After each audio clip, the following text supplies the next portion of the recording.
Potam got injured in this blast. He's a resident of Korcholi Nadipara village. He had gone towards the Lendra Korcholi forest area in the morning. Now, during this time, he was caught in this blast. It is a pressure IED blast in Bijapur, as you can see on your television screens. Exclusive visuals of IED blast you can see on your television screens. Exclusive visuals on Republic TV. A 15-year-old has sustained injuries, severe leg injuries, Monday morning after stepping on a pressure-activated improvised explosive device allegedly planted by Maoists. All right, for more details, we are being joined by Bharat from Bijapur. Bharat, what are the exclusive details? As we can see from the visuals, a boy got injured too in this blast. What are more details in this story? Bharat. देखिए, बिल्कुल मैं आपको बता दूं, जिस इलाके पे ID लगाया गया था वो पूरा एक तरीके से जंगल का इलाका कहा जाता है। ऐसे में आदिवासी बहुल क्षेत्र है, आदिवासियों का इलाका कहा जाता है। बस्तर पूरी तरीके से आदिवासी बहुल क्षेत्र कहा जाता है। ऐसे में जो लोग होते हैं ग्रामीण अंचल पे, वो निकलते हैं। जब भी उस इलाके पे निकलते हैं तो कहीं ना कहीं जो आईडी माओवादियों के द्वारा लगाया जाता है जवानों को नुकसान पहुंचाने, उसके जद में आ जाते हैं। तो ऐसे ही है कि जो बुजुर्ग महिला है वो जद में आ गई उसकी, और जद में आने से पूरी तरीके से घायल हो गई। ऐसे में जिनका बेहतर उपचार के लिए उन्हें जिला चिकित्सालय बीजापुर लाया गया है, जहां पे उनका उपचार जारी है। लेकिन अब सवाल ये है कि जिनके लिए माओवादी जिस तरीके से हथकंडे अपना रहे हैं, आईडी का इस्तेमाल कर रहे हैं जवानों को नुकसान पहुंचाने के लिए, लेकिन उस पे कहीं ना कहीं जवान ना आकर एक महिला, जो सिविलियंस हैं, वो उस पे चपेट में आ गए हैं। ऐसे में ये पहली घटना नहीं है। ऐसे में सतर्कता बरतना बेहद जरूरी हो गई है। ऐसे में जवानों को निशाना बना रहे हैं, तो उसमें जो ग्रामीण है, सिविलियंस हैं, वो निशाना बनते हुए नजर आ रहे हैं, क्योंकि जवान अब पूरी तरीके से खात्मे की ओर नजर आ रहे हैं, नक्सलवाद की खात्मे की ओर। जिस तरीके से सुरक्षा बल के जवान जो ऑपरेशन चला रहे हैं, जिस तरीके से सफलता मिल रही है जवानों को, कहीं ना कहीं से माओवादी जो है पूरी तरीके से बौखला गए हैं। इसी वजह से आईडी का इस्तेमाल कर रहे हैं ताकि जवानों को नुकसान पहुंचा पाए, और इसमें जो आदिवासी होते हैं, आम जो लोग होते हैं, वो कहीं ना कहीं चपेट में आते हुए नजर आ रहे हैं। आज आपने देखा कि आज सुबह की बात है, एक बुजुर्ग जो महिला है उस इलाके से गुजर रही थी, जो आईडी के जद में आ गई, और पूरी तरीके से आईडी ब्लास्ट होता है। ब्लास्ट होते ही उनके हालत जो है, उसको बहुत ज्यादा चोट लगी है, उसको पैर में सिवियर इंजरीज हुई हैं, उसके बारे में भी थोड़ा साझा करिए, और फिर कैसे क्विक रिएक्शन हुआ सीआरपीएफ की बटालियन के द्वारा, वो भी थोड़ा बताइएगा। निश्चित तौर पे आपने देखा कि किस तरीके से जो बच्चे हैं वो आईडी के शिकार हुए हैं। इससे पहले अगर हम देखेंगे, अगर रिपोर्ट कंगालेंगे, आंकड़े के तर्ज पर बात करेंगे, तो कहीं ना कहीं जो पहले जितनी भी आईडी इस्तेमाल हुई थी, उसूर के इलाके पे एक बार आईडी इस्तेमाल हुआ, तो उस इलाके पे जो बुजुर्ग महिला है जो टोरा मोआ के लिए मिलने गई थी, वो उसके शिकार में आई थी। लेकिन आज जिस तरीके से जो बच्चा आईडी के जद में आ जा रहा है, वो भी बेहद कम उम्र का बच्चा, तो ऐसे में कहीं ना कहीं बहुत से प्रश्न उठते नजर आते हैं। और इसको लेकर लगातार जो पुलिस अधीक्षक है, उन्होंने एक प्रेस नोट जारी किया। उस प्रेस नोट पे उल्लेखित भी किया है कि अगर किसी भी तरीके से चीजें आपको संदिग्ध लगती है, किसी भी तरीके से चीजें आपको लगता है कि वाकई वो इक्विपमेंट्स माओवादियों के द्वारा लगाया गया है, आपके नॉलेज में होता है, आपको लगता है कि किस तरीके से गतिविधियां वहां पे होते हुए नजर आ रही है, इससे नुकसान हो सकता है, तो इसकी जो नजदीकी जो सूचना है वो पुलिस थाने पे दी जाए, ताकि स्थानीय स्तर पर जो पुलिस होते हैं वो विवेचना करके उसको डिस्ट्रॉय करेगी, ताकि किसी भी तरीके से किसी इंसान को क्षति ना पहुंचे। तो पूरी तरीके से सुरक्षा के पुख्ता इंतजाम आम जन। Thanks a lot, Bharat, for this information. We are moving to another big breaking news that is coming in right at this moment, and this is from Manipur. Now, violence has erupted once again in Manipur, and suspected Kuki militants carried out a bomb attack on a Meitei village in Bishnupur district, now injuring civilians. This comes even as the centre has extended the inquiry into the ethnic violence gripping the state. Here's a detailed report on that. Fresh explosions rocked parts of Manipur early Monday morning. Suspected Kuki militants allegedly hurled multiple improvised explosive devices into a Meitei village in Bishnupur district, triggering panic and chaos among residents. The attack took place at an Aganukon village, barely 300 to 500 meters from a Central Reserve Police Force camp. At least 2 villagers, including a woman, were injured after bomb splinters struck them. One house was gutted after being directly hit by an explosive device. Following the blasts, the area was sealed off. Security forces launched combing and search operations. This is not an isolated incident. Just over 2 weeks ago, open firing was reported at Phogakcho village in the same district, prompting security tightening across vulnerable pockets in Bishnupur. The latest attack comes in the backdrop of Manipur's ethnic conflict between Meitei and Kuki groups. The violence in 2023 was triggered after Kuki Zo tribals living in the hill districts protested over a High Court recommendation for granting scheduled tribe status to the Meitei community members. Amid continuing unrest, the Union Home Ministry recently granted a fourth extension to the high-level inquiry panel probing the violence. Manipur is currently under President's rule, which was imposed on 13th of February last year after the then Chief Minister N. Biren Singh resigned. All right, viewers, we have another big breaking news coming in from Manipur. Now, fresh violence in Manipur. 2 people have been injured and more details coming in. We have a big breaking news on the blasts that have occurred in Manipur's Bishnupur district at an abandoned house in Saitao Naganukon area under Pogakchao police station, with security forces launching a search operation to ensure no more explosives are present at that location. Now, for more details, we are being joined by Johnson. Johnson, can you give us the exact details of the location and the intensity of the blast and how many people have been injured after the blast? Johnson, over to you. Okay, yes, Shivam. Today, this is a very tragic incident. Today, early morning at around 5:40, the first blast, which is reported to be IED, and it is also reported that the IED was already implanted in the same house, which was abandoned from the 3rd May of 2023, where the first blast took place. And just after that, the 3 more, improvised mortar cells have also been bombarded by suspected armed Kuki militants from the hill areas. And in that incident, 2 civilians, 2 public got injured, 1 male and 1 female. Those injured are identified as Nongthomam Indubala Devi and Swavam Sanat Thomas Singh. And the house where which has been bombarded, today early morning is identified as one money.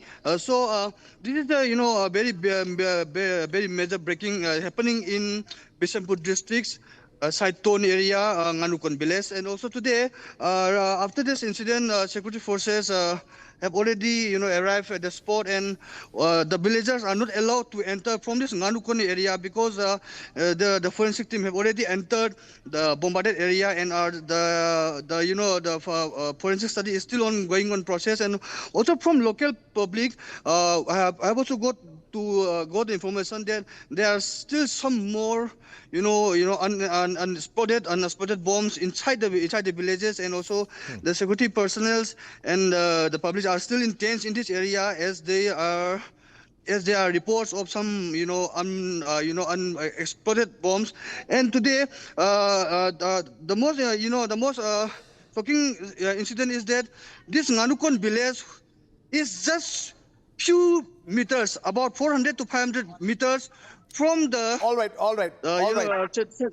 Johnson, definitely this is a big breaking development. Now, we are giving you the exclusive visuals of that location. Now, see, these are the visuals, ladies and gentlemen. There were 2 explosions that took place and 2 injured in blasts in Manipur's Bishnupur district. Johnson, over to you for more details. This is the same place where just few meters from here, the place that incident took place, and those injured are now hospitalized for further treatments. And also in this current area, district administration officials, district police, superintendent of police, and including the inspector generals of CRPF and BSF have also already arrived, and they have already inspected, and they have already gone through what are the incidents that have occurred, and also they are trying their best not to happen such incidents further. And the people of this area are demanding swift action from the police department, and also they are questioning that who will be the authority and who will be responsible for this act, and how long will this act be tolerated by this public. All right, Johnson, definitely there's a huge deployment. Yeah, there's Johnson, a very huge deployment in that region. Yeah, there's a very huge deployment in the same spot. Johnson, there have As been you can around see on the 27 background bombs which have been neutralized in Manipur since January 2nd. What are the details? Was it part of that operation by the army or the security forces? There was also a part of the there was also a part of the operation conducted by the central. All right, viewers, we are giving you the exclusive pictures. These are pictures from Bishnupur, Manipur, where a blast took place. Now, 2 people were injured in Manipur's Bishnupur district. Now, these 2 persons were injured in 2 consecutive explosions in Manipur's Bishnupur district on Monday, that is January 5, 2026. Today morning, as per the police, the first explosion suspected to have been caused by an IED, that is improvised explosive device. It occurred around 5:45 a.m. at an abandoned house in Nagaon in Pokakchao police station area. The house has remained abandoned since ethnic violence broke out in the state in May 2023, with its owner and his family currently living in a relief camp. Johnson, if you are there with me, can you share more details about this incident, about the blast? Okay, I'm still here, and there is a very, there is a poor connectivity. There is a poor network connectivity here, and also yes, I've already shared the visuals also, and I'm showing the background. And there is still full tents in this same location, same area, and the public are demanding, the public are more demanding about the swift action of this government, of this district police, and also the public, they are not allowed to enter. They are blocked by the security forces. They are blocked by the security forces at this Nganukon junction area. All right, but that's definitely for the safety of the public, because if there are other ID blasts, it might damage the property, and it will be detrimental for the lives of the people. There has been continuous operations, Johnson. If you can give some insight on that. Yeah. There has been after 2 weeks back, there has been open firing at Pokakchao area. That also falls under the same district, Bijapur district. Following that incident, the security forces, conducted a mass operation in all the suspected areas. They have recovered, many explosive IEDs, and also they have even, they have even disposed there also. And today itself, just after the 2 weeks. The first IED, there was already reported to be implanted at that abandoned house, exploded, and then the 3 more mortars, 3 more Pompi bombs, they were fired by the Kuki militants. In that case, yes, suspected. In that case, 2 got injured. All right, Johnson, thanks a lot for the details on this developing story. Now, these are the reports as we are giving you the exclusive visuals from Bishnupur, Manipur. An explosion took place at 2 locations. In one place, it was an abandoned house. 2 explosions took place. People got injured. There's heavy police and security forces deployment at the location, and people are not being allowed to enter the village for their own safety. And these are among many reports of bombs being found. Well, viewers, let's move on to our next top story. Colonel Anurag Shukla reveals how the US bypassed Venezuela's S-300 missile system during the operation. Colonel Anurag Shukla explains why Venezuela's S-300 air defense systems did not respond during the recent US military operation on Venezuelan soil, pointing out the S-300's dependence on line-of-sight radar systems and Venezuela's mountainous terrain that creates natural blind zones that can be exploited by low-flying aircraft and helicopters. Now, Colonel Shukla also cites factors such as US air superiority and Venezuela's overall military preparedness, force strength and readiness for such high-intensity operations. Have a look. Hi. Yesterday we saw a very bold American attack in the Venezuela soil. Though it was not a surprise attack for us, but definitely they have been giving a early warning since last 2 weeks. At least we knew that their Delta forces were acting and preparing in the remote background, which news has already come. But the bold exercise and bold operation which took place yesterday, day before yesterday, it was a real shocker for the world, where the one major military just went inside a sovereign independent country. They broke the walls of the president, and they took the president and his wife and took away for their various political reasons. It is very bold decision, and as far as the military is concerned, it was one of the case study, I must say, for the all over the military in the world. This kind of operation, which was successfully concluded and very precisely concluded in the modern era. I want to indicate few loopholes which the Venezuela army or air defense system has. They have got a S-300. Around 10 batteries were given to them by the Russian forces, and it is deployed in their terrain at various locations. But it was very surprising to hear that none of them fired anything. What are the possible reason, and what is the potential reason why they did not reacted?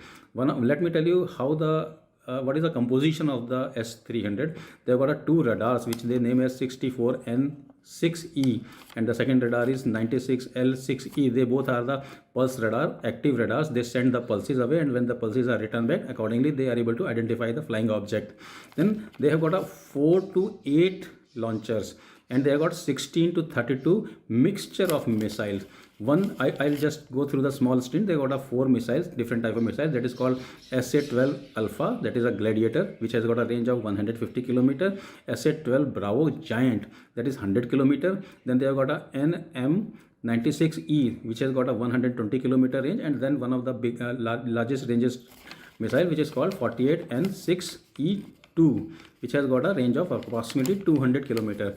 Now, how the deployment of this S-300 is challenging in the Venezuela, which can be seen from the geographical mountainous terrain in the Venezuela, which has got a high mountain and depressions in the region. When the radars are to be active, they are working in the line of sight. So line of sight, when mountain is masking major regions, when the US was able to operate their flying object like aircraft and helicopter, they were able to mask themselves behind the mountain, and once they came closer to the target, that is the presidential palace, they were able to come out all of a sudden, and that is the time it was too late for a S-300 to react. But at the same time, it is seen like all the air defense, none of the air defense actually fired, actually reacted. So what are the possible conditions? One thing, their radar were not able to detect the intruder aircraft. Second thing, there was a deliberate attempt not to detect, not to fire. Somehow deliberately all S-300 and subsequently air defense system were kept down for the various internal reason, maybe sabotage or may not be. The operation was also coordinated with a strong cyber attack on the communication system of the Venezuela, which may have led to the internal non-coordination of military, which were not able to react coordinately, and it became ineffectively. And the last point which I will say, deployment challenges. The deployment challenges of Su-300 is that they are totally based on line of sight, and if you are not getting the line of sight, they are not able to detect intruders because the mountain mask and stop the pulses from going beyond a certain ranges. And also at this point, I would like to inform you that one of the best stealth technology US aircraft has got. They are able to absorb these radar signals, pulses, and they are able to deflect them. So they have got one of the world's best modern stealth technology, as you must have seen in the Rawalpindi, where this Pakistan, where they actually operated for killing that Osama bin Laden. So Venezuela forces actually are very small forces. They are not they stand globally 50th in the ranking of military, and they are not a strong military as far as equipment is concerned or as far as training is concerned. They are not in active war. They are not prepared for these kind of operations, and their strength is also very low. 1,15,000 is the active military person, and around 2,20,000 is the paramilitary forces they have got. So it was a operation where a very air superior forces acted on a not so great military. They were able to launch an operation. They were a diversity attack. The 7 places were attacked: air bases, land bases, seaport, communication system, and simultaneously another operation took place where Apache or Me-17 helicopter went in. Around 9 of them went inside. They neutralized the military security cordon, and they were able to take away the president and his wife. So military-wise, it was a very clean operation, very stint, and a big, good case study for the rest of the military, I must say. And politically, a lot of things can be said, but military-wise, definitely, it was a very clear air superiority, well-coordinated operation. Lasted only for 30 minutes, followed by the 6 to 7 hours of diversity bombing. So I must say, Su-300 may not be blamed for it. There are other political reasons. There may be sabotage. There may be internal agents sitting there who might not have asked them to attack, or there may be gruntle journalists who might have kept quiet for the reason best known to them. But yes, this operation is a very good, very well coordinated operation for the US forces. All right, viewers, time to slip into a short commercial break, but don't go anywhere. Coming up, Tukre icons stay in jail because they have been denied bail by the Apex Court. Coming up next.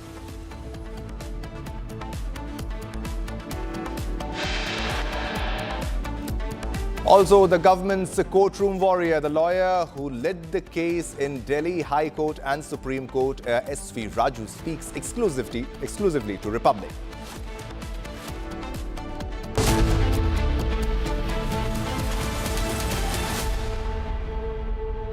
आधे bowl दही में 4 चम्मच MDH चटनी पुदीना मसाला डाला, stir करो, पुदीना चटनी तैयार। MDH चटनी पुदीना मसाला।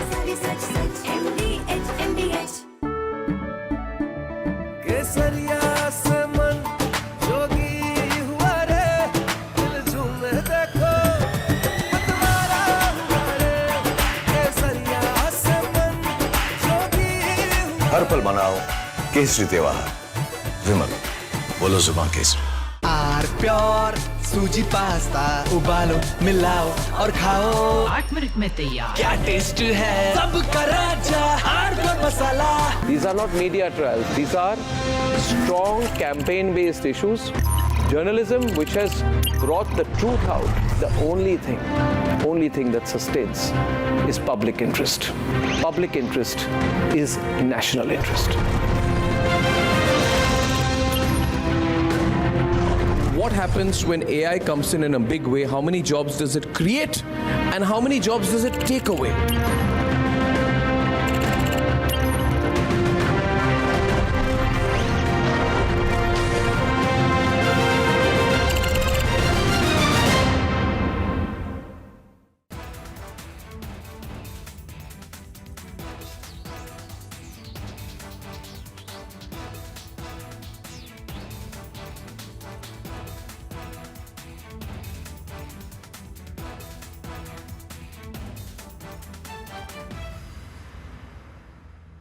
Five, 4, 3. S200 motors.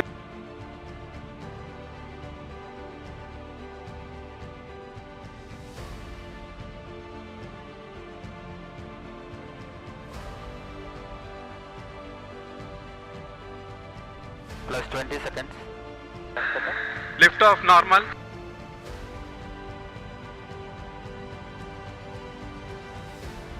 L40 stages are ignited. Plus 5 seconds. Plus 20 seconds. First stage performance normal.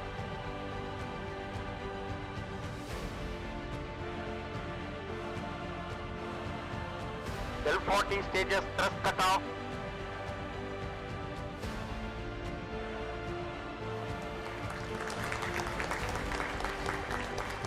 Plus 5 seconds. Auto tracking PT driver tracking SLV 661 का सफलतापूर्ण उत्थापन पतन प्रमोचन मंच से अपने उद्दिष्ट कक्षा की ओर अपना सफर जारी कर चुका है। Normal. There's a magnificent 2, 1.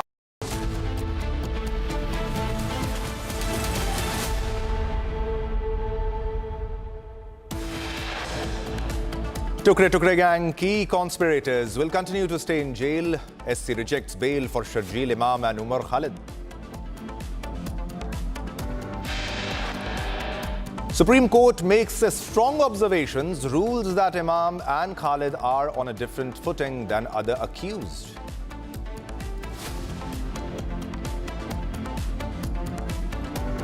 The government's courtroom warrior, the lawyer who led the case in the Delhi High Court and Supreme Court, SV Raju, speaks exclusively to Republic.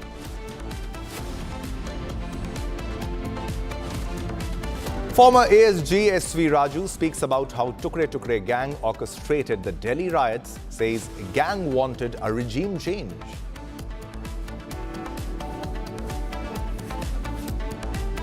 हम कहना चाहेंगे 2 लोगों को जो बेल नहीं दी गई है उसके लिए सुप्रीम कोर्ट का शुक्रिया अदा करना चाहेंगे, लेकिन 5 लोगों को जो बेल दी गई है ये दुर्भाग्यपूर्ण है, बेल नहीं देनी चाहिए।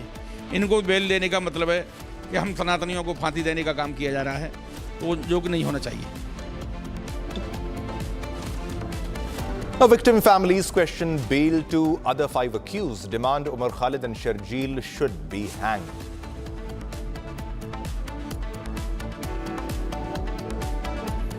They wanted to make me happy, basically. He wanted to. Modi's a very good man. Yes. He's a good guy. He knew I was not happy, and it was important to make me happy. They do trade, and we could raise tariffs on them very quickly, and it would be very bad for them. Donald Trump threatens India to raise tariffs if India doesn't stop buying Russian oil, says it's necessary to make me happy.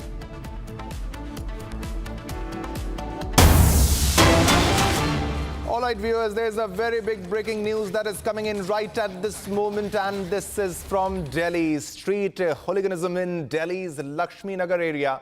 Now, thugs stripped a young man naked and dragged him along the road, beating him brutally, as you can see from the visuals on your television screen. Exclusive visuals of a man being beaten. This is from Delhi. These are Delhi street wars. The man is being beaten brutally. The fearless criminals even dragged him in front of the police, who remained silent spectators. Now, Delhi police have registered a case against the accused, that is Vikas Yadav, Shubham Yadav, Omkar Yadav and Pintu Yadav. The victim, Rajesh Garg, had opened a gym at his house, and after that, and this which led to a dispute between them, police have registered a case, and these are the exclusive visuals as you can see on your television screen. A man being thrashed in the open near a police van. The man was being thrashed because he opened a gym. He opened a gym at this location. The confrontation sparked because of that very reason. That was a dispute after he allegedly opened a gym. Now, the police received a PCR call. Now, for more details, we are being joined by Sahil. Sahil, what are exactly the details in this story? A man being beaten in Delhi, and the gangs in Delhi seems to be unaffected. They are active and they don't fear the police, Sahil. देखिए, ये जो पूरा incident है 2 तारीख का बताया जा रहा है। राजेशगढ़ के परिवार 2 तारीख का बताया जा रहा है। राजेशगढ़ के परिवार लक्ष्मी नगर में रहता है। बेसमेंट उन्होंने इन लड़कों को जिम चलाने के लिए रेंट पे दिया होता, लेकिन काफ़ी टाइम से ये जिम खाली करने की बात कर रहा था गर्ग परिवार, लेकिन वो लड़के जो थे जिम खाली नहीं कर रहे थे। इसीलिए वो 2 तारीख को आते हैं। पहले घर से राजेशगढ़ उनकी पत्नी को बाहर घसीटते हैं, जम की पिटाई करते हैं। फिर उसके बाद जो उसके बेटे हैं उनको रोड पे बुरी तरीके से पीटा जाता है, जिसका वीडियो जो है सोशल मीडिया पे वायरल हुआ है। हालांकि इस पूरे मामले में पुलिस ने एक आरोपी को गिरफ्तार किया है, लेकिन पुलिस की कार्रवाई पे जो है परिवार कई सवाल खड़े कर रहा है। उनका ये कहना है कि पुलिस शुरुआती तौर पे इस मामले में सख्त कार्रवाई करती तो ऐसी जो तस्वीर है वो देखने को नहीं मिलती। महिला का ये भी कहना है कि हम पहले शिकायत दे चुके हैं, लेकिन हमारी शिकायत पर दिल्ली पुलिस ने कोई कार्रवाई नहीं करी, और जिसका अंजाम जो है 2 तारीख को गर्ग परिवार को भुगतना पड़ा। और तस्वीरों को देखकर ऐसा लग रहा है कि जो लड़के जमकर पिटाई कर रहे हैं उनके जहन में पुलिस का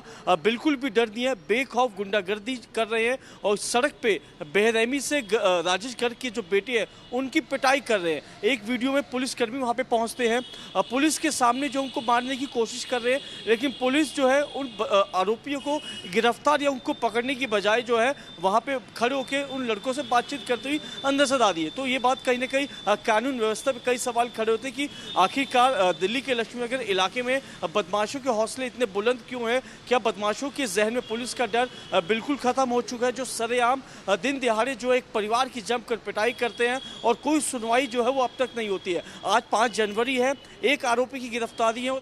All right, Sahil, thanks for the details in this case. As you can see, these are Delhi street wars, a man being beaten. Now, moving on to another big breaking news that we are getting right at this moment. And now this is from Bidar.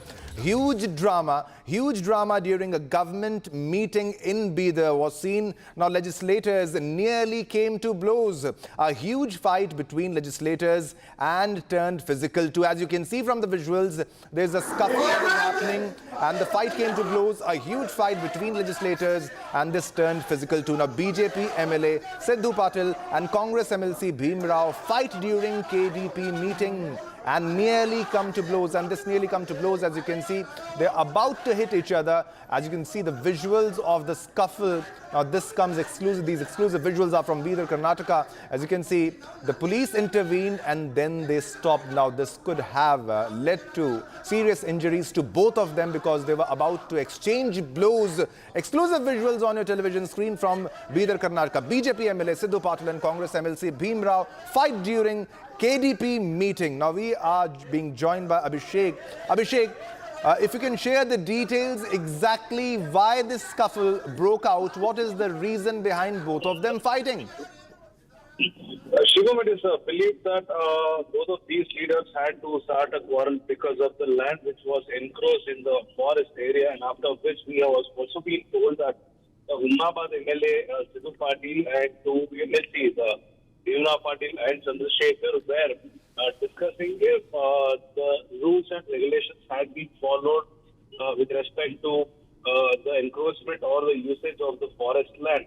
And also it was blamed on various other political leaders, and this is why the fight broke out between these legislators. And after a heated argument, it also turned out to be a physical fight as well, when the police had to intervene in between these political leaders to stop the ruckus which is already mounted on all of them. And also people, the officials who were present there were the prime witness of this incident. And we've also been told that the KDP meeting, which happens every month, this particular meeting was happening in the Zilla Panchayat Hall of the Bidar city, and this was basically concentrating on the land encroachments in and around Bidar. So at this point of time, this is the will be taken or considered by the local police, by any of the politicians as of now. Shubham. All right, Abhishek, if you can give us more details. When, who actually started the fight? If you can share details of that too.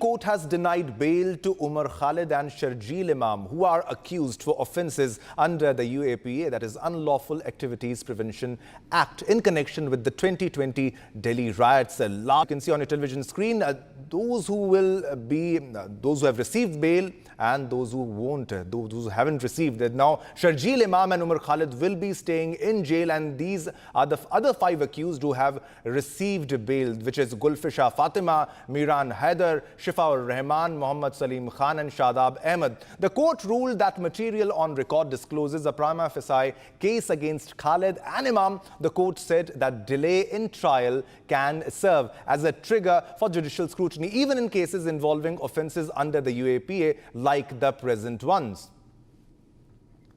All right, the government's courtroom warrior, the lawyer who led the case in the Delhi High Court and Supreme Court, S.V. Raju, speaks exclusively to Republic. Listen in. Good morning, Mr. Raju. This is Arnab here. Very good morning. Thank you. Many congratulations, because you've been the person behind this. Good morning, Arnab. How are you? Very well, sir. Very well. Thank you for joining us, sir. This big morning, big decision. How are you viewing the judgment, sir? You worked so hard on this. See, I'm in Ahmedabad, so I've had a look at what. So, am I audible? Yeah, loud and clear. Please carry on, sir. We can hear you. Hello? Yeah, absolutely you are. Please carry on, sir.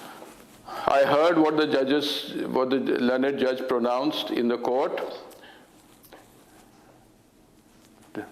and I found the judgment to be very well written, very well articulated. And the learned judge has considered all the points, legal as well as factual points, and given a very balanced judgment. And I have to look at the reasons why the other 6 have been granted bail. Other accused have been granted bail. And I will comment only after I see the judgment. Maybe as far as the role is concerned, the learned judges must have felt that their role is slightly different, or different as far as Sajal Imam and Umar Khalid are concerned. Yeah. The basic argument that was put here by the defendants, Mr. Raju, the fundamental argument is that the trial has gone on for too long. The court has said that that does not make it a case for bail. They've looked at the severity of the offence itself. The law, Arnab, is not that delay by itself entitles you to bail. But in this case, we were able to demonstrate that the delay, if any, was caused mainly by the accused. The accused, if they are responsible for the delay, then they can't have benefit of their own wrong. So there is a judgment of the Delhi High Court which said that as far as the trial in this case is concerned, the delay is mainly attributable to the accused, and therefore that must have gone a long way in rendering judgment as far as delay is concerned. We had demonstrated the number of times the accused did not argue the matter, the number of times they sought adjournments, and delay, if any, was attributable mainly to the accused. Why was that the case? What was their strategy? Why was delay part of their strategy? If you see the number of times they were trying to get this whole thing adjourned, what was the strategy behind delaying it? How was that benefiting their own client? See, as far as delay is concerned, there are two aspects to it. Number one is that you delay the trial, so ultimate verdict is delayed. Number two, you are confident or you are aware of the fact that you may not get bail on merits because of merits you have a hopeless case. Therefore, what do? You delay the trial and then say, forget the merits, look at the delay, there is no fair trial, grant us bail. That seems to be the tactic.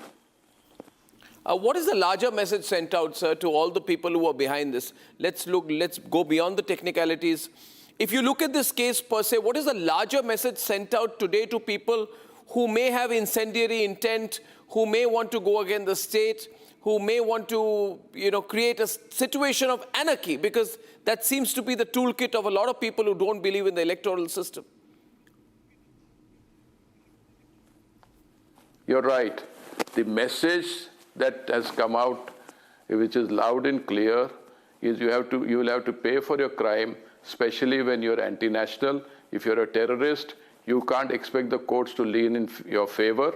You have to face the music, and it will be difficult for you to get bail. Therefore, it is better not to indulge in terrorist activities and then delay the proceedings and then ask for bail. All right, what happens? I've indulged in anti-national activities, I've indulged in terrorist activities, I'll wait for 3 years, 5 years, I'll come out. A trial will be delayed, we'll delay the trial. That sort of thing has been plugged by this judgment. Do you think it also sends message out to others who turn agitations into an opportunity to block the streets, impair the democratic process, question governance? In that sense, was that also, in your view, the intent of this judgment? I'll tell you, Arnav, the intent of this so-called agitation, I will not call it an agitation, it was an operation for regime change.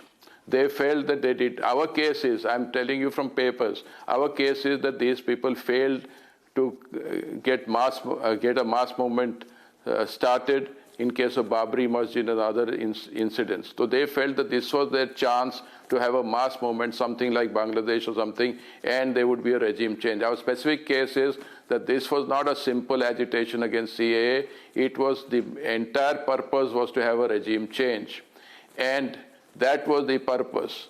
all the CA and the poor people were hoodwinked, and they were sought to be made victims by asking them to participate without realizing what the actual motive and intention was. To some extent, I must tell you, Arnav, the fact that American lawmakers have supported the bail gives some credence. I may not say 100% that maybe this so-called regime change was engineered from outside. I'm not making any allegations. I'm only guessing. It's in the realm of suspicion. Otherwise, why would American lawmakers be interested in a case in India? There are so many other cases, hundreds of cases. Why they have not said anything about any other case? And they have not read the judgment. They have not read the earlier judgment of the High Court. They have not read the case papers. They have not seen the evidence. They don't know what the Indian law is. Indian law is totally different from the English or American law as far as terrorist activities are concerned. And straight away they issue a statement that to give him a bail. Asking the court to deliver a particular type of judgment, according to me, amounts to contempt, amounts to interference with the administration of justice. If these people were in India, probably they would have been hauled up for contempt. Yeah, I mean, they have spread this canard. Yes, sir. Over the last few days, they've spread this canard, Mr. Raju, especially internationally, Mamdani, 10 US lawmakers, that there's been no legal process. These poor chaps have got no legal support. They've not been through a trial. They are being incarcerated without trial. That's been their core attempt. I find it very interesting what you say there, that this is not, therefore, this proves the case, doesn't it? That this is not innocent. You have described Umar Khalid and Sarjil Imam as the intellectual architects of the conspiracy. But the problem with these people is, you also say those projected as intellectuals are more dangerous because they guide and direct others. But they also keep a sliver of deniability. Yes. They keep a sliver of deniability. They won't actually go and burn a car, but they will incite other people to burn a car, to block the roads. So they've always got this sliver of deniability. They've always got this way in which they can guide a riot and then get away at the last minute. So you think this judgment will stop any further such attempts? It will go a long way in stopping such attempts, Arnav, and it will reveal to those potential terrorists who are waiting in the wings to refrain from such activities, feeling that they may not get bail, and even persons who were victims, not victims who were killed, but victims who are misguided into taking part in the agitation will also be now feel wary about it, and they will also keep their hands off. This is what I feel. But then at the same time, you've separated the role. You've separated the role from in this case, from Omar Khalid, isn't it, Rhythm? Omar Khalid and Sarjil Imam have been put in one category, and 5 others have been put in another category. Why is that? Yes, I think the main reason for that is because their role was more severe. I'll tell. Yes, yes, go ahead, Mr. Go ahead, sir, please. Go ahead. They are the masterminds. So masterminds stand on a different footing. And their role, see, in UAPA offenses, we have to show the role. We have to show that the prima facie case is made out. Even these courts have said, even if a prima facie case is made out, if there's delay, we'll ignore the prima facie case and grant them bail. That is what the law is, because that violates Article 21. But where the role is severe, the courts have felt that the role of these two persons are totally different. The roles are severe, and therefore they have to be treated separately. That is what I feel. I have not read the judgment, but I'll come back on this after I go through the judgment. But you also said that Omar Khalid particularly, Omar Khalid, you know, Mr. Raju, I had played a role in exposing the JNU Tukre Tukre gang. This was, by the way, you know, a hashtag that I coined at that time, Tukre Tukre gang. Omar Khalid is interesting because he was the person who delivered that Tukre, Bharat Tere Tukre Honge slogan, but he's denied it all the time.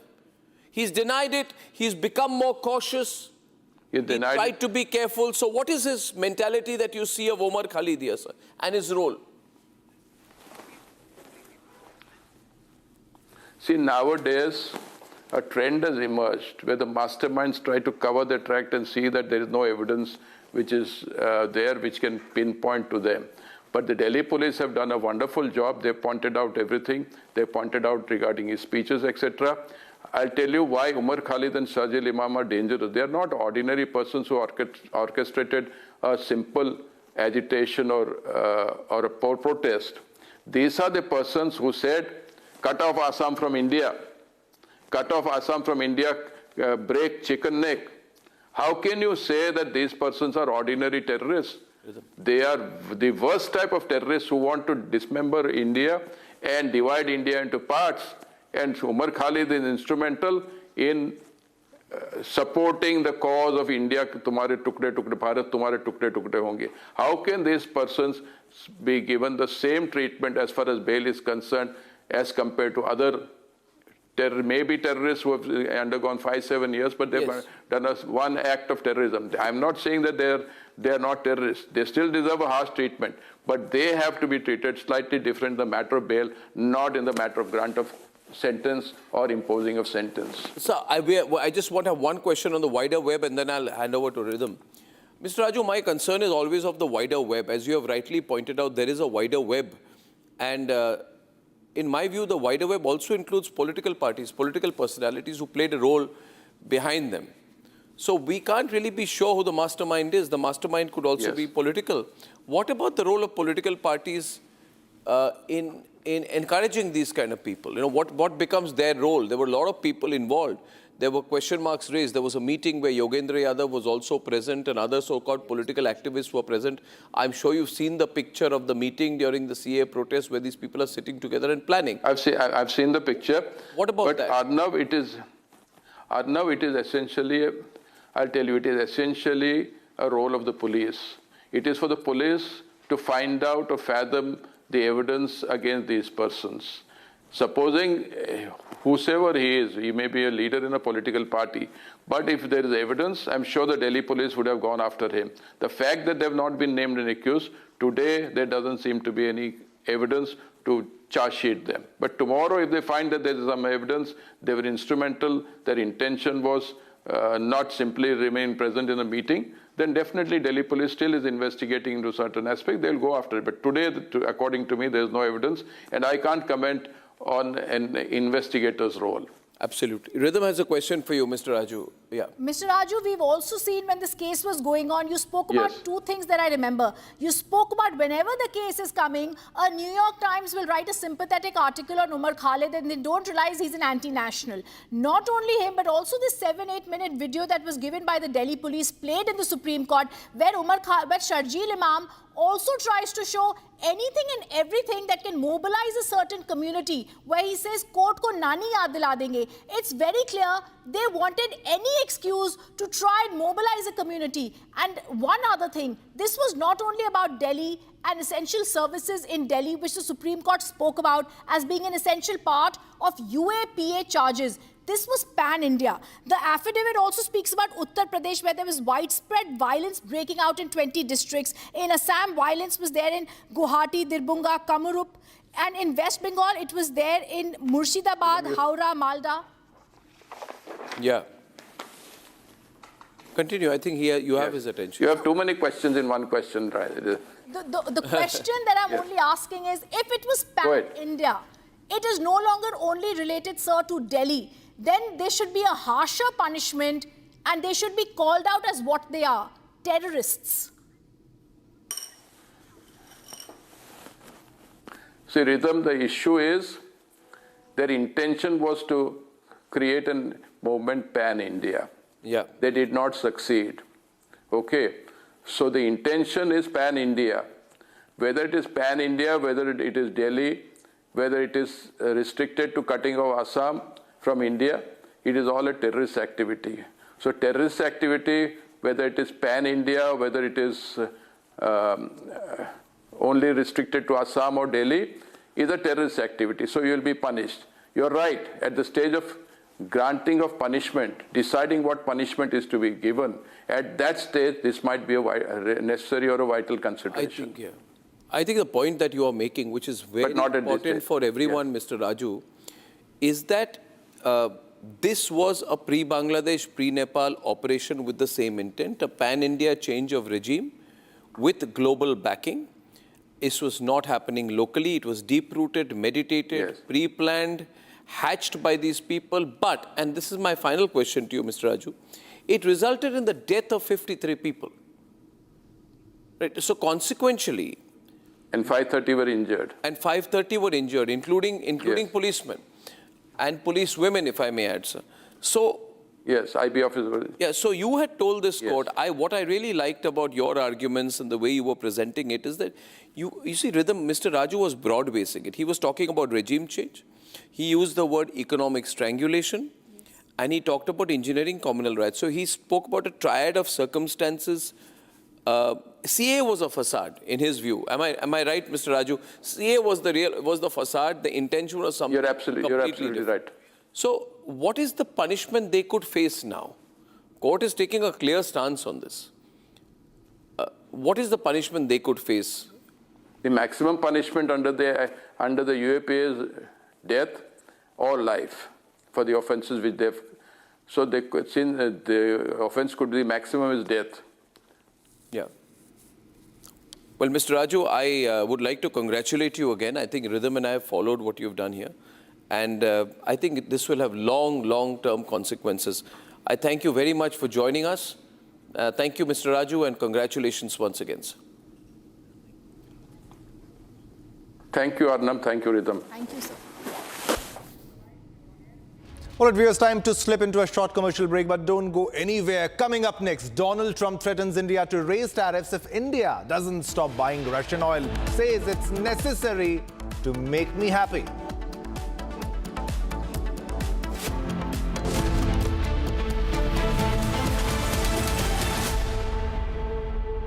आधे bowl दही में 4 चम्मच MDH चटनी पुदीना मसाला डाला, stir करो, पुदीना चटनी तैयार। MDH चटनी पुदीना मसाला।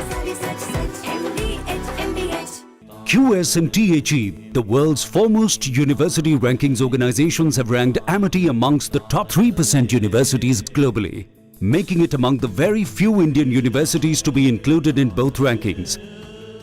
Yet another top ranking for Amity University.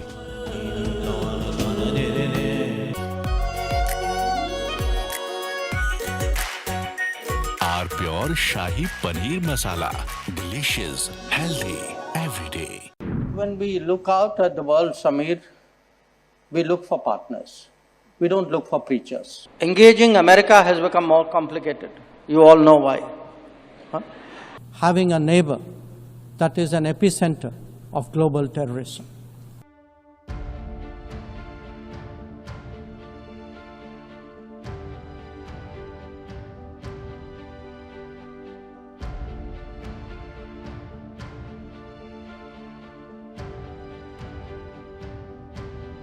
India in 2025 saw many international diplomatic moments of India's External Affairs Minister, Dr. S. Jaishankar, who literally turned international politics and the diplomacy that comes with it into an art of savage roasts.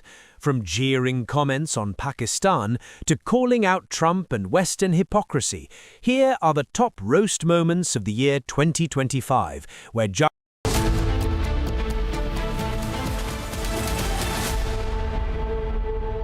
Secret recipe MDH का जीरा sip जल जीरा मसाला जीरा sip MDH का जल जीरा sip MDH का जल जीरा SIP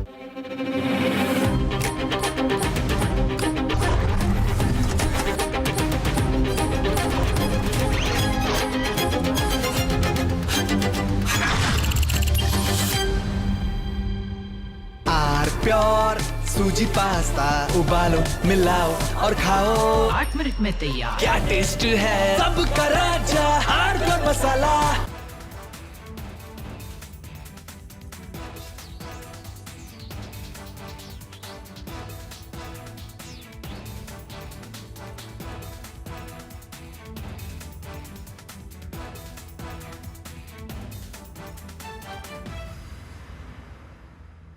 Five, 4, 3.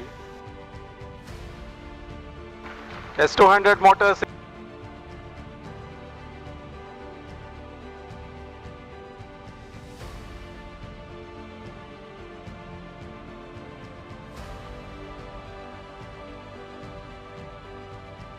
Plus 20 seconds. Lift off normal.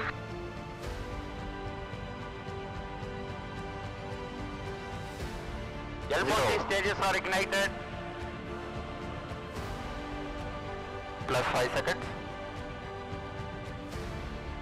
Plus 20 seconds. First stage performance normal.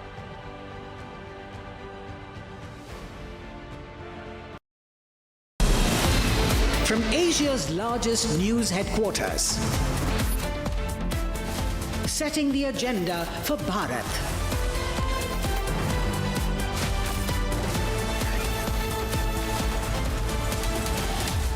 You're watching Republic.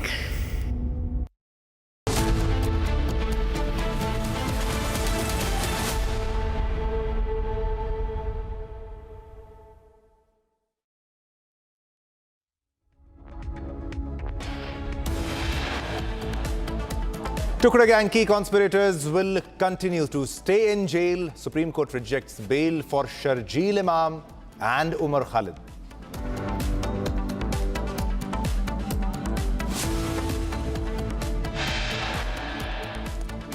Supreme Court makes strong observations, rules that Imam and Khalid are on a different footing than other accused.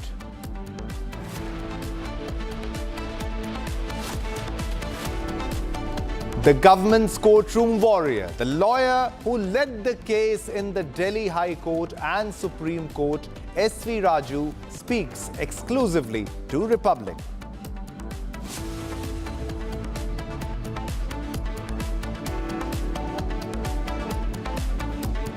SV Raju speaks about how Tukre gang orchestrated the Delhi riots, says gang wanted a regime change.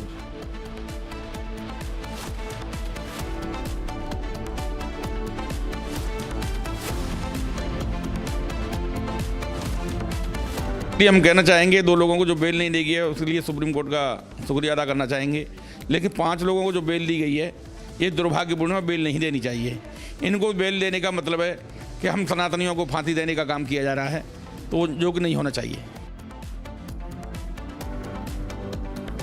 Victim families question bail to 5 other accused, demand Umar Khalid and Sharjeel Imam should be hanged.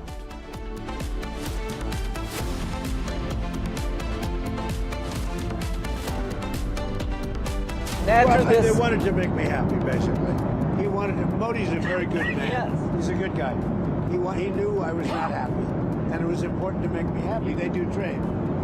And we can raise tariffs on them very quickly, and it would be... While he praises Narendra Modi, Donald Trump threatens India to raise tariffs if India doesn't stop buying Russian oil, says it's necessary to make me happy.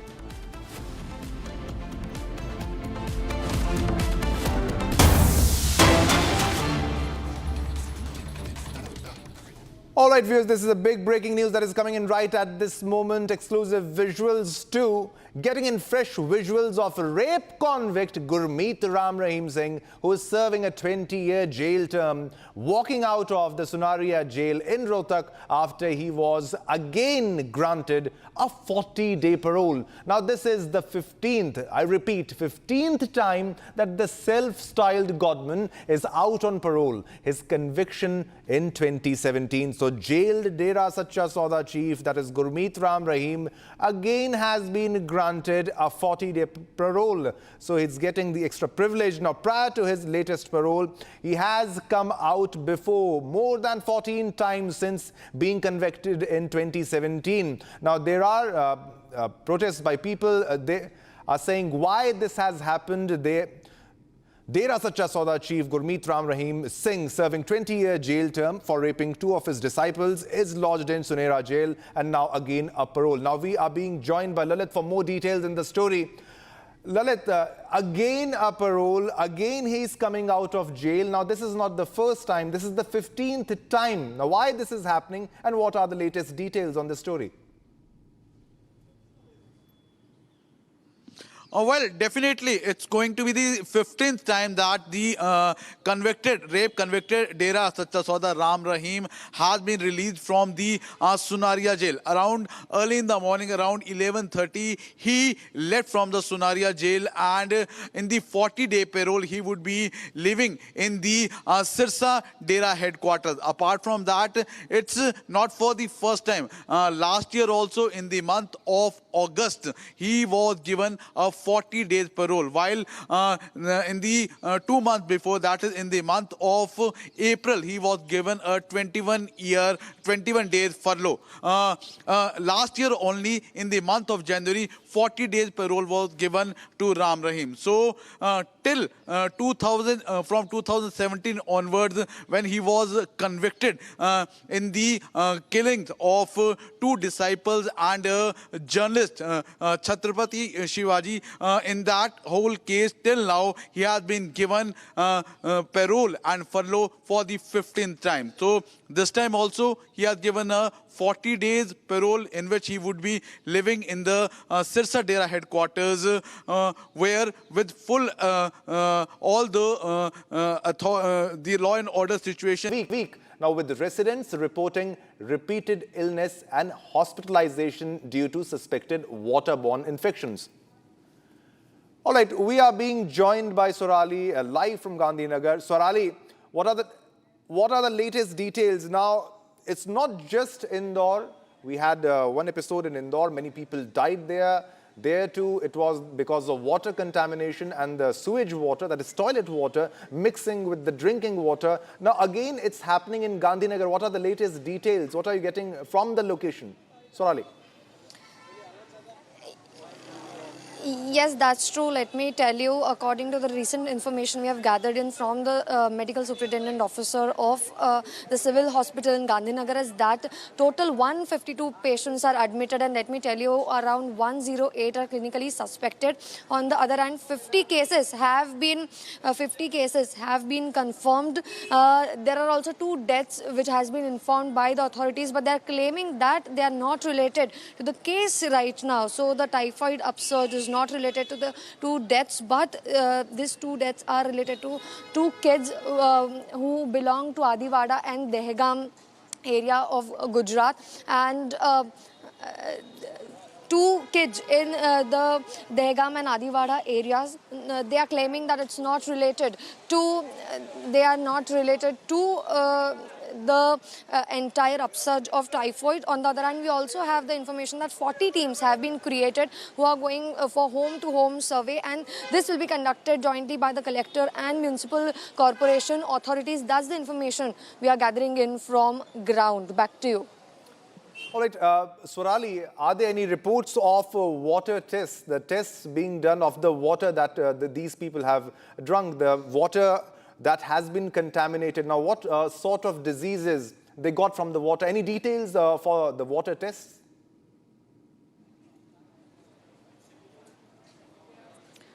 See, here, if we talk about the Gandhinagar upsurge cases, let me tell you that most of the cases are of typhoid right now. A special ward was being set up in the Gandhinagar Civil Hospital. That was the information we had gathered in initially. And now we are getting this information. The teams are going for survey right now. We are getting the information about typhoid, but it is to be seen what comes up in the investigation next.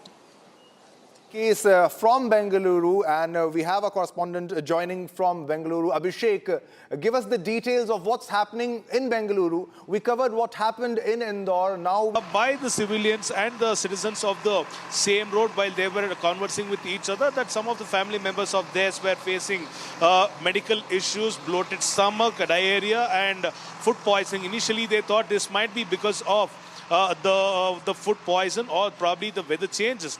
But after the continued or the repeated visits to the hospital confirmed that this was due to the contamination of drinking water or the water which has been used for the food purpose. The exact location, what is being shown on the visual, is the place which has been identified by the BWSSB, that is the Bangalore Water Supply and Sewerage Board, where the contamination or the mix-up of the drinking water with the drainage water has happened. For the last 1.5 months, including infants and up to elderly persons who are the residents of this road, have continuously visited the doctors and the hospitals to make sure that their health is getting back to normal. All the civilians decided that they had to bring this matter to the notice of the BWSSB, and after which the chairman of BWSSB, Ram Prasad Manohar, immediately ordered a strict action on the issue. He mentioned that the officials and the staff on ground will have to work 24/7 to make sure that all the pipelines will have to be changed immediately. So these are the pipes which have been laid on road. The JCB is making sure that the pipes will be replaced immediately. And also, the people have stopped using the supply of the BWSSB water, and they've shifted to the drinking of the different supply of water. Also, Manipur police have apprehended the second accused involved in the incident of snatching money and valuables from a couple on January 1st. The first accused had already been arrested and remanded to jail, while the second was apprehended following a police encounter. A cotton-laden truck overturned in Deikhera in Bundi district of Rajasthan, resulting in multiple casualties and injuries. Lok Sabha Speaker Om Birla later visited the hospital to inquire about the condition of the injured. We're getting a big breaking news that is coming in from northeast. That is Manipur. Now, fresh violence has been reported in Manipur, where suspects of fresh violence coming in from Manipur. Which location is it happening, and what are the other details here? Yes, Shivam, this incident took place, that happens today early morning at around 5:40, where the first IED blasted in one abandoned house. There has been abandoned since 3rd May, and the house has been, the house owner has been identified as one person called Money.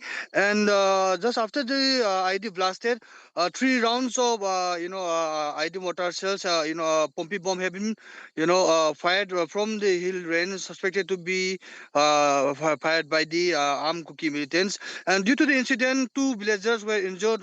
They are identified as Induvla and Soham Sanatomba. And as the incident took place, there is still tents, and the public and all the villagers are still gathered in the same area.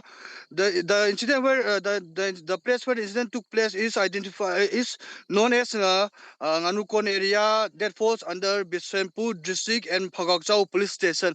It can be mentioned that 2 weeks back, there were also reports of firing done by the armed Kuki militant at Tobum Bangla and Phagakchau Ikai area. And this is a very very sad incident that the place where this bombing took place today is just few meters, around about approximately 400 to 500 meters from a central security forces camp that has been stationed at Saiton Bridge, and the Central Security Forces camp is also just about 200 meters from the Saiton Bridge itself. And following the incident, district police officials, district administrations, top-ranking officials. Thanks for the details. We are moving on to another big breaking news that is coming in right at this moment. Big breaking. Moving on to another big breaking news we are getting right at this moment. A massive gas leak has occurred in Erusumanda village of Malkipuram Mandal. Now, local residents informed ONGC officials about the incident. Now, ONGC officials along with fire and police personnel are dousing the flames, dousing the fire. Exclusive visuals first on Republic, on your television screen, live and breaking. Villagers are in a state of shock, in a state of panic and fear, because further details are awaited.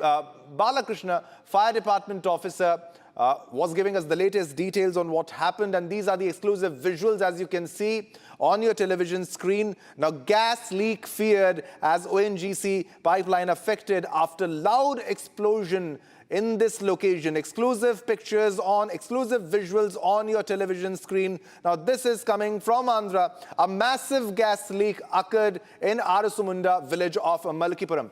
Now, for more details, we are being joined by Aishwarya. Aishwarya, if you can get us the exact location details and how this incident unfolded. This is a massive blast, as you can see from the visuals.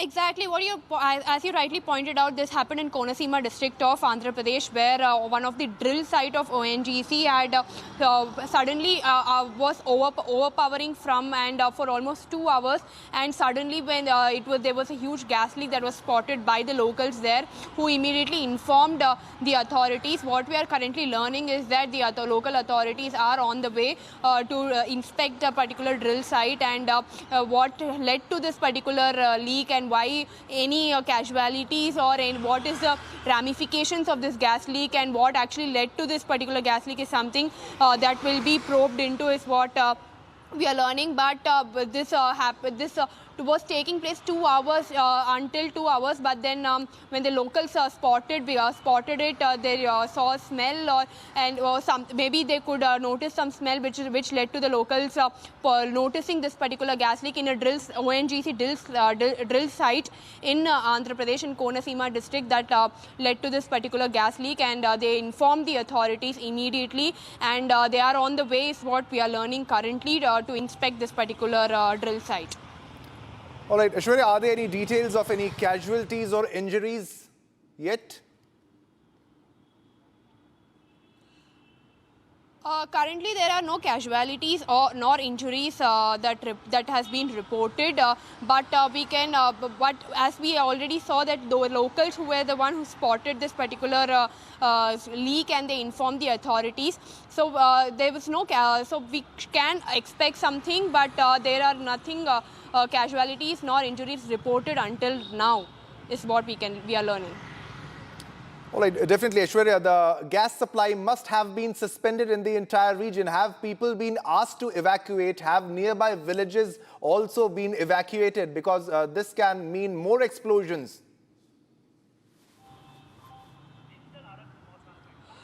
Yes, currently the locals have been alerted, and they have moved from the location, but since they have informed the authorities, the local authorities will also come, and they will assess the height of leakage that has happened.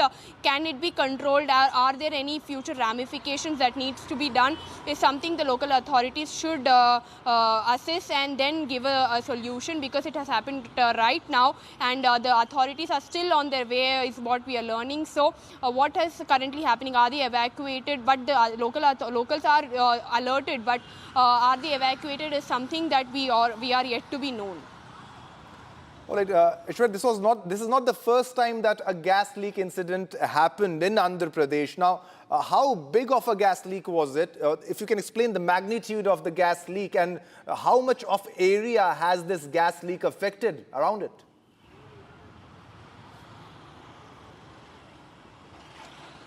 What we're learning is that there was this pungent smell that led to this particular gas that the authorities, the locals noticed it first because of the smell. So the entire area was having the smell, which led to the locals notice it first. But so with this, you can assume the amount of leakage that happened, because what we are learning is that it was overflowing for almost 2 hours. Until then, nobody noticed it or nobody knew about it. So after 2 hours, there was a lot of amount of crude oil, the gas that leaked from the ONGC pipes there, and the locals, after noticing it, they fled from their houses after alerting the authorities, because the authorities are still on the way and are still assessing this particular gas leak. We are yet to be given official information about the amount of the gas that has been leaked, and what are the consequences, and what will be their next step to ensure that this does not affect the locals over there, is something we are yet to be informed officially, and we are yet to be told.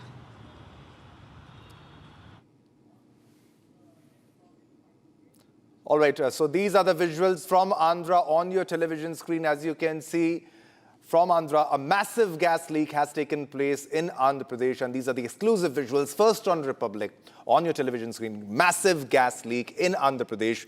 That was an ONGC pipeline. Well, viewers, it's time to slip into a short commercial break, but don't go anywhere. Coming up next, the government's courtroom warrior, the lawyer who led the case in the Delhi High Court and Supreme Court, SV Raju, speaks exclusively to Republic.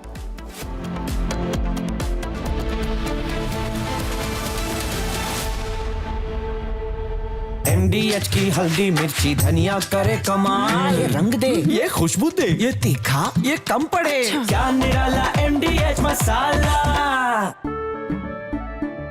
केसरिया से मन जोगी हुआ रे, दिल झूमे देखो मतवारा हुआ रे, केसरिया से मन जोगी हुआ। हर पल मनाओ केसरी त्योहार, विमल बोलो जुबान केसरी। थोड़े में ज्यादा स्वाद, यही तो है इसकी खास बात। वाओ मामा, क्या स्वाद है? अरे मेरे राजा। When we look out at the world, Samir, we look for partners. We don't look for preachers. Engaging America has become more complicated. You all know why. Huh? Having a neighbor that is an epicenter of global terrorism.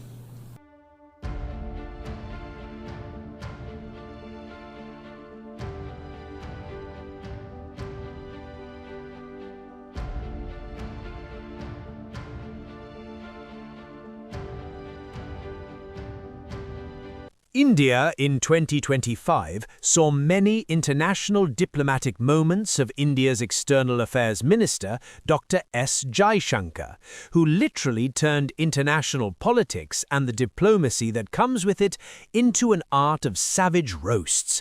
From jeering comments on Pakistan to calling out Trump and Western hypocrisy, here are the top roast moments of the year 2025, where Jaishankar served cold but harsh truths month by month. All big countries are unique to an extent, but we would certainly hope, to the extent we think of democracy as a universal aspiration, ideally a reality, but at least an aspiration. It is in large part because India chose a democratic model after independence. And it chose a democratic model because we had fundamentally a consultative, pluralistic society. Now, there was a time, and I have to say this in all honesty, where West treated democracy as a Western characteristic and was busy encouraging non-democratic forces in the global South. It still does. In many cases, I can point to some very recent ones, where actually everything that you say you value at home, you don't practice abroad. So I do think the rest of the global South will view, the success. All right, viewers, coming up next, Donald Trump threatens India to raise tariffs if India doesn't stop buying Russian oil, says it's necessary to make me happy.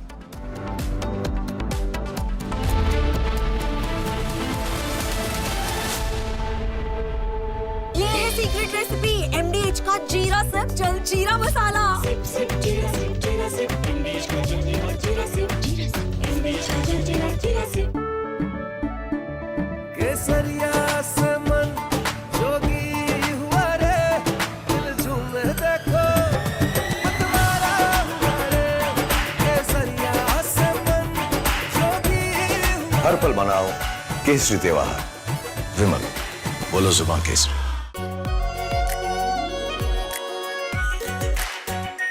Are pure shahi paneer masala, delicious, healthy every day.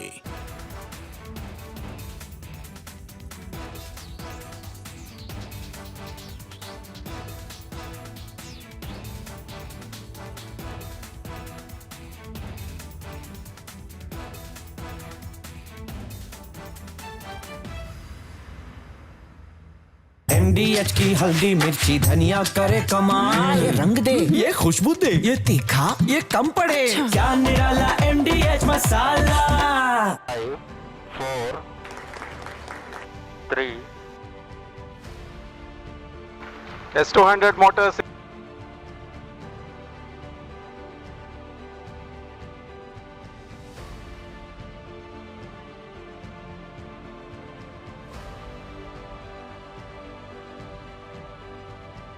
Plus 20 seconds. Lift off normal.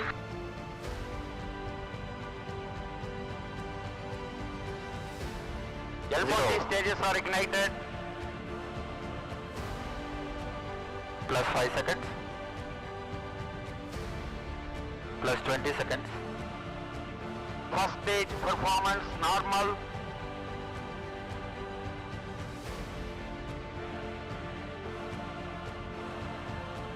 L40 stages thrust cut off.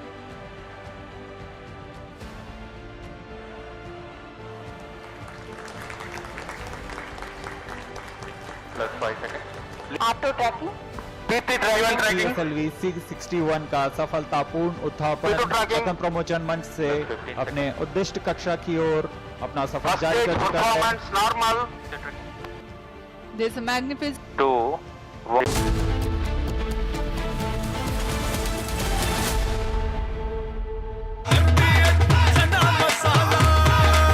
अब छोलिया हो या लोबिया, सफेद चने या काले चने, सब कुछ मजेदार बने। QSMTHE, the world's foremost university rankings organizations, have ranked Amity amongst the top 3% universities globally, making it among the very few Indian universities to be included in both rankings. Yet another top ranking for Amity University. Pure sooji pasta उबालो मिलाओ और खाओ 8 minute में तैयार। क्या taste है सबका राजा hardcore masala. When we look out at the world, Samir, we look for partners. We don't look for preachers. Engaging America has become more complicated. You all know why. Having a neighbor that is an epicenter of global terrorism.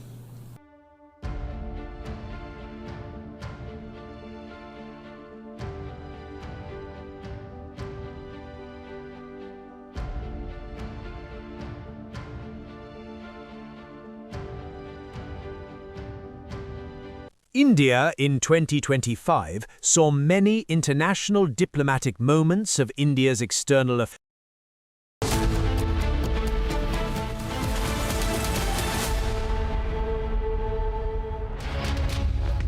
A very warm welcome, viewers. You're watching the Republic TV. This is Shivam Dutt Mehta, and our top focus will be on how Sharjeel Imam and Umar Khalid were denied bail by the Supreme Court. This and a lot more, but first up, the headlines.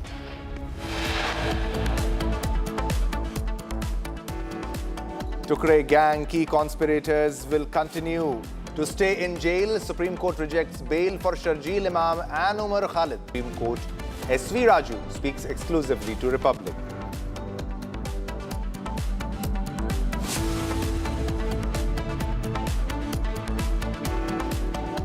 SV Raju speaks about how Tukre gang orchestrated the Delhi riot, says gang wanted regime change.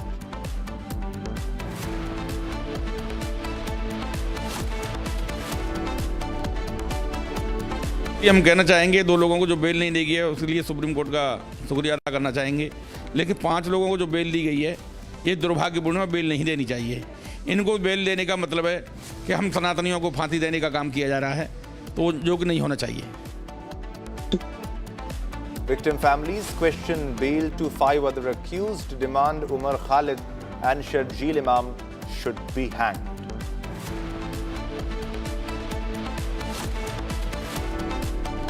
They wanted to make me happy, basically. He wanted to. Modi's a very good man. Yes. He's a good guy. He knew I was not happy, and it was important to make me happy. They do trade, and we can raise tariffs on them very quickly, and it would be very bad for them. Donald Trump threatens India to raise tariffs if India doesn't stop buying Russian oil, says it's necessary to make him happy.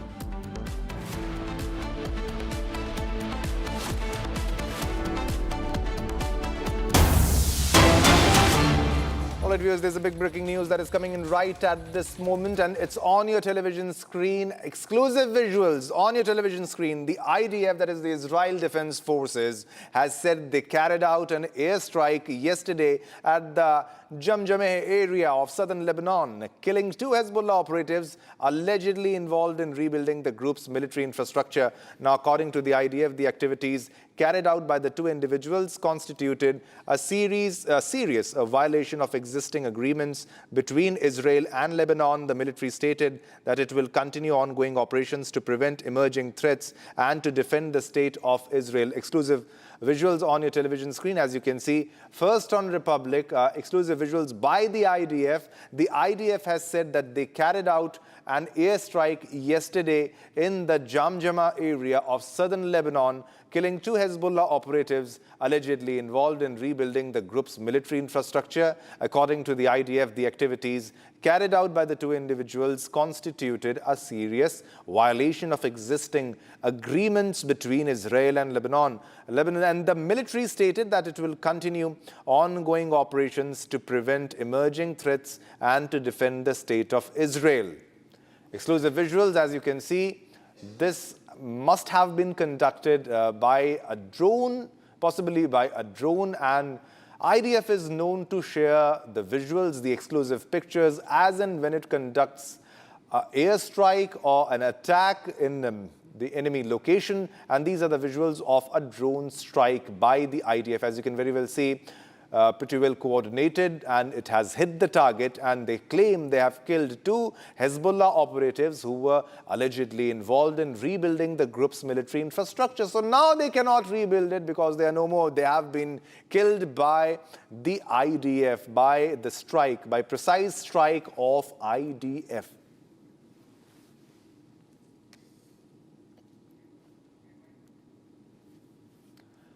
Well, viewers, let's move on to our next story. Now, deposed Venezuelan leader, that is Nicolas Maduro, will appear in a New York City courtroom today after his capture by the U.S. military in an attack that killed at least 32 Cubans. He is facing drug and weapons charges. Now, U.S. President Donald Trump said America is in charge as acting president. Delcy Rodriguez called for cooperation with the U.S., a softening in her response to the attack. Now, the U.S. is working to establish a pliant interim government in Venezuela, with Secretary of State Marco Rubio saying the focus is on setting policy and maintaining a leverage. So, deposed Venezuelan leader Nicolas Maduro will appear in a New York City courtroom today. Greetings, good afternoon. I'm in Maracaibo, Zulia State, occidental of Venezuela. The situation here, it's like a holiday day, a holiday or vacation day, because the people, we don't have we don't have too much movement in the vehicles. This highway unit to two principal cities here in Zulia State, Maracaibo and San Francisco City. We make a round in all the city of Maracaibo. We can see the people in their homes, because the environment just right now is uncertain, because the government, the Vice President Delcy Rodriguez, make announce she's announced she take oath in the presidency of Venezuela the next Monday in the morning. The National Assembly make that oath of Delcy Rodriguez with in the presidency of Venezuela, temporary presidency. Well, just right now, I can tell Maracaibo and the occidental of Venezuela that the situation just right now is all calm, thanks calm, because the people just right now we can it's too difficult to make a prediction about what can happen in Venezuela. Today's remember the government of U.S. Donald Trump and Marco Rubio. He announced Venezuela was the government of U.S. take the administration of the country of Venezuela. That make so many reactions in all the world. Of course, in Venezuela we have reactions. So many people and with sympathy with the government of Maduro make activities and meetings in some areas of Caracas. In Maracaibo and other cities, we don't see any meetings, but in Caracas the situation is different. So many people, the collectives and the people with sympathy with Maduro make so many reunions and meetings in protest for detention of Nicolas Maduro. That is the information here in the occidental of Venezuela. Well, if we can, if we know about something additional, we can send another contact. Greetings.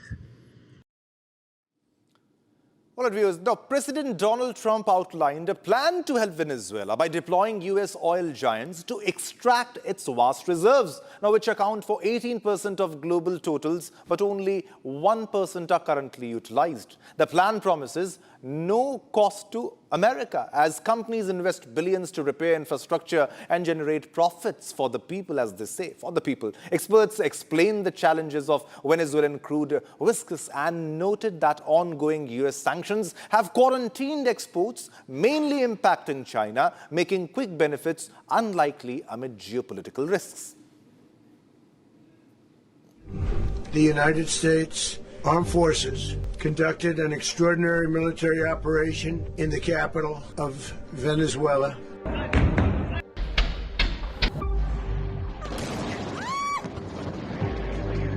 We're going to take back the oil that, frankly, we should have taken back a long time ago.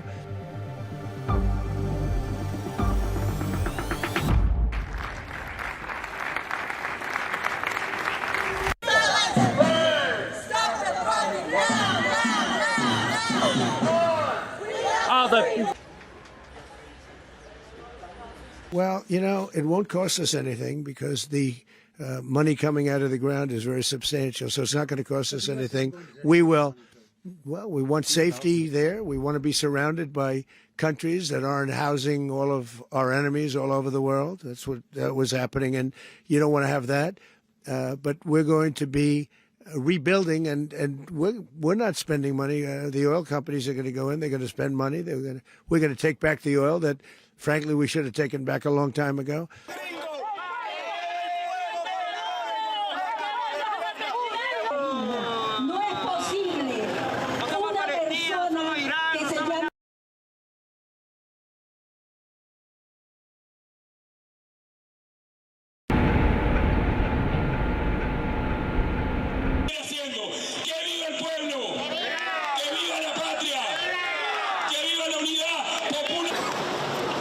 Estimates indicate that actually Venezuela has the most underground resources of oil-related product that could be brought into the market.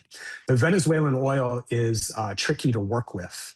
It's thick like molasses, if you will. It's extremely viscous, and it requires special handling in order to process into those high-value transportation fuels like gasoline and diesel that economies need.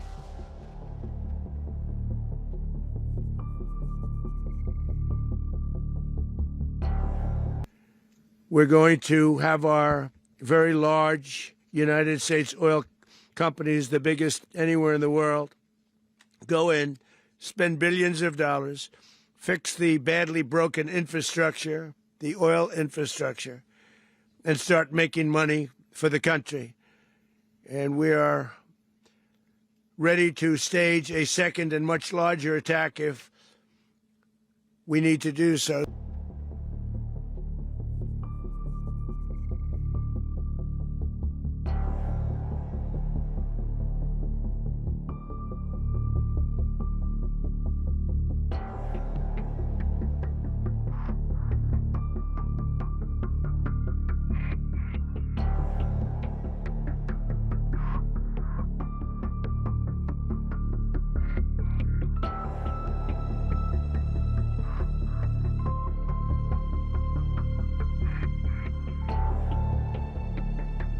for the time being, it's very important to remember that the Trump administration is maintaining this quarantine on Venezuelan oil exports and on the whole program of sanctions against Venezuelan persons, assets, entities.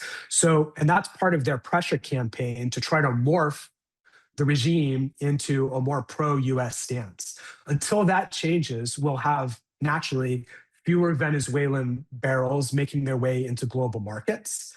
That affects first and foremost China, which was receiving all of the oil from Venezuela, except for the small amount from Chevron going to the US Gulf Coast refineries. So China is keeping a close eye, probably with a degree of concern, on what's happening in Venezuela, because they're seeing, even though it's a small element of their oil import supply chain under threat, you can't put this intervention toothpaste back into the tube. Now that we're doing things like quarantining oil exports and potentially toppling regimes, or at least leaders of oil exporting countries, the guys that are their customers, that are their importers of that oil, are going to be concerned.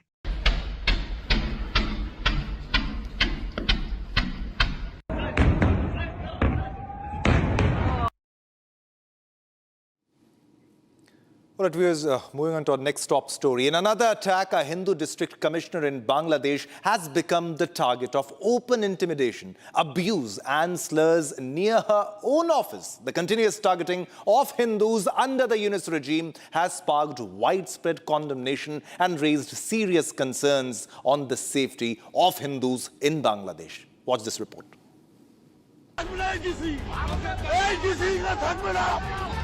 A disturbing incident from Bangladesh's Kurigram 3 constituency, where Hindu district commissioner was subjected to communal harassment, not on the streets but inside a government office. District Commissioner Annapurna Devnath, a Hindu officer, became the target of a mob after the nomination of a Jamaat candidate was cancelled. Supporters of the Jamaat-nominated candidate, Barrister Salehi, stormed the DC office premises, hurling slurs and abusive language at the district commissioner. She was labelled an ISKCON member, a stooge of India and an agent of the Awami League.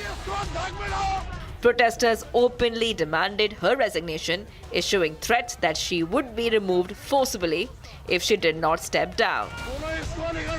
This incident fits a larger and a worrying pattern. Under the Yunus-backed regime, Hindus in Bangladesh have repeatedly found themselves singled out and intimidated. This is just another incident showing repeated targeting of Hindus and minorities under the Yunus regime in Bangladesh. And comes just weeks after Deepu Chandra Das was lynched by a mob in Bangladesh's Mymensingh city, an incident that has sparked widespread outrage. India's External Affairs Ministry recently has expressed grave concern over unremitting hostilities against minorities in Bangladesh and keeps a close eye on the developments. Bureau Report, Republic TV. All right, viewers, let's move on to our next top story. Now, fresh violence has erupted once again in Manipur. Suspected Kuki militants carried out a bomb attack on a Meitei village in Bishnupur district, injuring civilians. Now, this comes even as the centre has extended the inquiry into the ethnic violence gripping the state. Here's a detailed report on that. Fresh explosions rocked parts of Manipur early Monday morning. Suspected Kuki militants allegedly hurled multiple improvised explosive devices into a Meitei village in Bishnupur district, triggering panic and chaos among residents. The attack took place at an Aganukon village, barely 300 to 500 meters from a Central Reserve Police Force camp. At least 2 villagers, including a woman, were injured after bomb splinters struck them. One house was gutted after being directly hit by an explosive device. Following the blasts, the area was sealed off. Security forces launched combing and search operations. This is not an isolated incident. Just over 2 weeks ago, open firing was reported at Phogakcho village in the same district, prompting security tightening across vulnerable pockets in Bishnupur. The latest attack comes in the backdrop of Manipur's ethnic conflict between Meitei and Kuki groups. The violence in 2023 was triggered after Kuki Zo tribals living in the hill districts protested over a High Court recommendation for granting scheduled tribe status to the Meitei community members. Amid continuing unrest, the Union Home Ministry recently granted a fourth extension to the high-level inquiry panel probing the violence. Manipur is currently under President's rule, which was imposed on 13th of February last year after the then Chief Minister N. Biren Singh resigned. Well, it was time to slip into a short commercial break, but don't go anywhere. Coming up next, Tukre gang key conspirators will continue to stay in jail. Supreme Court rejects bail for Sharjeel Imam and Umar Khalid. Coming up next, don't go anywhere.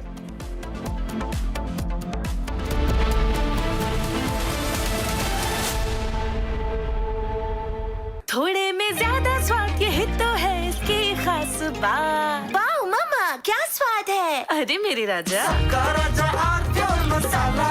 These are not media trials. These are strong campaign-based issues.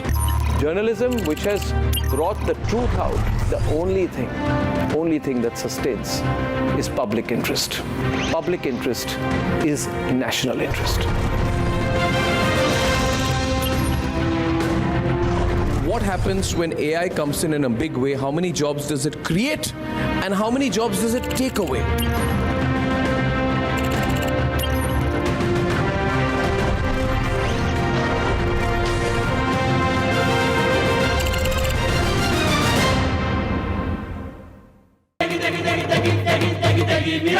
MDH की देगी मीरज, देगी मिर्च का तड़का, अंग अंग फड़का। MDH की देगी Miraj.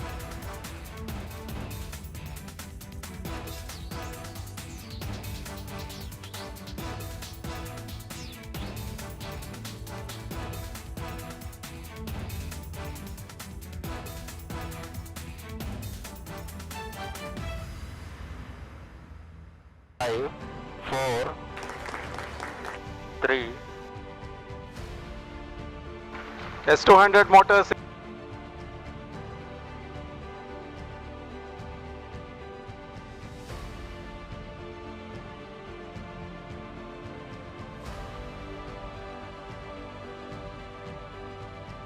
Plus 20 seconds. Lift off normal.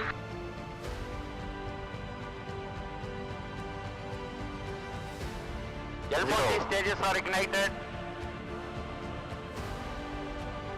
Plus 5 seconds. Plus 20 seconds. First stage performance normal.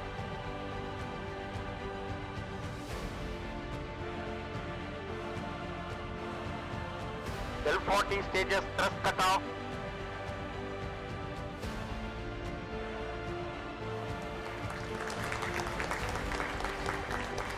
Plus 5 seconds. Auto tracking.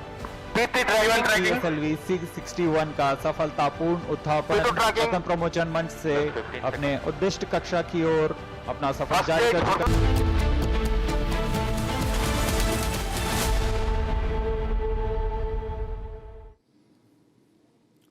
All right, viewers, welcome back. Now, let's move on to our next story. The Indian Army is modernizing firepower with the indigenous 155mm ramjet shell. The projectile features a ramjet engine for propulsion. This system uses atmospheric oxygen to generate thrust. The mechanism extends the strike range to 60 kilometers. The shell maintains supersonic velocity throughout the flight path. Now, this capacity ensures precision on distant targets. Now, recent tests at Pokhran displayed successful performance. The technology aligns with the Make in India program.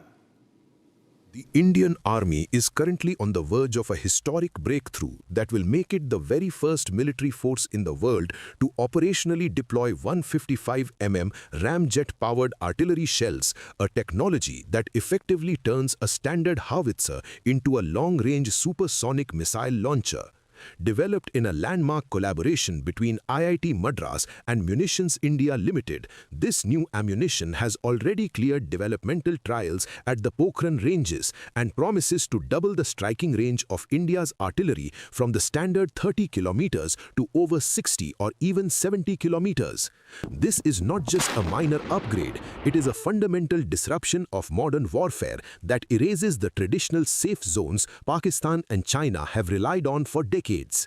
By integrating jet engine technology into a standard artillery shell, India is solving the biggest problem of border defense: how to hit deep enemy targets without the massive cost of cruise missiles or the political risk of sending fighter jets across the border.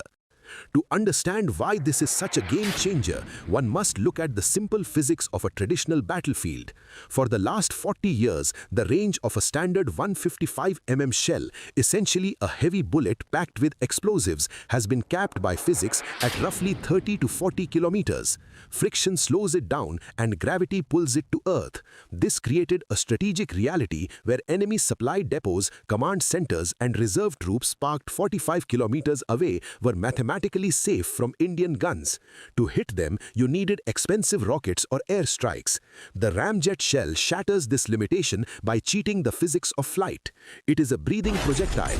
When fired from a gun like the K9 Vajra or Bofors, it starts like a normal shell, but once it hits supersonic speeds, an intake opens up, sucking in oxygen from the air to burn onboard fuel.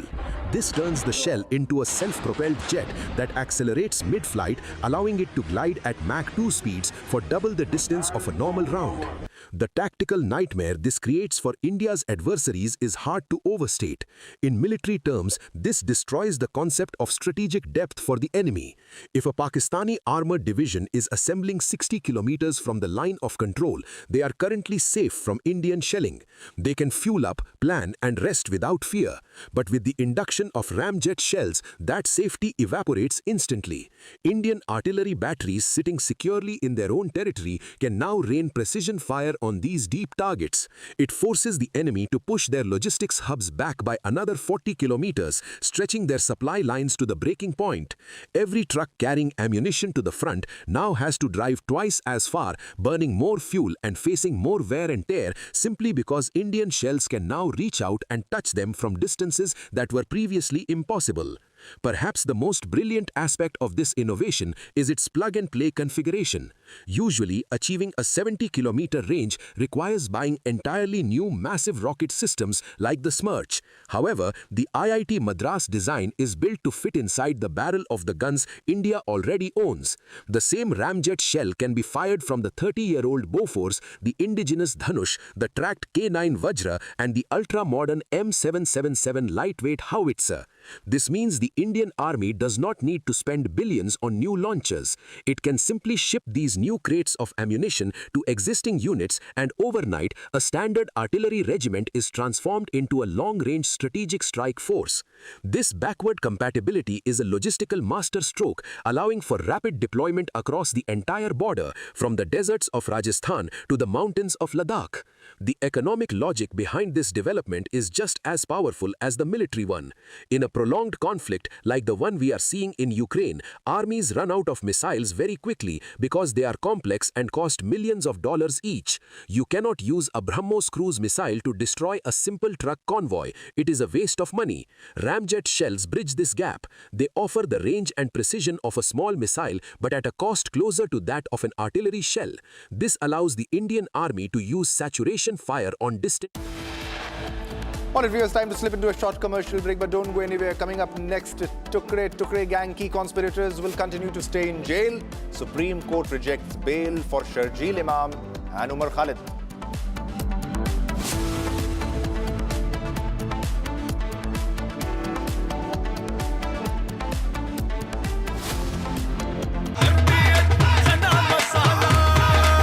अब छोलिया हो या लोबिया, सफेद चने या काले चने, सब कुछ मजेदार बने।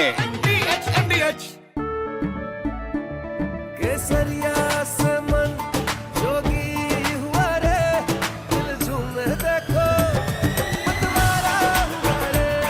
केसरिया से मन जोगी हुआ। हर पल मनाओ केसरी त्योहार।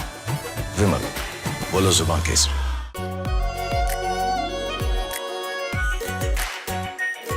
Pure shahi paneer masala, delicious, healthy every day.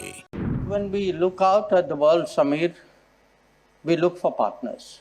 We don't look for preachers. Engaging America has become more complicated. You all know why. Huh? Having a neighbor that is an epicenter of global terrorism.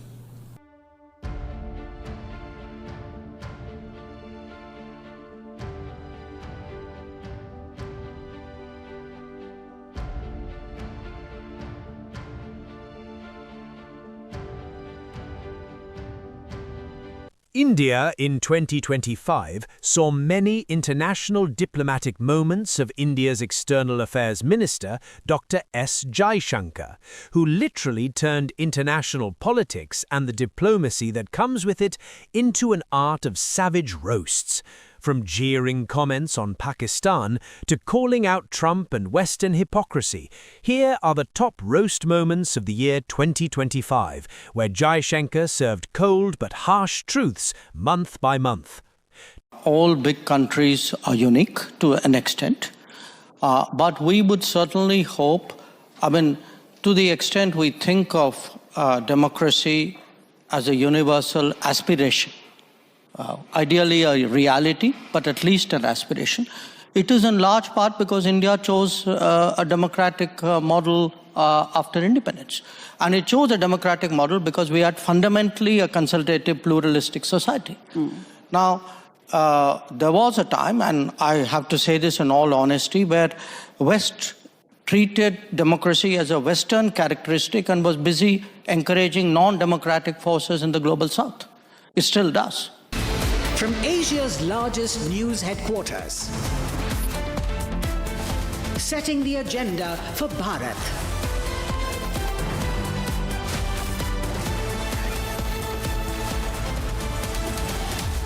You're watching Republic.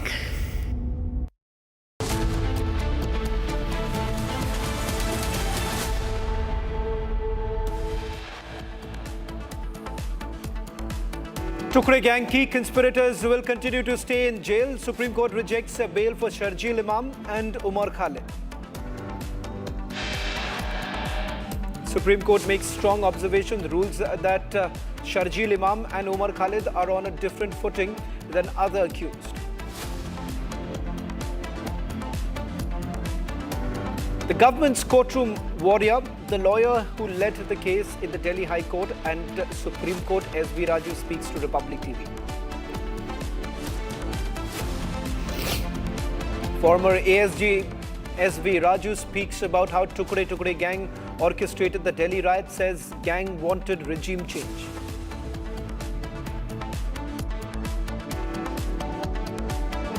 हम कहना चाहेंगे 2 लोगों को जो bell नहीं दी गई है उसके लिए सुप्रीम कोर्ट का शुक्रिया अदा करना चाहेंगे, लेकिन 5 लोगों को जो बेल दी गई है ये दुर्भाग्यपूर्ण है, बेल नहीं देनी चाहिए। इनको बेल देने का मतलब है कि हम सनातनियों को फांसी देने का काम किया जा रहा है, तो जो कि नहीं होना चाहिए। Victim families question bail to 5 other accused, demand Umar Khalid and Sharjeel should be hanged. And after this, they wanted to make me happy, basically. He wanted to. Modi's a very good man. Yes. He's a good guy. He knew I was not happy, and it was important to make me happy. They do trade, and we can raise tariffs on them very quickly, and it would be very bad for them. Donald Trump threatens India to raise tariffs if India doesn't stop buying Russian oil, says it's necessary to make me happy.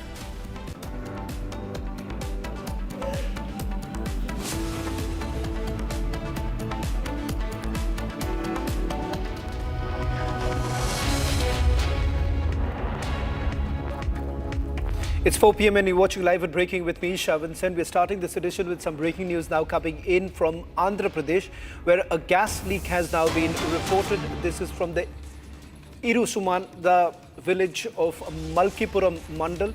In fact, local residents have now informed ONGC officials about the incident. ONGC officials, along with the fire and police personnel, are dousing the fire. Villagers, as we see from the images that have now come in a short while back, show they are in a state of panic and fear. Further details are awaited right now. In fact, fire department Officer Balakrishna has spoken a short while back, giving us a sense of what's really happening on the ground. On your screens, these are the images that came in just roughly 30 minutes ago. And this is what you see right now. This is from the ONGC area, which is where the fire actually broke out. Let me go across to my colleague Aishwarya, who's joining us on this broadcast. Aishwarya, first describe where exactly has this fire broken out, what's the condition right now, and whether at all there have been any casualties that have been reported so far.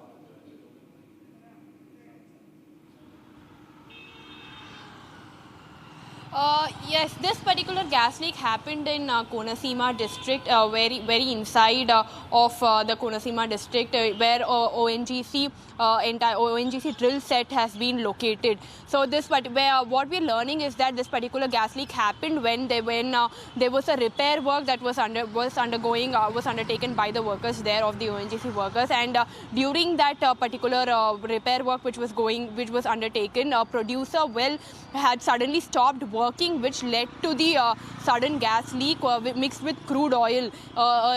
What the people around, the locals, thought was when the gas started to blow up, it looked more like a fog. So that was the delay in which even the local authorities, locals as well as the repair workers could not understand what had happened. And later, when the fire broke out short while after the gas leaked, after there was a fog-like atmosphere across the agricultural fields, because this particular drill set is located very close to the agricultural fields there, which is mostly coconut trees. So after this particular fog had enveloped this particular area, they began to realize that this is more than the natural fog during winters, but more than it is a gas leak mixed with crude oil. And shortly after that, the fire also started to erupt when the locals fled, the villagers fled from their homes, and they immediately alerted the authorities as well, and the fire workers, the fire department as well as the ONGC authorities reached the spot as soon as they can, and they started to undertake the rescue works and try to control the fire, is what we're learning. The nearby villagers were also given instructions through microphones and announcements saying that this particular gas leak has happened in the neighboring area, and all these villagers have been moved to nearby location, that is Lakkavaram, which is approximately the near village of the most little developed village here in Andhra Pradesh. All the villagers have been evacuated there, and in a community hall setup has been made for all these villagers for them to reside there until and unless this particular situation, the gas leak situation, can be brought under control. But what we are also learning is that the authority will soon give an official statement about the number of casualties as well. There is no number of casualties being reported until now. Thank you very much, Aishwarya, for getting us the latest details. We'll be tracking this very closely. Now, the Congress party is up in arms over a water contamination crisis, alleging that a poorly executed low-cost sewage pipeline project has led to a surge in waterborne diseases. With 152 patients admitted, 108 suspected cases, and 50 active cases, they're pointing fingers at the authorities for compromising, public health in the state. The party claims that the project, which should have cost several crores, was carried out cheaply, and despite warning signs, no timely preventive measures were basically taken. They're also questioning the lack of data on patients seeking treatment at private hospitals, as official figures only capture government hospital admissions. On your screens, images that have come in from multiple cities, starting from Indore, where the first report came in of water contamination, leading to death of several people, including a 6-month-old infant. That was from Indore. Now in Gandhinagar, multiple cases of typhoid essentially being reported, with several children being admitted in various hospitals. We're also going to go across to our reporters on the ground. In fact, Swarali is going to report from Gandhinagar, and Bengaluru too has reported there have been reports of water contamination taking place in Bengaluru, where you can see now residents clearly pointing out that how water which has been supplied by the municipal corporation is contaminated in nature, risking the life of several people. Let me go across to my colleague Swarali, who is joining us on this broadcast. Swarali, you're in Gandhinagar. Why don't you just move around, tell us what's really happening in the area and how people are basically complaining about the current situation?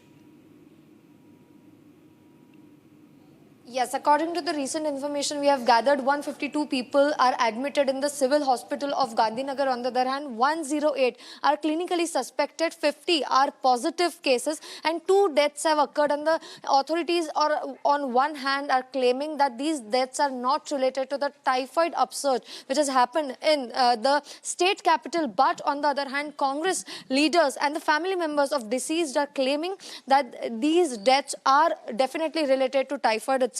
Right now, I am standing in Sector 24, Ward number 3 of Gandhinagar, wherein several cases of typhoid are rising. And now we are going to talk with the parents and family members of who are affected on ground.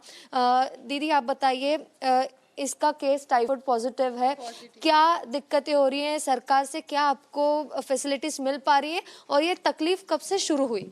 ये अभी 3-4 दिनों से इसकी तकलीफें start हुई है। इसको बुखार आ रहा है कांस्टेंट, कुछ भी खा रही है तो फिर इसको वॉमिटिंग हो जा रही है। थोड़ी देर बाद हम दवाई देते हैं तो उसको आराम रहता है एंड देन फिर वापस उसको बुखार आ जाता है। इसका टाइफाइड पॉजिटिव आया है तो हम चाहते हैं कि पानी का सही मतलब पॉपुलेशन रहे, क्योंकि जो भी हमारा पानी आ रहा है वो ख़राब आ रहा है। हम आरओ भी यूज़ कर रहे हैं तो उसमें भी पानी अभी फ़िलहाल ख़राब ही आ रहा है, तो जिसकी वजह से बच्चे तो सर्वाइव कर ही रहे, बड़े भी सर्वाइव कर रहे हैं। बड़े तो कुछ भी करके मतलब इस चीज़ों से कोऑपरेट कर सकते हैं, पर बच्चे तो नहीं सहन कर सकते। इम्यूनिटी बच्चों की बहुत लो होती है, इस लिहाज से बोल रही हैं। यस, क्या नाम है इसका? इसका नाम वेदांशी है। भूमिका। अच्छा, आप और कब से ये पानी की प्रॉब्लम हो रही है? ये अभी 10 दिनों से तो हो ही रही है, पर 3-4 दिनों से ज़्यादा इफेक्ट हो रहा है। पहले 10 दिनों से तो हो ही रहा था ज़्यादातर। ये बात करेगी हमसे? हाँ, आप कर सकती हैं। क्या तकलीफ हो रही है आपको? She is not even in a state to talk. There are also other patients over here. Sir, हम जब आए हम देख रहे थे आपको बहुत तकलीफ हो रही थी। आप हमें बताइए कि इस इलाके में कितने केसेस हैं, एक अंदाज़ा आपको, और आपको क्या तकलीफ हो रही है? मेरे को कल रात से मेरे को भी तकलीफ हुई है। कल रात से मेरे को दस्त लगी और वॉमिट हो रही है। मैं दवाई लाया, सब कुछ किया, लेकिन अभी भी मुझे कोई आराम नहीं है। अभी भी vomit. Dekera in Bundi district of Rajasthan, resulting in multiple casualties and injuries. Lok Sabha Speaker Om Birla later visited the hospital to inquire about the condition of the injured.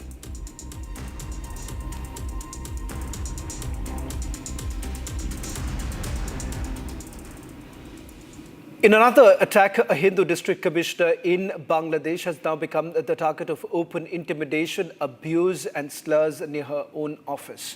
The continuous targeting of Hindus under the Yunus regime has sparked widespread condemnation and raised concerns on the safety. Take a look at this report.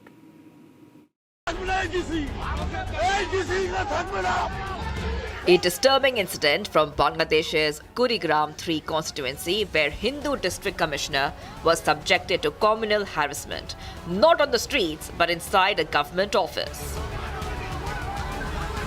District Commissioner Annapurna Devnath, a Hindu officer, became the target of a mob after the nomination of a Jamaat candidate was cancelled. Supporters of the Jamaat nominated candidate, Barrister Salehi, stormed the DC office premises, hurling slurs and abusive language at the district commissioner. She was labelled an ISKCON member, a stooge of India and an agent of the Awami League. Protesters openly demanded her resignation, issuing threats that she would be removed forcibly if she did not step down. This incident fits a larger and a worrying pattern.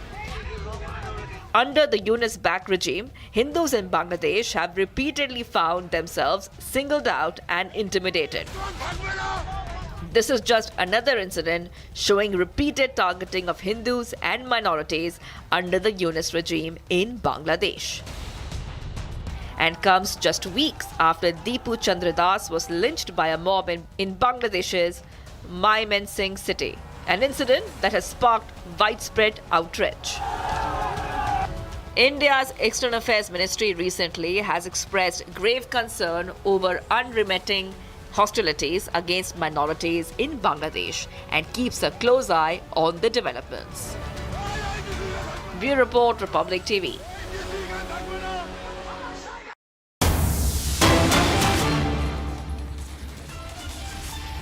Getting in some breaking news now from Karnataka, where a foundation stone-laying ceremony for a railway overbridge in Koppal's district have now turned chaotic, with BJP and Congress workers clashed in the presence of Union Minister V. Somanna.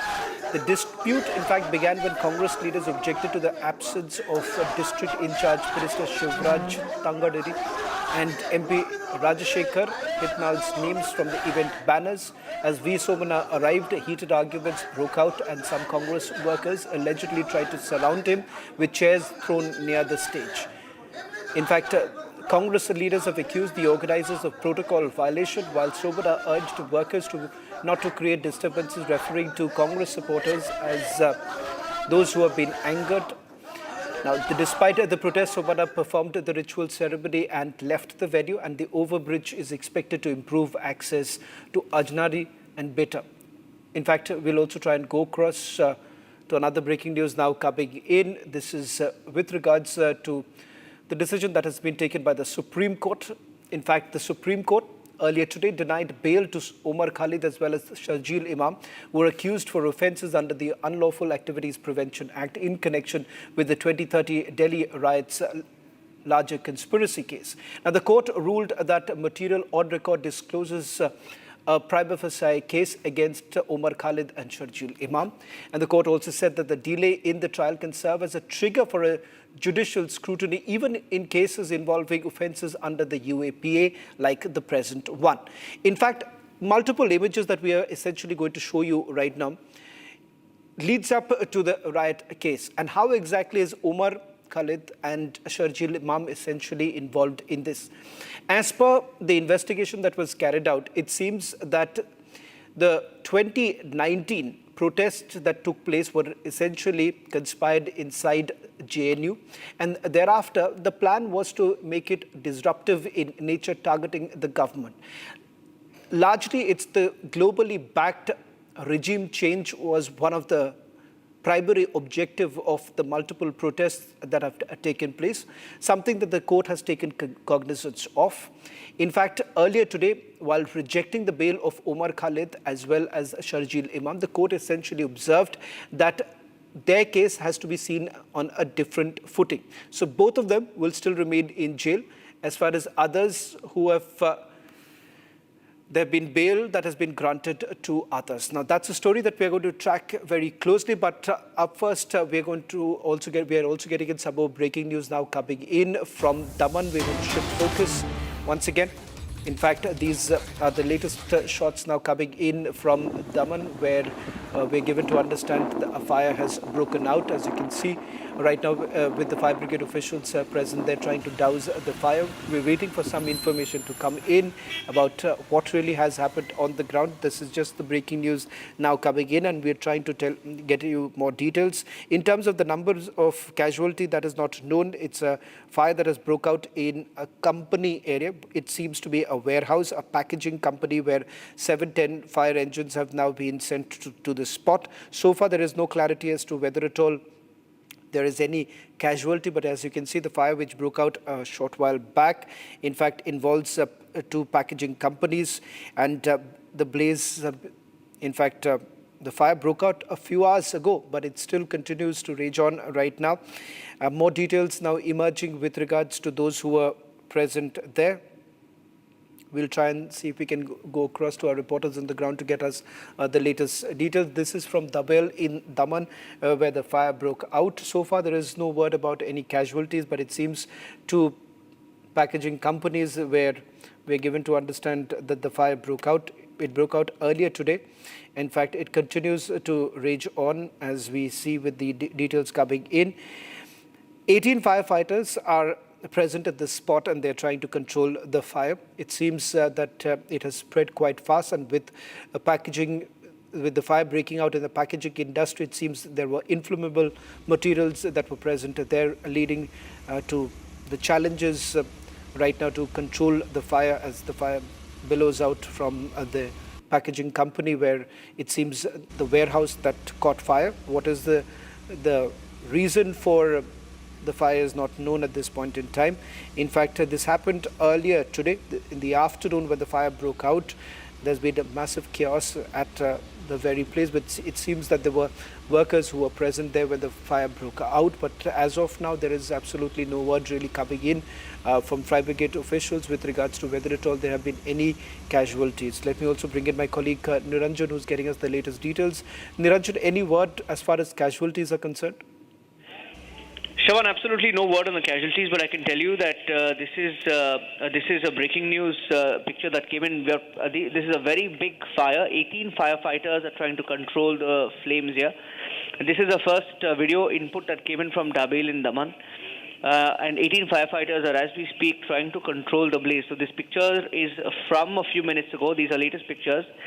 And this was a fire that broke out in two packaging companies this afternoon. And it raged on for hours. It's not completely doused yet as we speak, and efforts are on to control the fire. In fact, as we speak, we're also trying to get our teams in Daman on the line with us right now to get more to get the live input from there. As of now, there are no casualties. There are no reports of any casualties or anybody who's been taken to the hospital. But a significant loss in terms of property, etc., given the scale of this fire that has broken out. This is in two companies. The company itself is called Ace Packaging. Ace Packaging, we understand, makes food-grade packaging containers. So this fire was in this company, which is located in Dabel, Daman. This is in Dadra Nagar Haveli, and we should be able to get more inputs. But the scale of the fire showing that the entire unit perhaps has been gutted as we speak. Some more pictures came in showing how last ditch attempts were made to try and at least clear the storage areas and take out all the material that was packed and kept there as part of the manufacturing process. But we don't have an update on the ground. That's the latest update, Shawan, that firefighting continues. It broke out this afternoon. Back to you for now. Niranjan, I'll just request you to stay on with me as I'm going to just take our viewers through some of the details that have emerged so far. In terms of casualties, as my colleague Niranjan was pointing out, there is absolutely no word really coming in from the fire brigade officials. But from the preliminary report that has come in, it appears that there have been workers who were present there when the fire broke out. And in fact, this happened earlier today, and the fire continues to rage on, and that in itself is an indication of the scale of fire that we are really looking at right now in Daman. Let me also bring in my colleague Swarali, who is joining us on this broadcast. Swarali, have you been able to pick up any further information?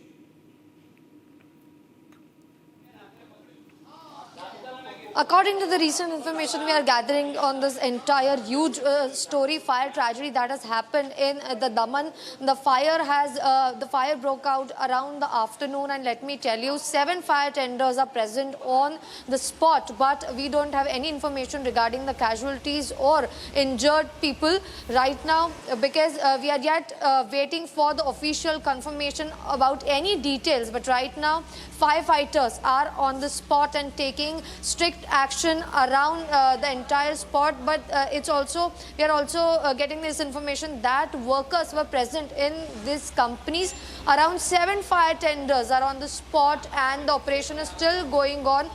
This fire has broken out around the afternoon, and we are waiting for any further official information. I'll request you to stay on with us, Swarali, as you're getting us more details. A quick recap as we move on to the other stories that we're tracking at this hour. A fire that has broke out in the packaging warehouse in Dabel in Daman. No word really on the casualties that have taken place so far. Well, in fact, coming up, the big story that we are tracking coming in from the Supreme Court. In fact, ASG Raju has spoken about how the Tukre gang orchestrated the Delhi riots as gang wanted a regime change.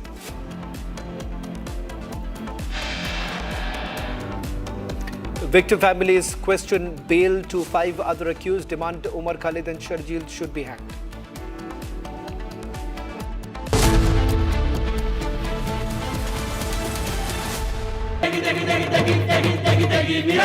MDH की देगी मीरज, देगी मिर्च का तड़का, अंग अंग फड़का। MDH की देगी Miraj.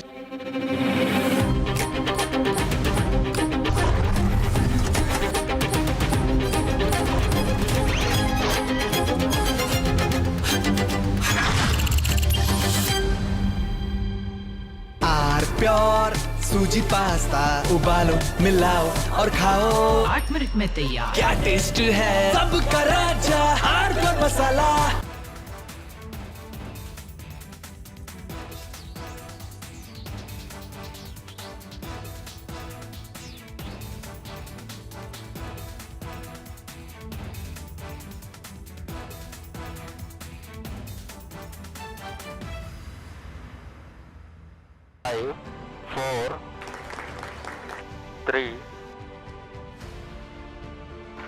S200 motors.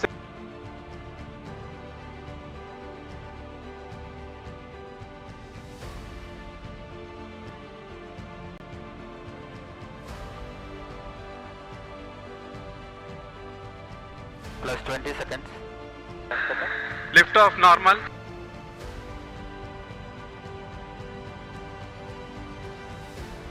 L40 stages are ignited. Plus 5 seconds. Plus 20 seconds. First stage performance normal.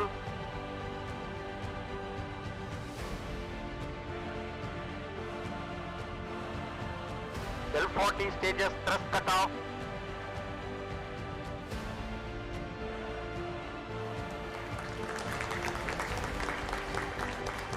Plus 5 seconds. Auto tracking.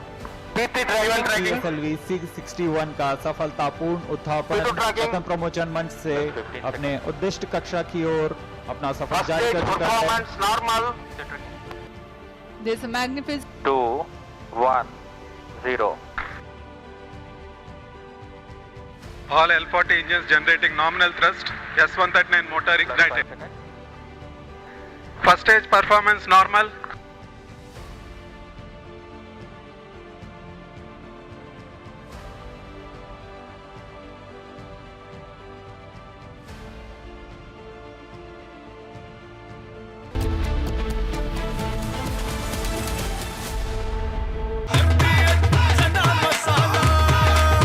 अब छोलिया हो या लोबिया, सफेद चने या काले चने, सब कुछ मजेदार बने।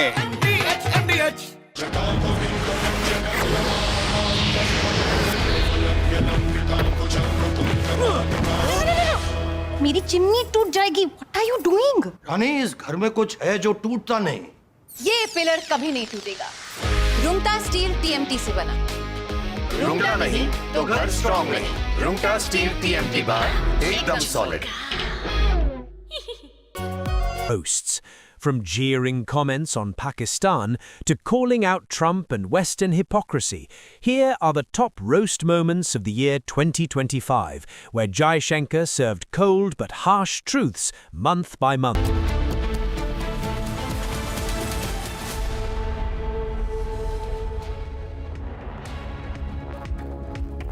Welcome back, friends. With so much of evidence screaming from the charge sheets of Delhi police, the Supreme Court has ruled that national interest is supreme, keeping Umar Khalid and Sharjeel Imam behind bars till trial happens. All that and more. Let's begin with the headlines.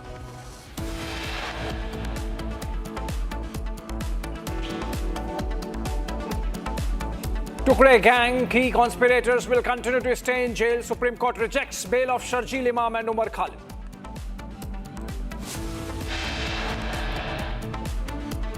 Supreme Court makes strong observations, rules that Imam and Khalid are on a different footing than other accused.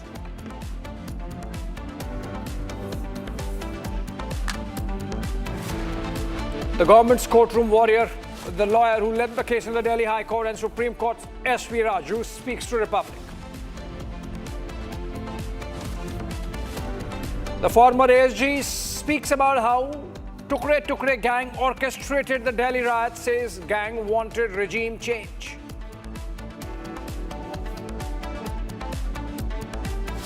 इसलिए हम कहना चाहेंगे 2 लोगों को जो bell नहीं दी गई है उसके लिए सुप्रीम कोर्ट का शुक्रिया अदा करना चाहेंगे, लेकिन 5 लोगों को जो बेल दी गई है ये दुर्भाग्यपूर्ण है, बेल नहीं देनी चाहिए। इनको बेल देने का मतलब है कि हम सनातनियों को फांसी देने का काम किया जा रहा है, तो जो कि नहीं होना चाहिए। Victim families question bail to 5 other accused, demand Umar Khalid and Sharjeel should be hanged.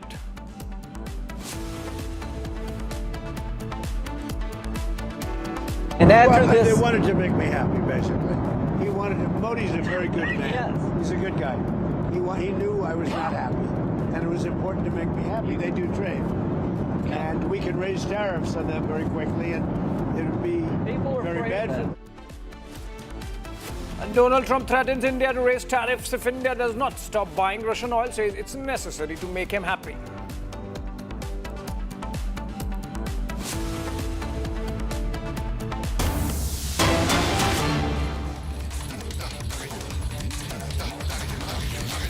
All right, we begin with a breaking coming in from Karnataka's Koppal, where clash erupted between BJP and Congress workers during foundation stone laying ceremony of a railway overbridge.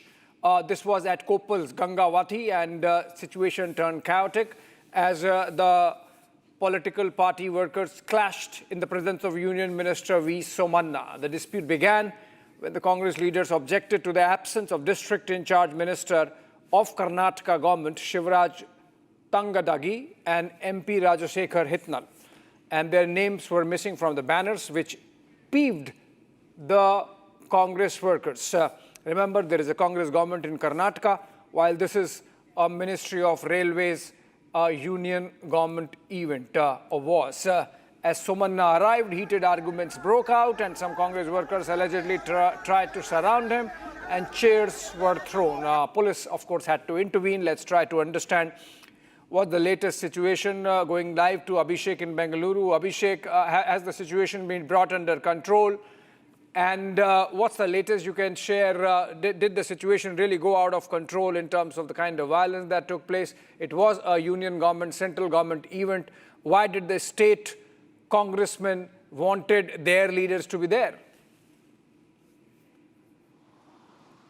Soon after the heated argument between Union Minister Somanna, who was present to inaugurate a project in Karnataka, it was the Minister Shivraj Tangadgi, the Minister of Kannada and Culture, and the MP demanded that their names have not been put on the banner despite it being a union government's program. They very clearly demanded that their names have to be mentioned because it was a union government's program, and they had to follow a protocol in which the names of the district in charge minister and the MP had to be considered. However, Somanna tried to ease up the situation by informing Shivraj Tangadgi and Hitnal, who were present there, to cool down a bit, because this might have done by the error of a human, and they would not be repeating this in any time soon. And also, it was mentioned that Somanna very clearly urged that the Congress people or the supporters of Congress shouldn't create a chaos because the names of the leaders aren't present. And also, he used the word patalam against the Congress karyakartas or the supporters of Congress, after which a fight broke out between the supporters of Congress and V. Somanna.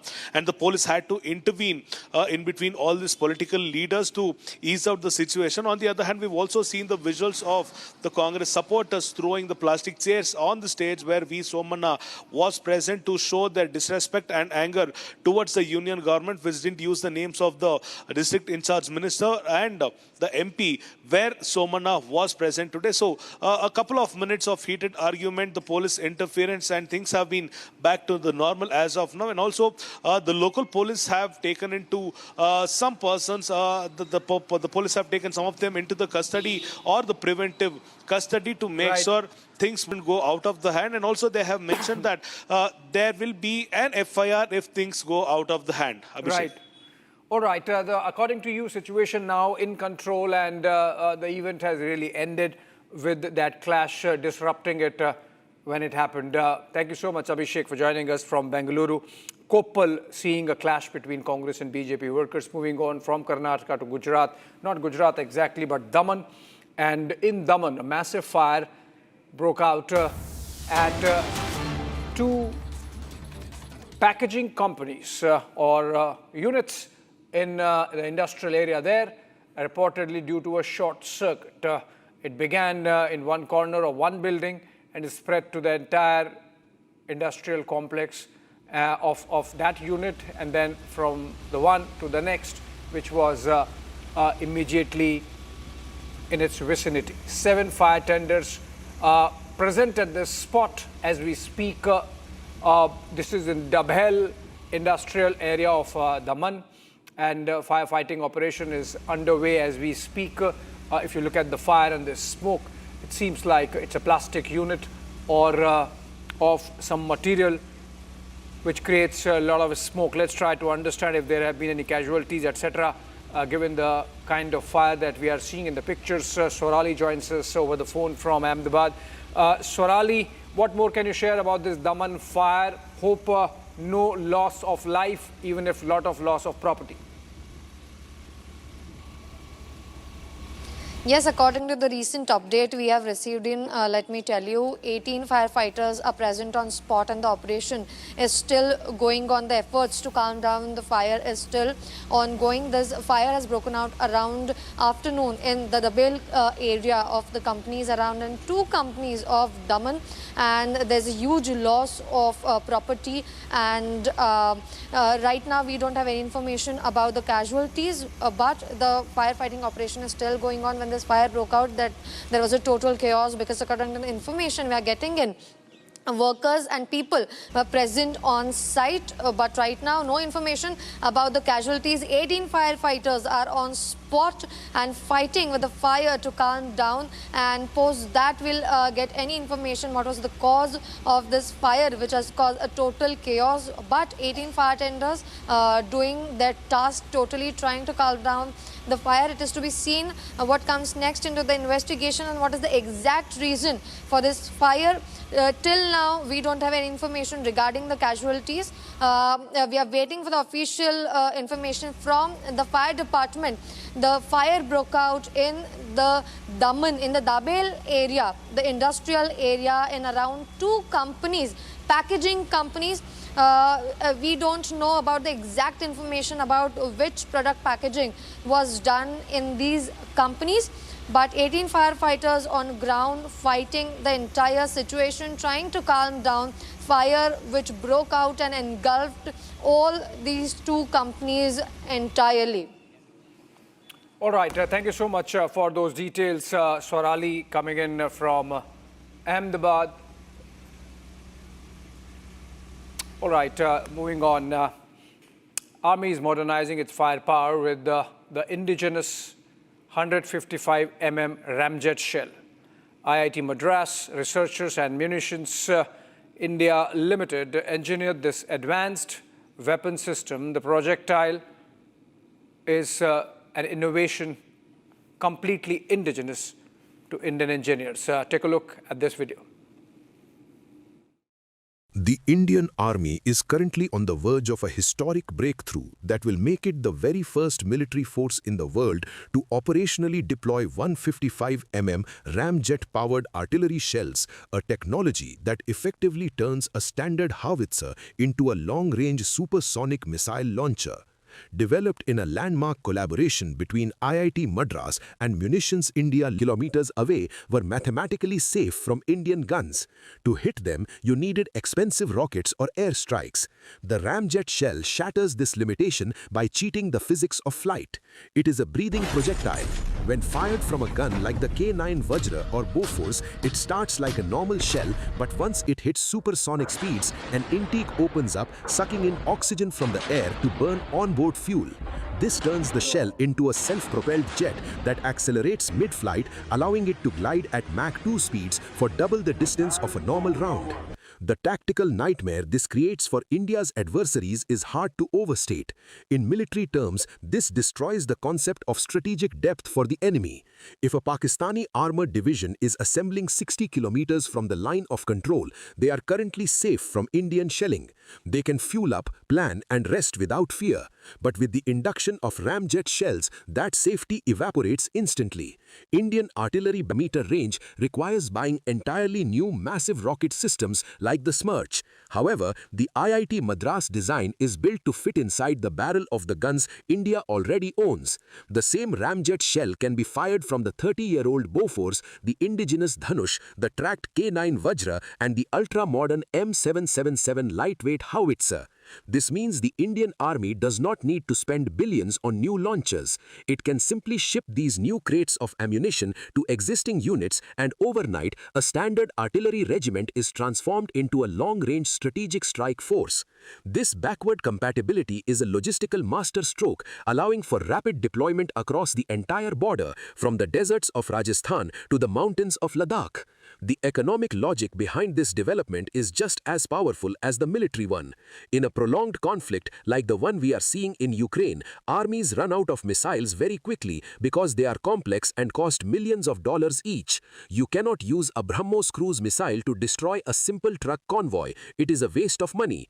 Ramjet shells bridge this gap. They offer the range and precision of a small missile, but at a cost closer to that of an artillery shell.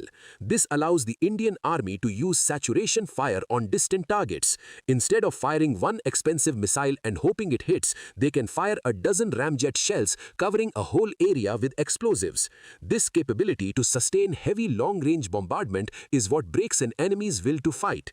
Furthermore, this technology is uniquely suited for India's specific geography. In the thin air of the high Himalayas, jet engines usually struggle, but ramjet projectiles actually perform exceptionally well because there is less air resistance or drag at high altitudes. Firing these shells from mountain peaks in Arunachal or Ladakh could theoretically extend their range even further than 70 kilometers, allowing Indian guns to target Chinese infrastructure deep behind the mountains that was previously thought to be out of reach. When paired with India's NAVIC satellite guidance, which these shells are expected to use for precision, the error margin drops to mere meters.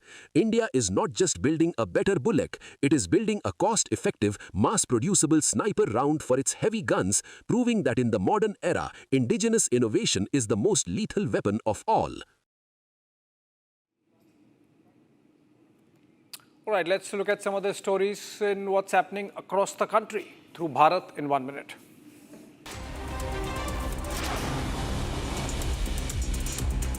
Members of the CPIM party protested against the attack on Venezuela near the American consulate in Chennai. Heavy security was deployed in the area as a precautionary measure.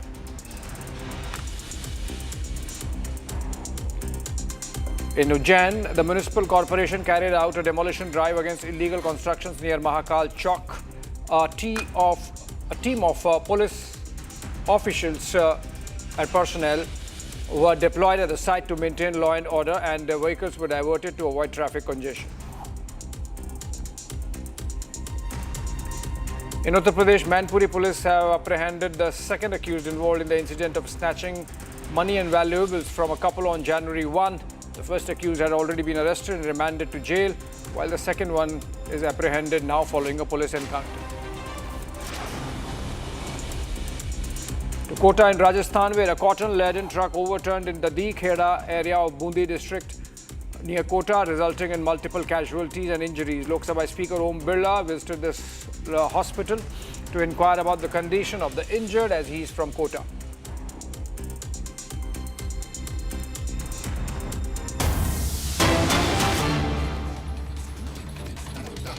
All right, moving on to a breaking news. A road accident from Delhi-Mumbai Expressway being reported. These are pictures of the moment immediately after the accident. 5 people traveling in the car had a narrow escape after their vehicle skidded off the expressway near Haryana's Nuh. These are from early morning, and you can see from the condition that the fog situation might have contributed to the car skidding from the highway onto the side, and people rushing to save and evacuate the passengers. 5 of them of a family were inside. The incident was caught on camera, and the video also surfaced online. In the video, it can be clearly seen that a huge cloud of dust erupted as the car veered off the highway. After skidding off, the car stopped in an open area on the side. The video can also, you can also see locals rushing towards the car to help the victims. The clip shows that the woman sitting on the front seat next to the driver opened the door and immediately rushed to inquire about the people in the back seat. In the meantime, of course, the villagers, the locals also came in and escorted those stuck inside to safety. This is the dust, cloud dust actually, not fog, a dust, a cloud of dust because the car skidded off the highway. All right, moving on. Okay, we stay with the story and we'll try to connect with the reporter. This has happened in the new area of the Delhi-Mumbai Expressway next to Gurugram, and the car was on its way to Jaipur is what we are being told, new in Haryana, next to Gurugram. And the expressway passes, the Delhi-Mumbai Expressway passes through that area. And this is the Delhi-Mumbai Expressway, the new one. And on that highway, the car skidded off the highway. Now, it remains to be seen whether the car skidded off because of the weather conditions, because of the driver misreading or misjudgment.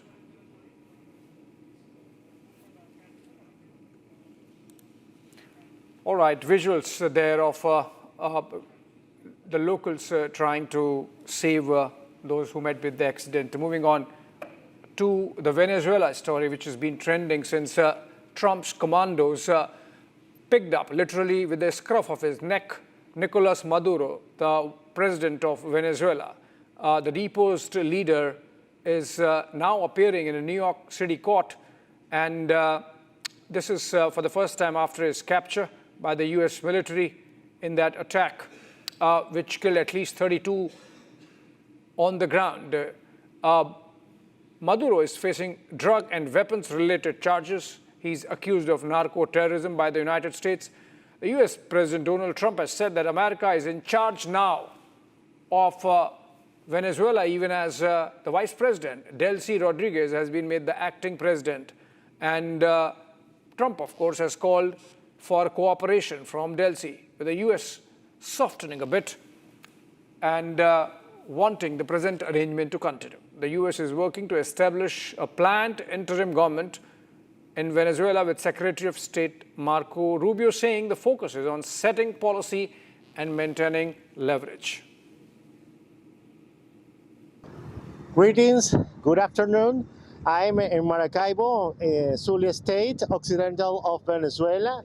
The situation here, it's like a holiday day, a holiday or vacation day, because the people, we don't have we don't have too much movement in the vehicles.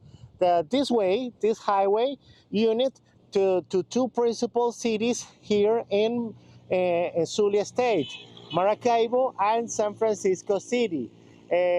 We make a round in all the city of Maracaibo. We can see the people in their homes, because the environment just right now is uncertain, because the government, the Vice President Delcy Rodriguez, make announce she's announced she take oath in the presidency of Venezuela the next Monday in the morning. The National Assembly make that oath of Delcy Rodriguez with in the presidency of Venezuela, temporary presidency. Well, just right now, I can tell Maracaibo and the occidental of Venezuela that the situation just right now it's in all calm, thanks calm, because the people just right now we can it's too difficult to make a prediction about what can happen in Venezuela. Today's, remember the government of U.S., Donald Trump and Marco Rubio, announced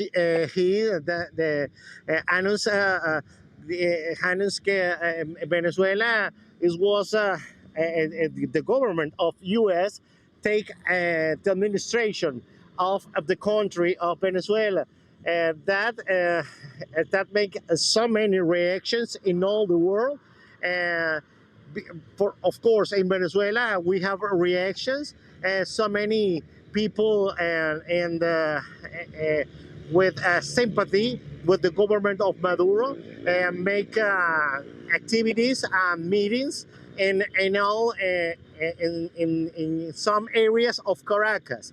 In Maracaibo and other cities, we don't see any meetings, but in Caracas the situation is different. So many people, the collectives and the people with sympathy with Maduro make so many reunions and meetings in protest for detention of Nicolas Maduro.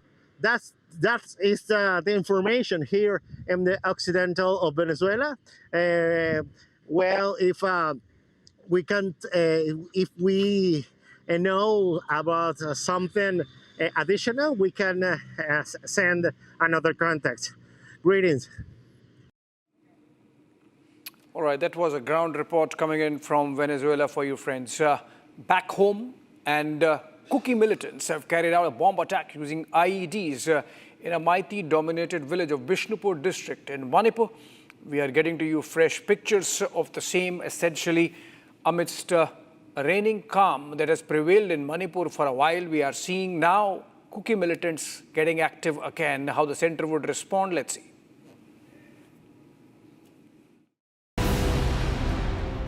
Fresh explosions rocked parts of Manipur early Monday morning.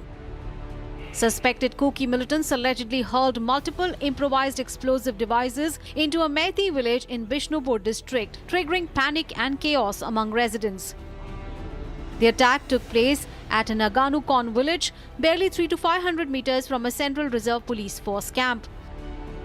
At least 2 villagers, including a woman, were injured after bomb splinters struck them. One house was gutted after being directly hit by an explosive device.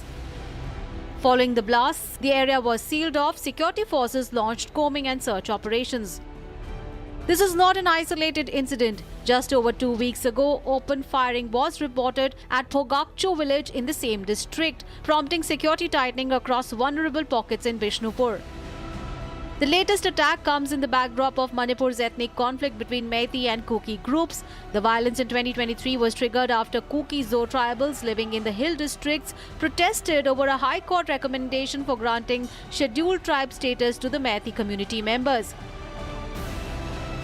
Amid continuing unrest, the Union Home Ministry recently granted a 4th extension to the high-level inquiry panel probing the violence. Manipur is currently under President's rule, which was imposed on 13th of February last year after the then Chief Minister N. Biren Singh resigned. All right, with this we come to an end of this bulletin, but coming up on the other side, exact details from the Supreme Court verdict in the Tukre gang case. Key conspirators to continue to stay in jail. Umar Khalid Sharjil Imam not coming out soon.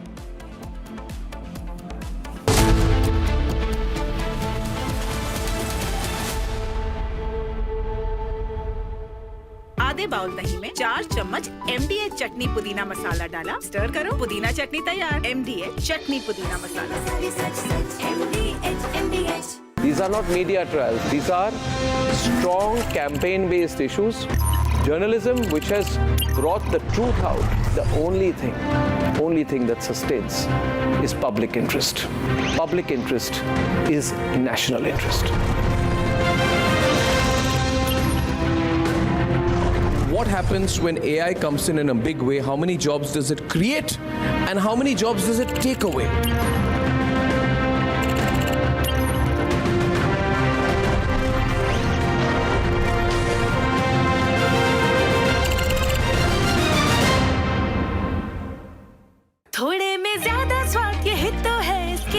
खास बात। Wow मामा, क्या स्वाद है? अरे मेरे राजा, सबका राजा pure मसाला।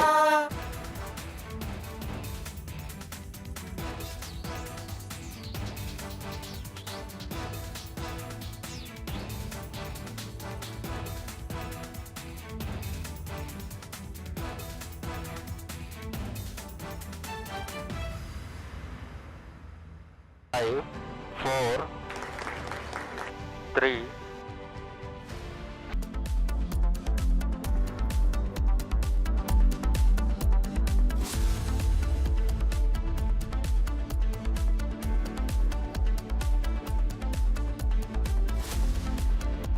MDH की हल्दी मिर्ची धनिया करे कमाल, ये रंग दे, ये खुशबू दे, ये तीखा, ये कम पड़े, क्या निराला MDH मसाला। केसरिया से मन जोगी हुआ रे, दिल झूमे देखो मतवारा हुआ रे। केसरिया से मन जोगी हुआ। हर पल मनाओ केसरी त्योहार। विमल, बोलो जुबान केसरी। आर प्योर सूजी पास्ता उबालो मिलाओ और खाओ, 8 मिनट में तैयार। क्या टेस्ट है सबका राजा R pure masala. When we look out at the world, Samir, we look for partners. We don't look for preachers. Engaging America has become more complicated. You all know why. Having a neighbor that is an epicenter of global terrorism.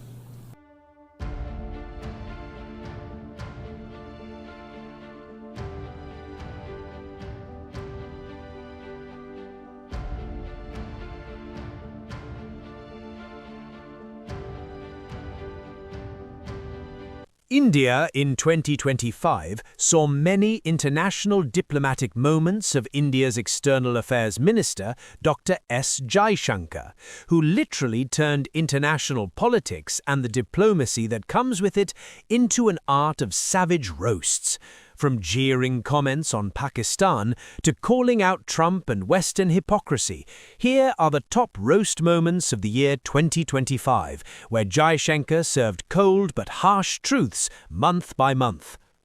All big countries are unique to an extent, but we would certainly hope, to the extent we think of democracy as a universal aspiration, ideally a reality, but at least an aspiration. It is in large part because India chose a democratic model after independence. And it chose a democratic... From Asia's largest news headquarters, setting the agenda for Bharat.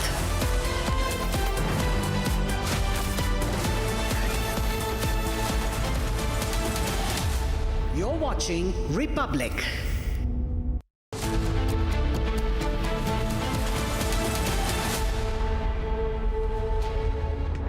Welcome, ladies and gentlemen. You're watching live and breaking at 5 p.m. with me, Tanisha Avasthi. The Supreme Court has denied bail to the Delhi riots 2020, Sharjeel Imam and Umar Khalid. And what we're going to get you next after the headlines is the proof that nails and shows how it was Sharjeel Imam and Umar Khalid that were responsible and had incited the riots that took place in the national capital in the year 2020. We'll get you all that and much more. But first, a quick check of the headlines. Tukre gang ki conspirators will continue to stay in jail. Supreme Court rejects bail for Sharjeel Imam and Umar Khalid.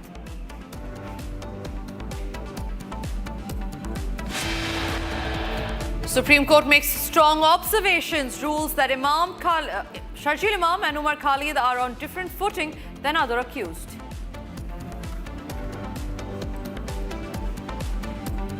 The government's courtroom warrior, the lawyer who led the case in a Delhi High Court and Supreme Court, SV Raju, speaks to Republic.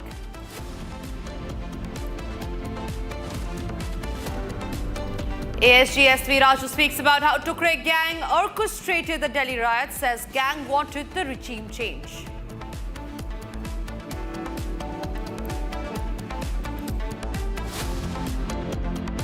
हम कहना चाहेंगे 2 लोगों को जो bell नहीं दी गई है उसके लिए सुप्रीम कोर्ट का शुक्रिया अदा करना चाहेंगे, लेकिन 5 लोगों को जो बेल दी गई है ये दुर्भाग्यपूर्ण है, बेल नहीं देनी चाहिए। इनको बेल देने का मतलब है कि हम सनातनियों को फांसी देने का काम किया जा रहा है, तो जो कि नहीं होना चाहिए। Victim families question bail to 5 other accused, demand Umar Khalid and Sharjeel Imam should be hanged to death. And after they wanted to make me happy, basically. He wanted to. Modi's a very good man. Yes. He's a good guy. He knew I was not happy, and it was important to make me happy. They do trade, and we can raise tariffs on them very quickly, and it would be very bad for them. Donald Trump threatens India to raise tariffs if India does not stop buying the Russian oil, says it's necessary to make me happy.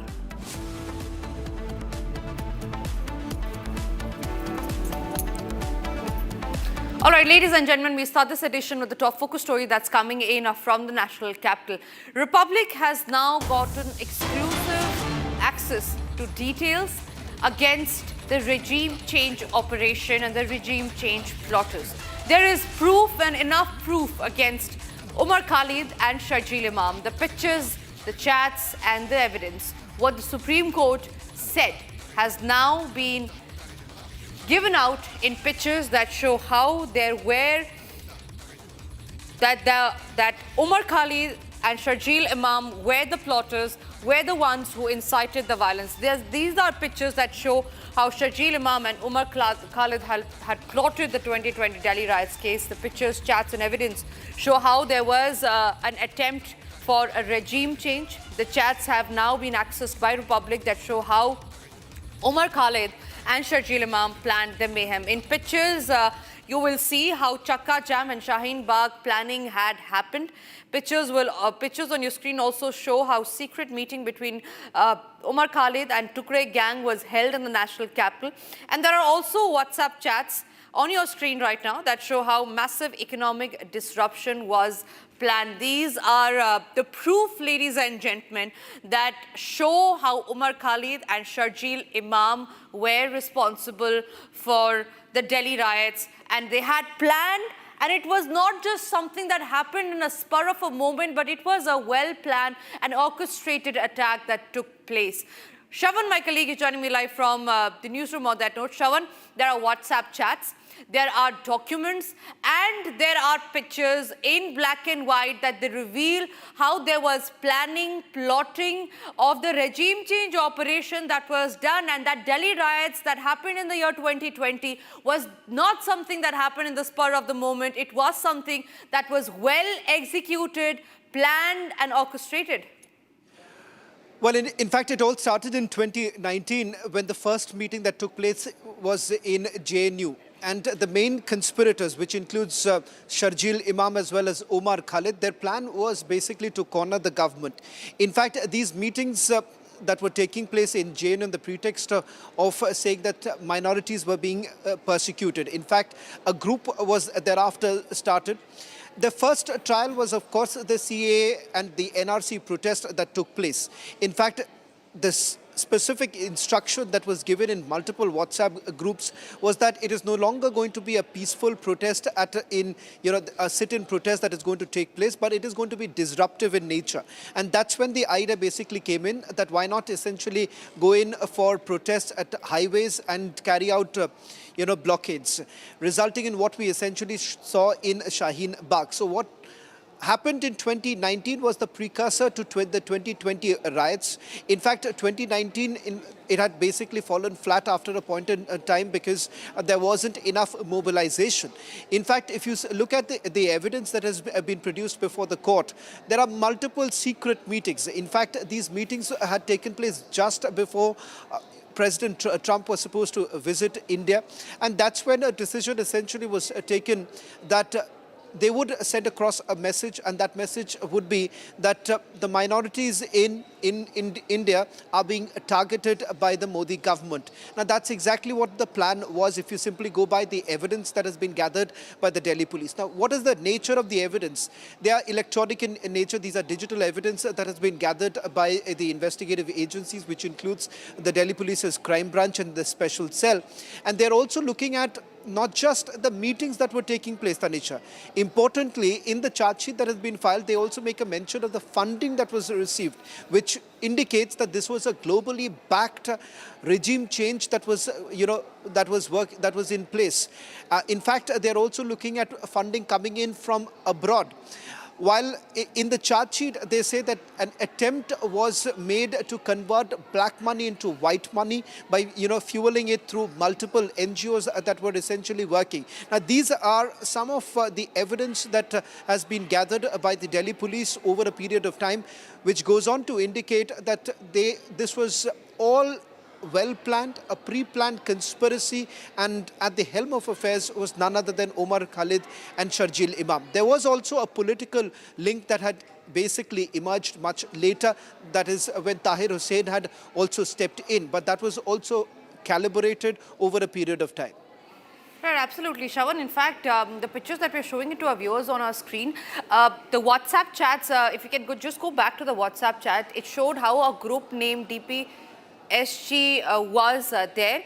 Shaheen Bagh was the #1 location, and also this picture that we see on our screens, ladies and gentlemen, the picture shows how there was a mobilization of Sharjeel Imam, Omar Khalid, along with other conspirators also who were responsible for inciting the mob in Delhi riots. Now, this picture specifically, ladies and gentlemen, was taken on 23rd of Jan 2020. In pictures, you have Omar Khalid, you have Sharjeel Imam, and present with them are the other conspirators of the Delhi riots case that had taken place back on 2020. And Shravan, like you were telling us about how it was not in 2020 at the moment when the riots broke out, it was the planning of the same was being done from 2019. What we also saw in other pictures, Shravan, is how Omar Khalid and Sharjeel Imam had met Yogendra Yadav as well.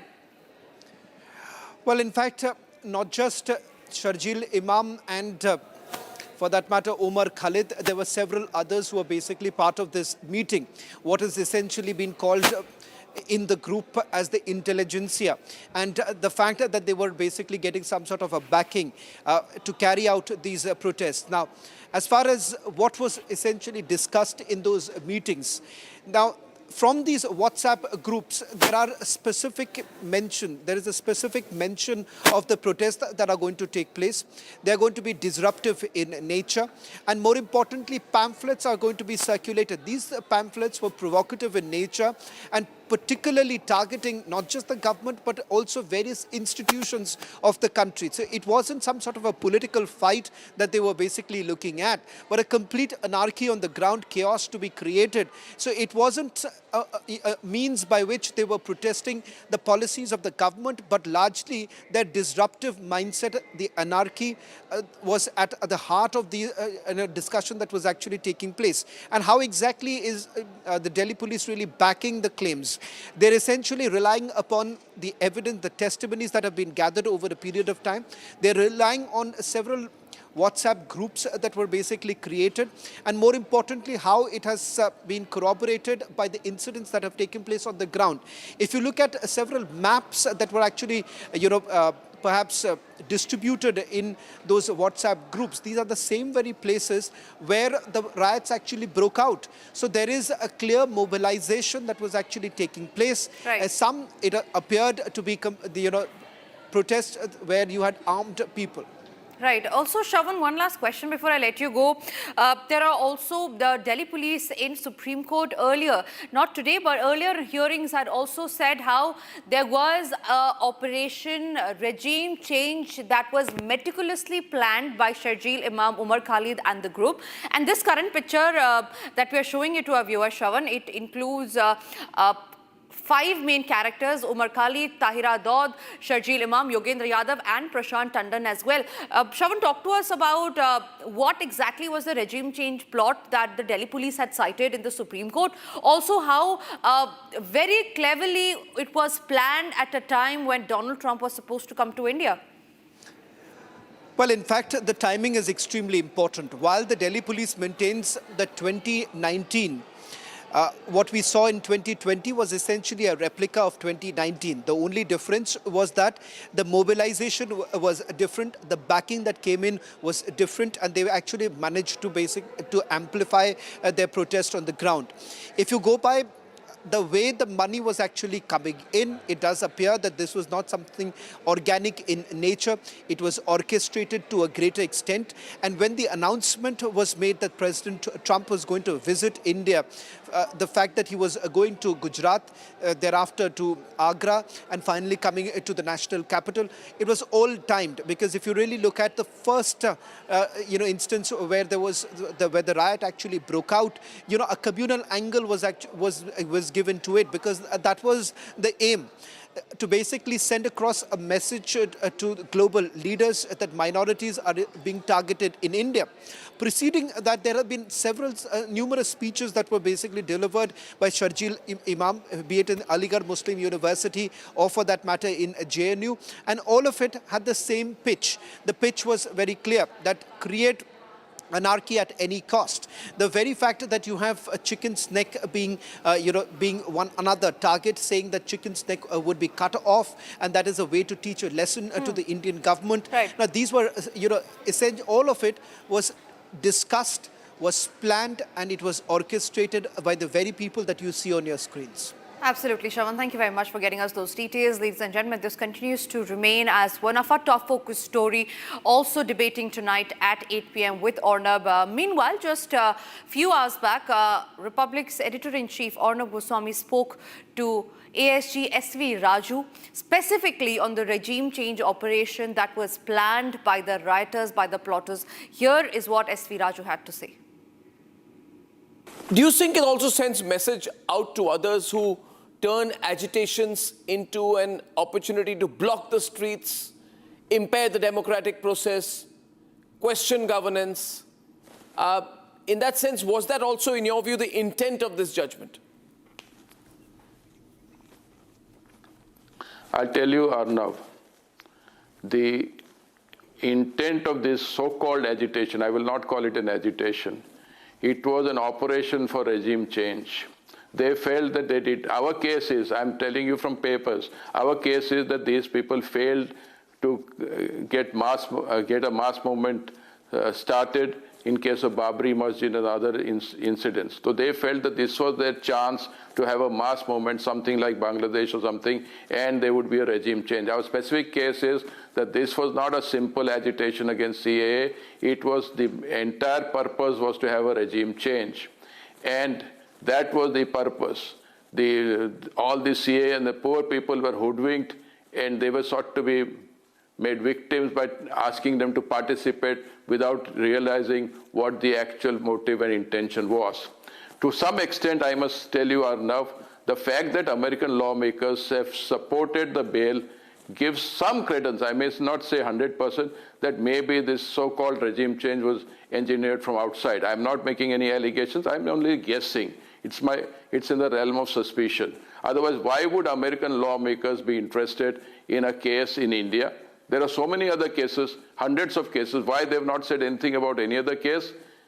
And they have not read the judgment. They have not read the earlier judgment of the High Court. They have not read the case papers. They have not seen the evidence. They don't know what the Indian law is. Indian law is totally different from the English or American law as far as terrorist activities are concerned. And straight away they issue a statement that to give him a bail. Asking the court to deliver a particular type of judgment, according to me, amounts to contempt, amounts to interference with the administration of justice. If these people were in India, probably they would have been hauled up for contempt. Yeah, I mean, they have spread this canard. Yes, sir. Over the last few days, they've spread this canard, Mr. Raju, especially internationally, Mamdani, 10 US lawmakers, that there's been no legal process. These poor chaps have got no legal support. They've not been through a trial. They are being incarcerated without trial. That's been their core attempt. I find it very interesting what you say there, that this is not, therefore, this proves the case, doesn't it? That this is not innocent.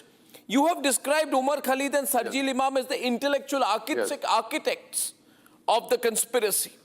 But the problem with these people is, you also say those projected as intellectuals are more dangerous because they guide and direct others. But they also keep a sliver of deniability. Yes. They keep a sliver of deniability. They won't actually go and burn a car, but they will incite other people to burn a car, to block the roads. So they've always got this sliver of deniability. They've always got this way in which they can guide a riot and then get away at the last minute. So you think this judgment will stop any further such attempts? It will go a long way in stopping such attempts, Arnav, and it will reveal to those potential terrorists who are waiting in the wings to refrain from such activities, feeling that they may not get bail, and even persons who were victims, not victims who were killed, but victims who are misguided into taking part in the agitation will also be now feel wary about it, and they will also keep their hands off. And with that, ladies and gentlemen, let's have a quick check of all the other stories that are making headlines. This is Bharat in 1 minute. Manipur police have apprehended the second accused involved in the incident of snatching money and valuables from a couple on January 1st. The first accused had already been arrested and remanded to jail, while the second was apprehended following a police encounter.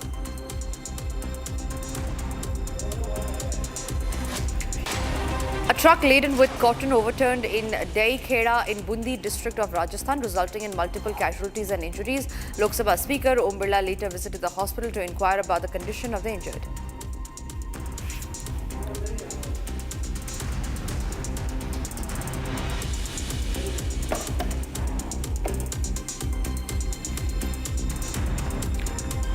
Ladies and gentlemen, President Donald Trump outlined a plan to help Venezuela by deploying United States oil giants to extract its vast reserves, which account nearly for 18% of the global totals, but only 1% are currently utilized.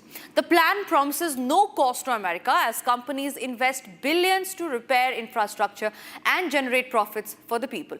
Experts explained the challenges of Venezuelan crude vicious and noted that ongoing United States sanctions have quarantined exports, mainly impacting China, marking quick benefits, unlikely amid geopolitical risks. Here's a quick detailed report on that.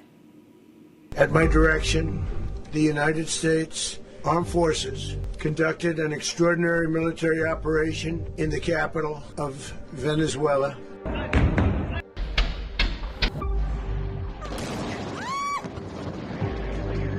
We're going to take back the oil that, frankly, we should have taken back a long time ago.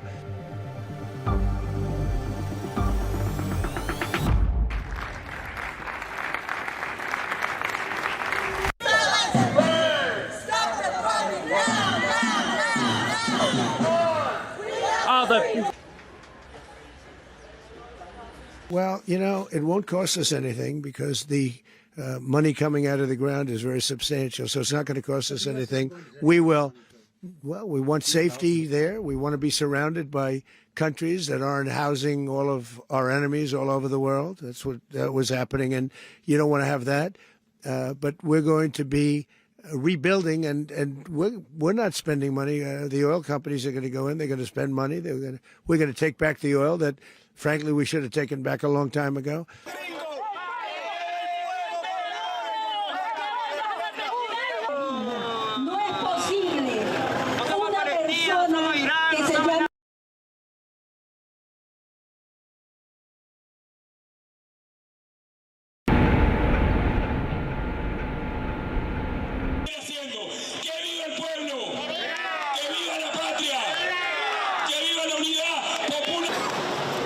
Estimates indicate that actually Venezuela has the most underground resources of oil-related product that could be brought into the market. The Venezuelan... Some breaking news coming in. JD Vance's home in Ohio has now been attacked. We learned that one suspect has been arrested, is what the reports claim. United States Vice President's residence has been attacked. Shots were fired at JD Vance's home in Ohio. And pictures on your screen show how windows were smashed at JD Vance's residence. JD Vance's home has been attacked with reports of windows being smashed as Secret Service has swarmed the area. The United States Vice President's property was damaged in the early hours. And the police have said that they have taken a person into custody, is what the foreign media reports have been claiming. It is unclear where JD Vance was at the time of the attack. The politician was, however, in Florida last Friday meeting with Donald Trump. That's his latest update. We also learned that JD Vance had spent a day with Trump, and this was just yesterday, but he did not join the president and the other top administration's officials to watch the attack on Venezuela that was carried out. We now learn that fresh visuals of his home being attacked has now surfaced. This is the residence of JD Vance in Ohio, which has been attacked by miscreants. One person has been arrested, is what we learn. And reports are now claiming that there are JD Vance's residence in Ohio. Ohio has been attacked, and we now learn that one suspect has been arrested by the agencies. There were several windows that had been smashed. The residence had been attacked. JD Vance, we learn, according to reports, was not present at the time of the attack in his residence. But the visuals show how the window panes were smashed and the house had been attacked. This is his residence. Secret Service have rushed to the scene. The Secret Service agents and police officers have swarmed the residence of United States Vice President JD Vance in early hours of Monday morning. It is unclear whether JD Vance was at the residence at the time of the attack or not. These are the initial details that we are picking up. We also learn that the suspect in the case has now been arrested after he fired shots on JD Vance's residence. And details are just coming in how Secret Service agents are still at the spot, and there is probe underway to find out the details on who was behind the attack that took place. The police has launched an investigation following an alleged incident at the home of United States President JD Vance. Several windows were found to be broken, and officers were spotted searching the area around his house early this morning. The United States Secret Service had called for police at 12:15 a.m. is what we learn after seeing someone running eastbound is what the reports have claimed. Abhishek, my colleague, is joining me on the broadcast. Abhishek, yes, what are the details that we are picking up? Well, so we have a picture of a window pane smashed at the residence of Vice President JD Vance. Now, it seems like this has happened in the evening. We do not know whether at that very moment the U.S. Vice President was at home or not. Those details are still awaited, but this seems clearly to be a case of somebody attempting to target the Vice President or send a message, possibly a political message, because you don't harm the U.S. Vice President with the stones. You only try to sort of send a message that he is not liked. This could be possibly a reaction to American action in Venezuela. And because remember, the Democrats have not really liked it. Even within the United States, there is a lot of consternation at the fact that a sovereign country's president has been picked up, and there is not enough international law backing. Everybody in the United States perhaps knows that. We have seen muted, opposition coming in. Because ultimately the American deep state controls those reactions. But even within that framework, we have seen an element of discomfiture. So maybe some of it getting reflected in this stone pelting and window smashing of the Vice President residence in the United States. More details are awaited as they come. We'll get back to you. But these pictures clearly suggesting that it's not all hunky-dory, and while the Trump administration is getting a lot of credit from the mega constituency on the daredevilry in terms of executing the abduction of President Maduro from Caracas, but the fact remains it's an abduction, and in whatever other name. So obviously, this seems like more a political statement being made by smashing the windows of the residence of U.S. Vice President JD Vance. Yes, all right. Thank you, Abhishek, for getting us those details. Latest visuals coming in from Ohio, where JD Vance's residence has been attacked. by miscreants is what Abhishek was telling us. The Secret Service agents have rushed to the spot and they're currently investigating around who could be the possible people around this attack. The attack was so severe, ladies and gentlemen. As you see on your screens, the window panes have been smashed, the window glasses have been broken, and we are continuing to stay on that story, but for now it's time for us to slip into a short break. After the break, getting you more evidence that prove how Sharjeel Imam and Umar Khalid have been planning and orchestrating the 2020 Delhi riots, not just in the year 2020, but also from 2019.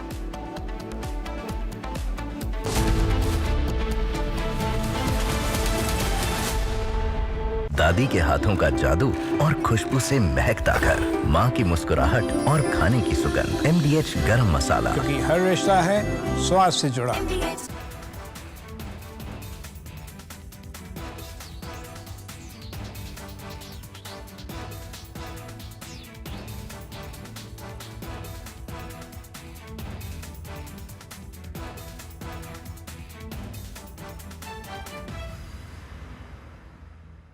थोड़े में ज्यादा स्वाद, यही तो है इसकी खास बात। वाओ मामा, क्या स्वाद है? अरे मेरे राजा, सबका राजा और प्योर मसाला। 5, 4, 3. S200 motors.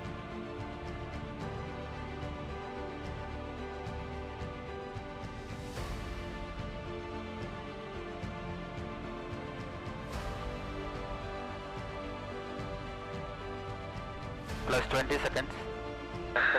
Lift off normal.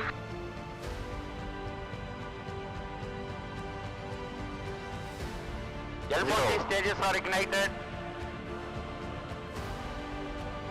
Plus 5 seconds. Plus 20 seconds. First stage performance normal.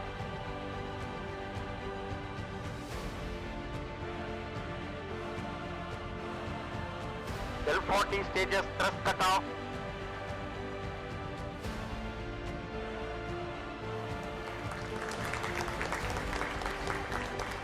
Plus 5 seconds. Auto tracking, PT driver tracking. PSLV 661 का सफलतापूर्ण उत्थापन प्रथम प्रमोचन मंच से अपने उद्दिष्ट कक्षा की ओर अपना सफर जारी कर चुका है। Performance normal. There's a magnificent 2, 1, 0. All L40 engines generating nominal thrust. S139 motor ignited.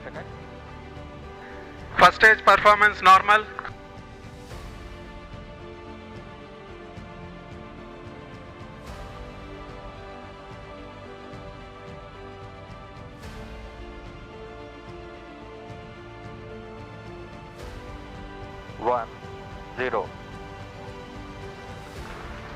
S200 motors ignited. Plus 5 seconds. P1 tracking. S200 motors separated.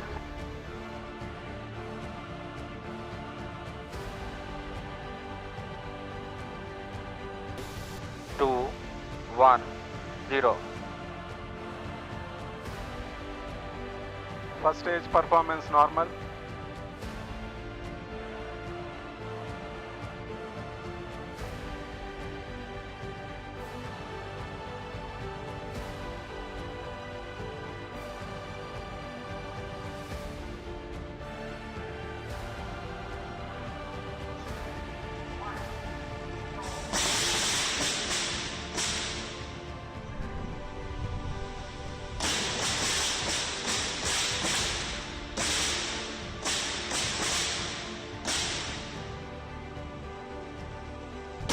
The prototype of the half-humanoid being made for the first unmanned Gaganyaan mission. I can monitor crew module parameters, alert you, and perform life support operations.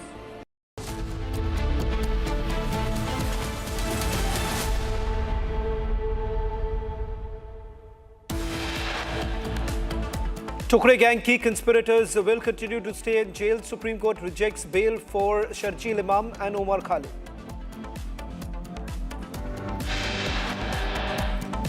Supreme Court makes a strong observation, rules that Imam and Khalid are on a different footing than other accused. The government's courtroom warrior, the lawyer who led the case in the Delhi High Court and Supreme Court, SV Raju, speaks to Republic TV. ASG SV Raju speaks about how Tukre Tukre gang orchestrated the Delhi riot, says the gang wanted regime change.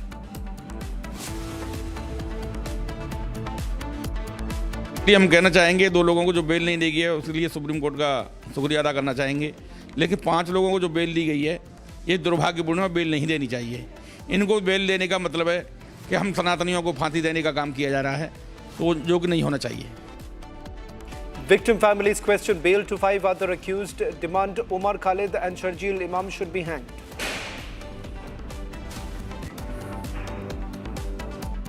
And after this, they wanted to make me happy, basically. He wanted to. Modi's a very good man. Yes. He's a good guy. He knew I was not happy, and it was important to make me happy. They do trade, and we can raise tariffs on them very quickly, and it would be very bad for them.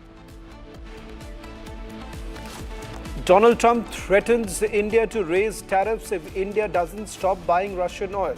Says it's necessary to make him happy.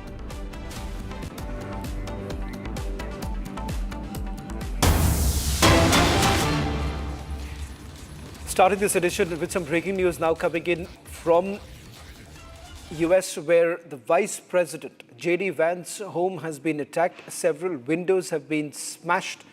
In fact, one person is in custody and an investigation is underway following an incident at the Ohio residence of Vice President JD Vance. In fact, as we speak, the Secret Service is at the spot. Some officials indicating that the Vance family was not at home at the time of the incident, and the authorities do not believe that the person entered the Vice President's home. Now, these images that you see on your screens coming in from local news outlets have indicated the damage to the windows of the residence, but at this stage, it's still unclear as to what exactly occurred. The last public visit that was made, or a public appearance that was made, was when the operation was carried out by the US Armed Forces in Venezuela, when the Secret Service agents immediately thereafter had rushed to his spot. In fact, JD Vance was last seen with President Trump in Florida. That was on last Friday, where he met the president. He spent the entire day with the president and at the president's West Palm Beach residence to discuss the strikes on Venezuela and the operation to remove Nicolas Maduro. But it turns out that the vice president actually did not join the president and other administrative officials at Mar-a-Lago to watch it being carried out. In fact, the vice president was watching this entire operation through a secure video conference. Now, immediately thereafter is when vice president's residence was also attacked. As we speak, we are given to understand a suspect has already been taken into custody, and Vance's office has now indicated that the investigation is underway. They are not very clear at this point in time whether they've been able to identify who the suspect is, and more importantly, what was the objective here. Let me also bring in my colleague from the newsroom in a short while from now. Before that, General K.K. Sinha is joining us on this broadcast. General K.K. Sinha, there are two factions there currently in America, those who haven't really supported the administration, the Trump administration's decision to take out Nicolas Maduro from Venezuela, and saying that this is the high-handedness of the Republicans, which is out in display. Good evening and Jai Hind. We have heard that early in the morning, U.S. Vice President JD Vance's house at Cincinnati was, attacked. The windows was, basically broken in that, and it was shattered. The Secret Service has responded on that, and they have, I think, they apprehended one person and taken into custody. They are actually carrying out the investigation. They must have got the detail by now, but it is not out. And no one was there. And this is a big, actually, it is a 2.3 acres. General Kekison, I'm just sorry to interrupt here because we're getting in the first-hand information now directly from US, where a consulting editor, Saurabh Shukla, is joining us. Saurabh, the report essentially suggesting that some shots were fired, windows have been damaged, and the Vance family was not present when the firing actually took place. Any more details that you're picking up? Yes, absolutely. It's a serious incident that has been reported from Vice President JD Vance's home in Cincinnati in the U.S. And in fact, this was around 12:15 in the night when it was reported. And the police, the local police there, and the Secret Service agents, which guards the president and the vice president in the U.S., they responded to this incident. And this has also been captured by the local TV cameras, where there is a damage to the windows of the home. I've just spoken to our source here at the White House as well. They're still trying to ascertain what really happened, but it's confirmed that the vice president and his family are unharmed, and obviously they're taking this seriously, given the situation, the security situation as such. That there has been a operation by the U.S. in Venezuela, and that's the reason why the security, in fact, has been beefed up. In fact, even the White House perimeter security has been beefed up because of that. But with this incident coming up, obviously, there will be extra deployment as well. This is a developing story, and I want to tell our viewers who are hearing and watching us that this is a serious but a developing story, and the vice president and his family are unharmed, and one person has also been detained from the location.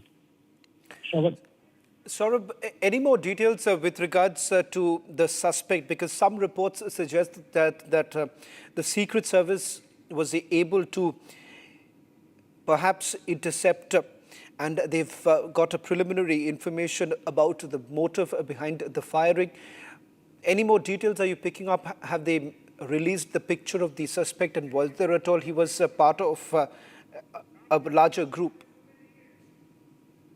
We are waiting for a briefing from the local authorities, Shravan, and I will not like to hazard a guess there, and obviously being a responsible news network.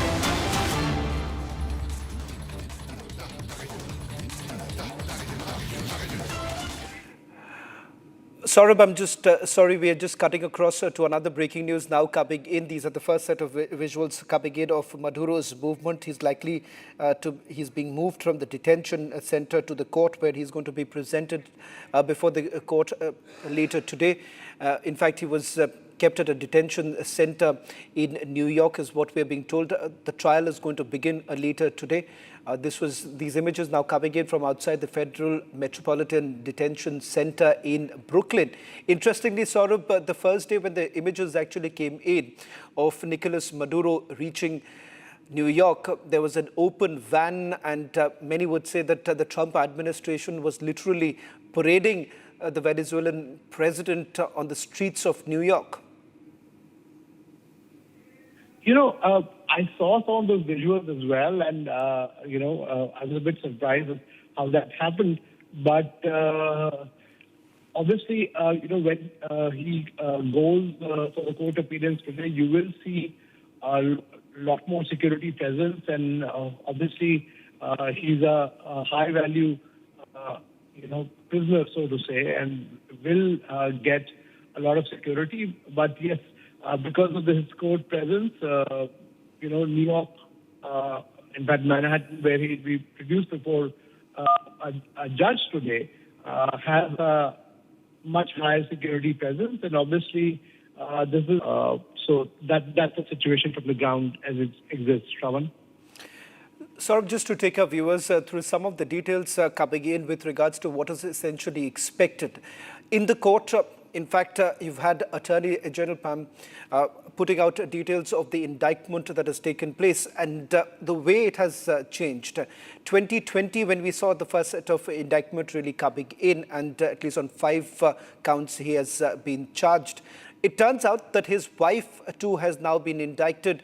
What is the process that is going to be followed now, given the fact that you've already had the first indication really coming in from the Trump administration that full wrath of the American justice would be seen in the days to come? Well, as you have yourself said, that there was a whole, the indictment which has happened, and Pam Bondi is the key person who's handling this case personally, will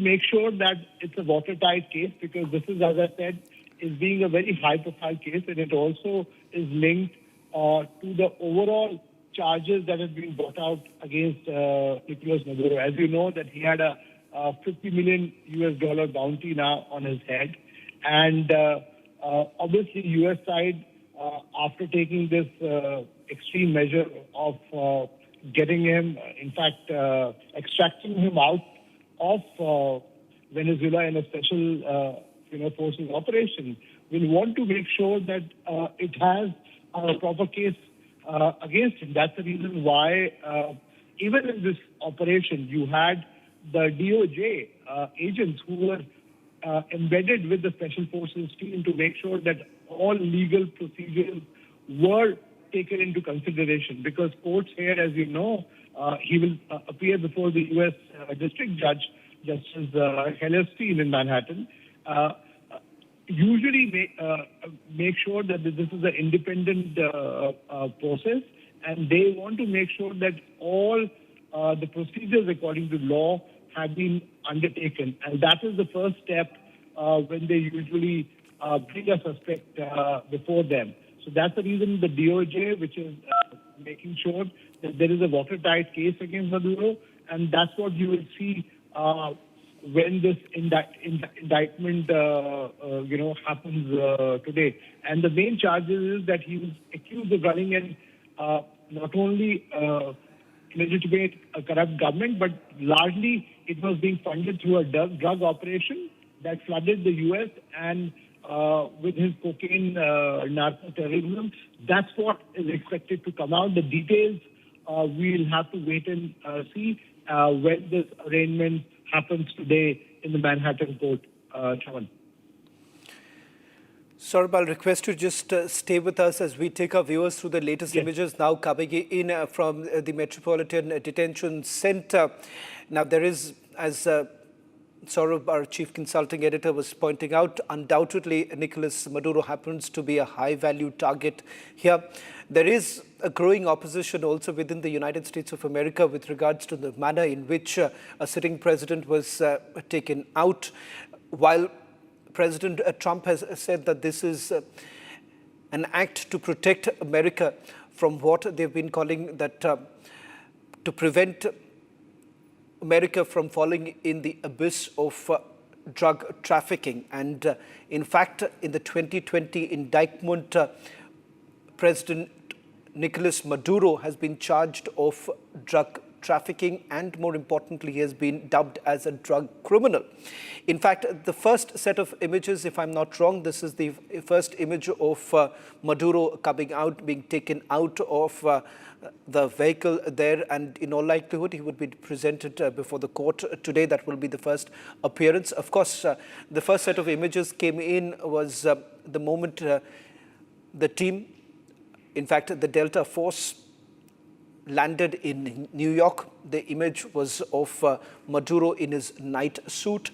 In fact, this operation that has been carried out by the Delta Force in Caracas, the capital city, where we are given to understand a swift military operation that was carried out to take out Maduro from Caracas, and President Trump essentially declaring that the United States of America would be running Venezuela till the time a government is in place. Vice President Delcy Rodriguez basically takes over as the interim president here. But there is also growing opposition in Venezuela, particularly in the manner this was essentially done, while there is also a section in Venezuela celebrating what they're calling the end of the dictatorship, starting with Hugo Chavez and, of course, thereafter his protege, that is Nicolas Maduro, who's now been taken out, and he is going to face the trial in United States of America. But several questions are also now being raised about the manner in which this was done, because this is, after all, a government that was recognized by the United Nations, and the action of United States of America is largely being viewed as a violation of international law. For more on this, let me also bring in my colleague and our chief consulting editor, Saurabh Shukla. Saurabh, you perhaps would now have a ringside view of what's really happening in American politics, because the Democrats, given the fact that they've said that the US Congress was not kept in the loop when this operation was carried out, and you've had the Secretary of State, Marco Rubio, saying that the reason why this was not being done was primarily because they suspected that there could be further leaks taking place. How do you really see this panning out in the coming few days? So I can tell you that obviously, as it was expected on the political line, that the Democrats will oppose this. While the president, Donald Trump, has a complete backing of the Republican parties. In fact, tomorrow he's meeting the U.S. Congress convenes today. Today is the first day after the break that the lawmakers are gathered here in Washington, D.C. And obviously this issue will be raised in a big manner. But I can tell you that if you ask me from the standpoint, I've been speaking to people here at the White House, the security agencies. Clearly, this was a very difficult operation. You can imagine a country which was guarded, Mr. Maduro's wealth not only stemmed from his narco-terrorism, but also the oil wealth. And he was guarded heavily. He had extensive Chinese origin air batteries. So all that had to be made sure, and that, the U.S. Special Forces, they wanted to make sure that there were no casualties of the forces which went inside the compound of Mr. Maduro. So it was purely, in security terms, the new cover security as well, that it was a very, very difficult operation. And that's the reason why only a handful within the administration, they were in the loop. If you see those images that were released as well, there were only few people inside that room. It was completely need to know. And in fact, there was a element of surprise as well, because just ahead of that operation, President Trump was having a dinner at Mar-a-Lago, where he then, slipped out of that dinner and went to that makeshift control room that was set up, where they were watching from live cameras as this operation unfolded. So clearly they wanted to make sure that there was no leak. That was one. Secondly, in the past as well, for national security purposes, all over these kind of operations have happened, where the opposition and the key lawmakers were informed later. In terms of opposition, obviously, the Democratic Party will make a case out of this. But the fact remains that this bounty that was there on Mr. Maduro's head stayed on during the regime of Joe Biden as well, who was a Democratic president. So the U.S. has consistently maintained this, and when the explanation that has come out that this country is in Western Hemisphere, which poses a direct threat to the security of the U.S., and obviously the U.S. nationals were getting killed because of the narco trafficking ring that he was running. In some ways, I would say by bringing him to justice, what the U.S. has also done, because this drug trafficking that was happening was not only happening in the U.S., but to many other countries across the globe. So I think, in some ways, a lot of people are hailing. In fact, here, I was talking to some of the Venezuelan community members who are here in the U.S. They're very happy because not only was he running the country with an iron hand, but a lot of excesses that had happened as well. So that's the other side of the story. But obviously, we'll have to wait and watch what the court says now, because this is the first step when he's taken to a Manhattan court, where the judge will decide whether he can be tried in the U.S.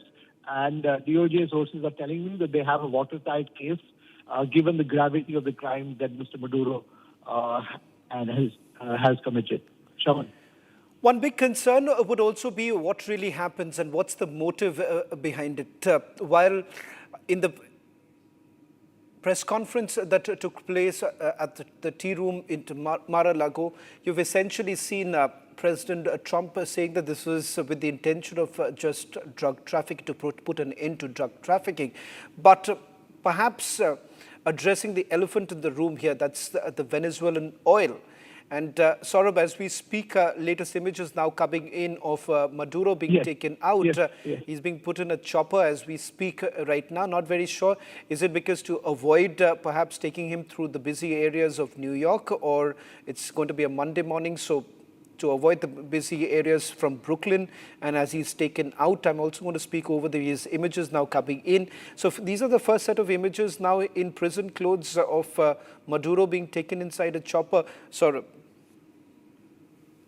Yeah, absolutely. There are both the concerns. One, obviously, the security concern is there, and certainly if you know that they want to make sure that he's a high-value prisoner, and obviously he's being brought for his first court appearance, they want to make sure that all the security protocols are in place. And certainly, it's a busy Monday morning for Manhattan, and obviously Manhattan has a busy schedule when it comes to traffic. So both the considerations must have been there. But as I was speaking earlier, Shravan, that yes, there is, and President Trump himself said that the whole idea why the U.S. side is now actively helping the vice president in Venezuela, the current vice president who's now taken over as the acting president, is they don't want any chaos to happen. And Venezuela certainly has the highest, reserves of any country across the globe. And, much of this oil was actually going to China since they were sanctioned on Venezuela. So certainly they want to make sure that not only that there is no resultant chaos there in Venezuela post-Maduro, but also the global oil supply chain, that's not disrupted. That's the reason why this will be a combination where in the next few days you will see some agreement coming up with the government there to make sure that the U.S. oil companies can go in and they can sidestep the sanctions now that Nicolas Maduro has gone. So certainly this is obviously, as I call it, a strategic move. They got somebody who was on a wanted list of the U.S. Because of the narco-terrorism charges, but also certainly there is a strategic interest of ensuring that Venezuela oil do not actually... Well, Chief Consulting Editor Saurabh Shukla taking us through the developments taking place in New York. Venezuelan President Nicolas Maduro to appear in New York court in a short while from now.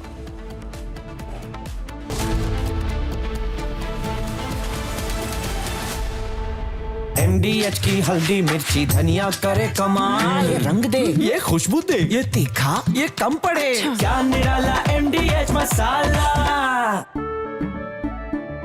केसरिया से मन जोगी हुआ रे, दिल झूमे देखो मतवारा हुआ रे, केसरिया से मन जोगी हुआ। हर पल मनाओ केसरी त्योहार।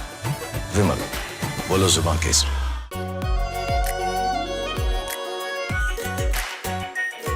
Pure Shahi Paneer Masala. Delicious, healthy, every day. These are not media trials. These are strong campaign-based issues. Journalism which has brought the truth out. The only thing that sustains is public interest. Public interest is national interest. What happens when AI comes in a big way? How many jobs does it create? And how many jobs does it take away?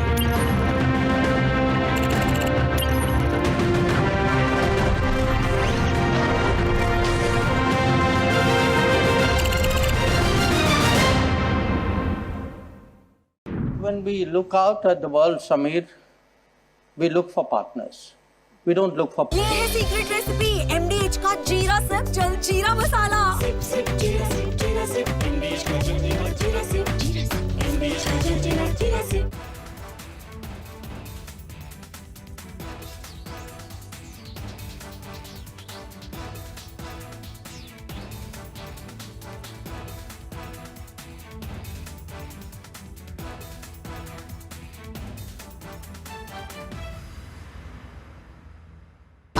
Pure sooji pasta उबालो मिलाओ और खाओ 8 minute में तैयार। क्या taste है सबका राजा हार्डकोर मसाला। 5, 4, 3.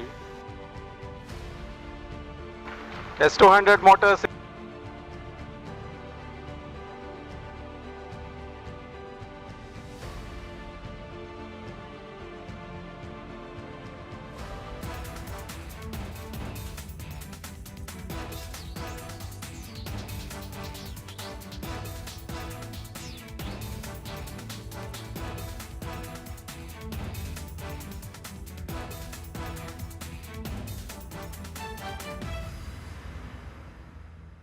थोड़े में ज्यादा स्वाद यही तो है इसकी खास बात। वाओ मामा क्या स्वाद है। अरे मेरे राजा राजा हार्डकोर मसाला। केसरिया से मन जोगी हुआ रे दिल झूमे देखो मतवारा हुआ रे केसरिया से मन जोगी हुआ। हर पल मनाओ केसरी त्योहार। विमल बोलो जुबान केसरी। ये है सीक्रेट रेसिपी MDH का जीरा सिप जल जीरा मसाला। SIP SIP Jeera SIP Jeera sip MDH का जल जीरा सिप जीरा सिप MDH का जल जीरा SIP. When we look out at the world, Samir, we look for partners. We don't look for preachers. Engaging America has become more complicated. You all know why. Huh? Having a neighbor that is an epicenter of global terrorism.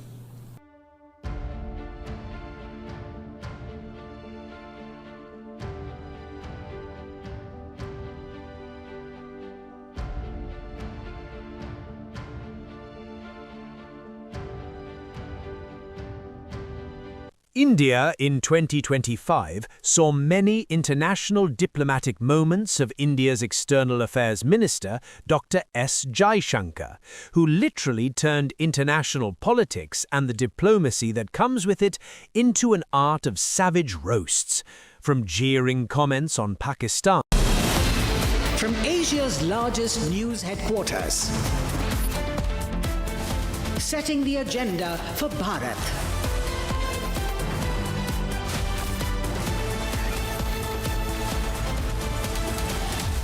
You're watching Republic.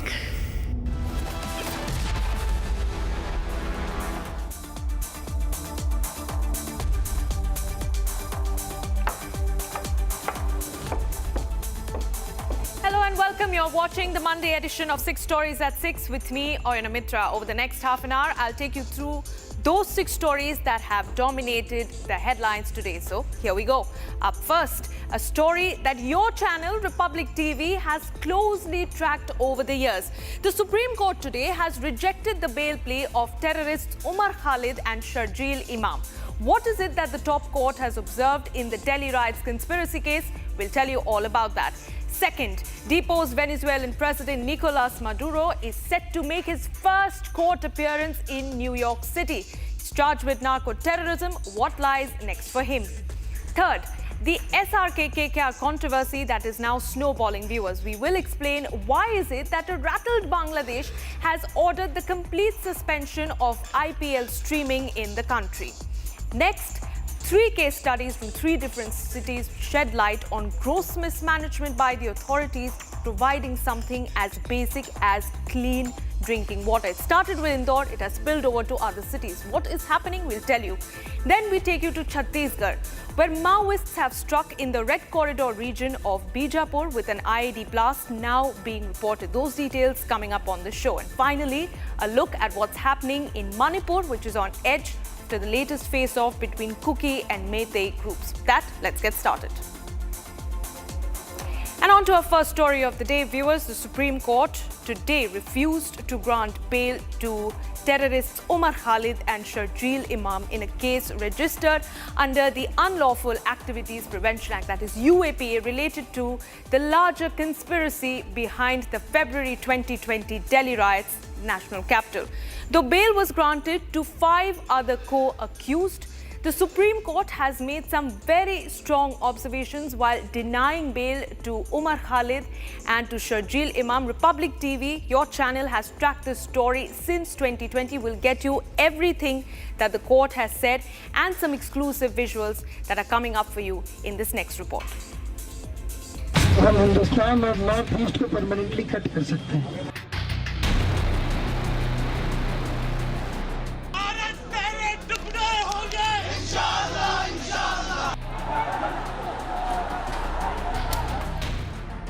The Supreme Court today pronounced a verdict on the bail plea of the three riots accused, which claimed the lives of 53 people.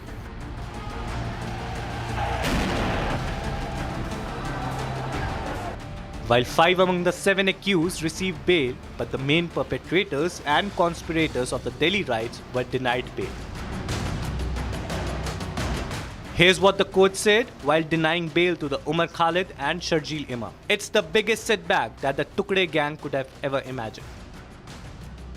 Hari Solanki, father of Raju Solanki, one of the 53 victims of the Delhi riots, had earlier demanded nothing less than a capital punishment for all the accused in the case. Listen to what he had said before the verdict.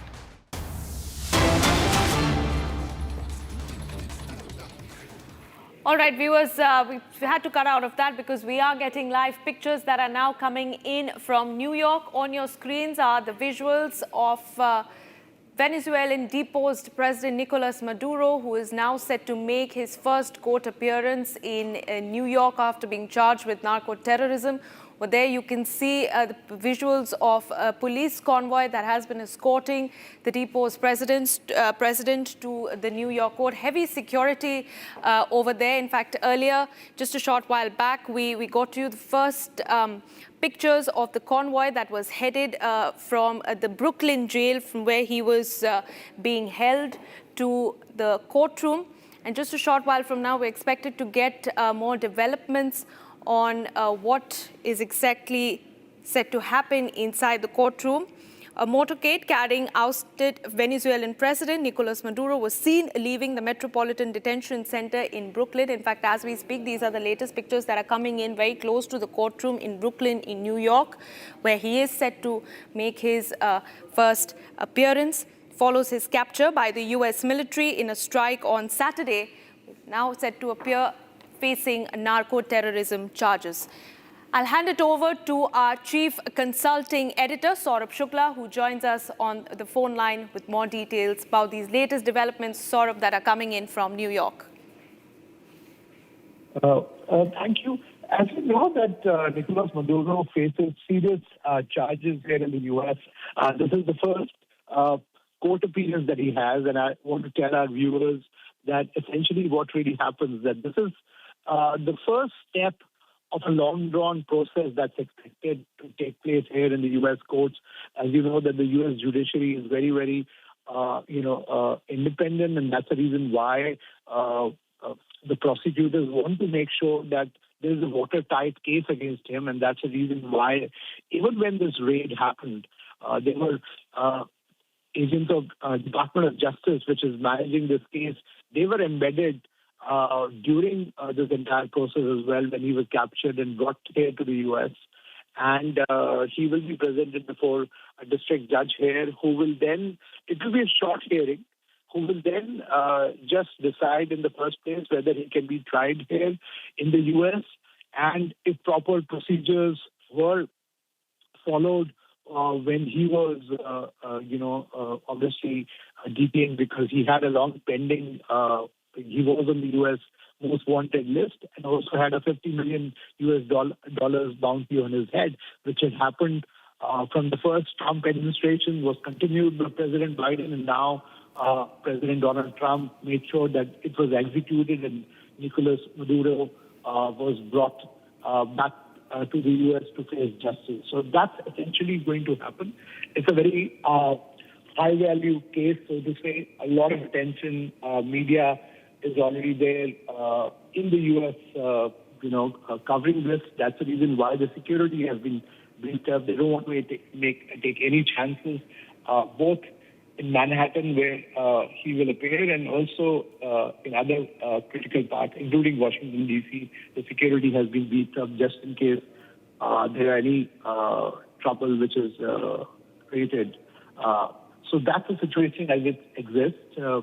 As I mentioned earlier, that this will be a short hearing, and this is essentially procedural hearing just to make sure that everything against him that has been done and that they followed the due course of law in following the protocol, the judicial protocol, because the courts here take this very, very seriously, and that's what is essentially going to happen when he's brought before a court today.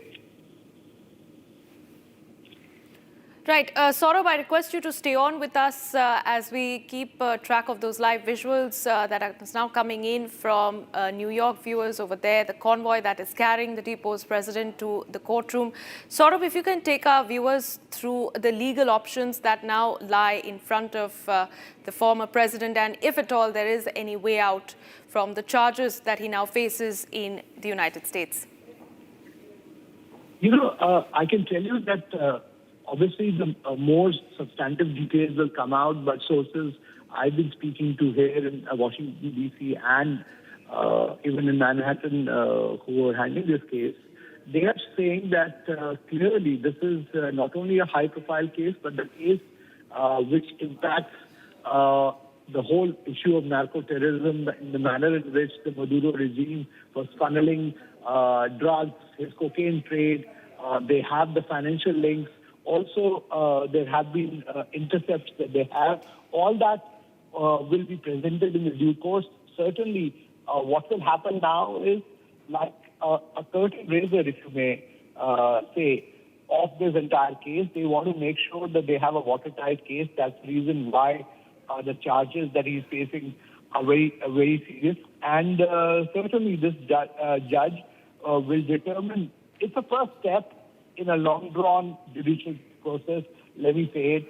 Mr. Maduro obviously will get his lawyers to fight this case as well. And there will be arguments, counter-arguments, but certainly this case is such that the U.S. will make sure that it presents all the evidence so that this case faces scrutiny and stands the test of trial here in the U.S. So that's the whole situation, and I want to just, again, recap what really happened. So this is arraignment. It is actually, as it is referred to in the U.S., is the first step when you have to start a judicial trial where the judge will ensure it is going to be a police hearing, that this case is fit enough to be tried here in the U.S. courts, and the U.S. courts have a jurisdiction over this case. So it essentially is determining the jurisdiction of this case, and certainly that is the way the Department of Justice here in the U.S. has presented the charges. Obviously, you will get the details once there is a briefing post this, the appearance that Mr. Maduro has. But we do expect that the judge is going to grant the request of the Department of Justice to try this case here in the U.S.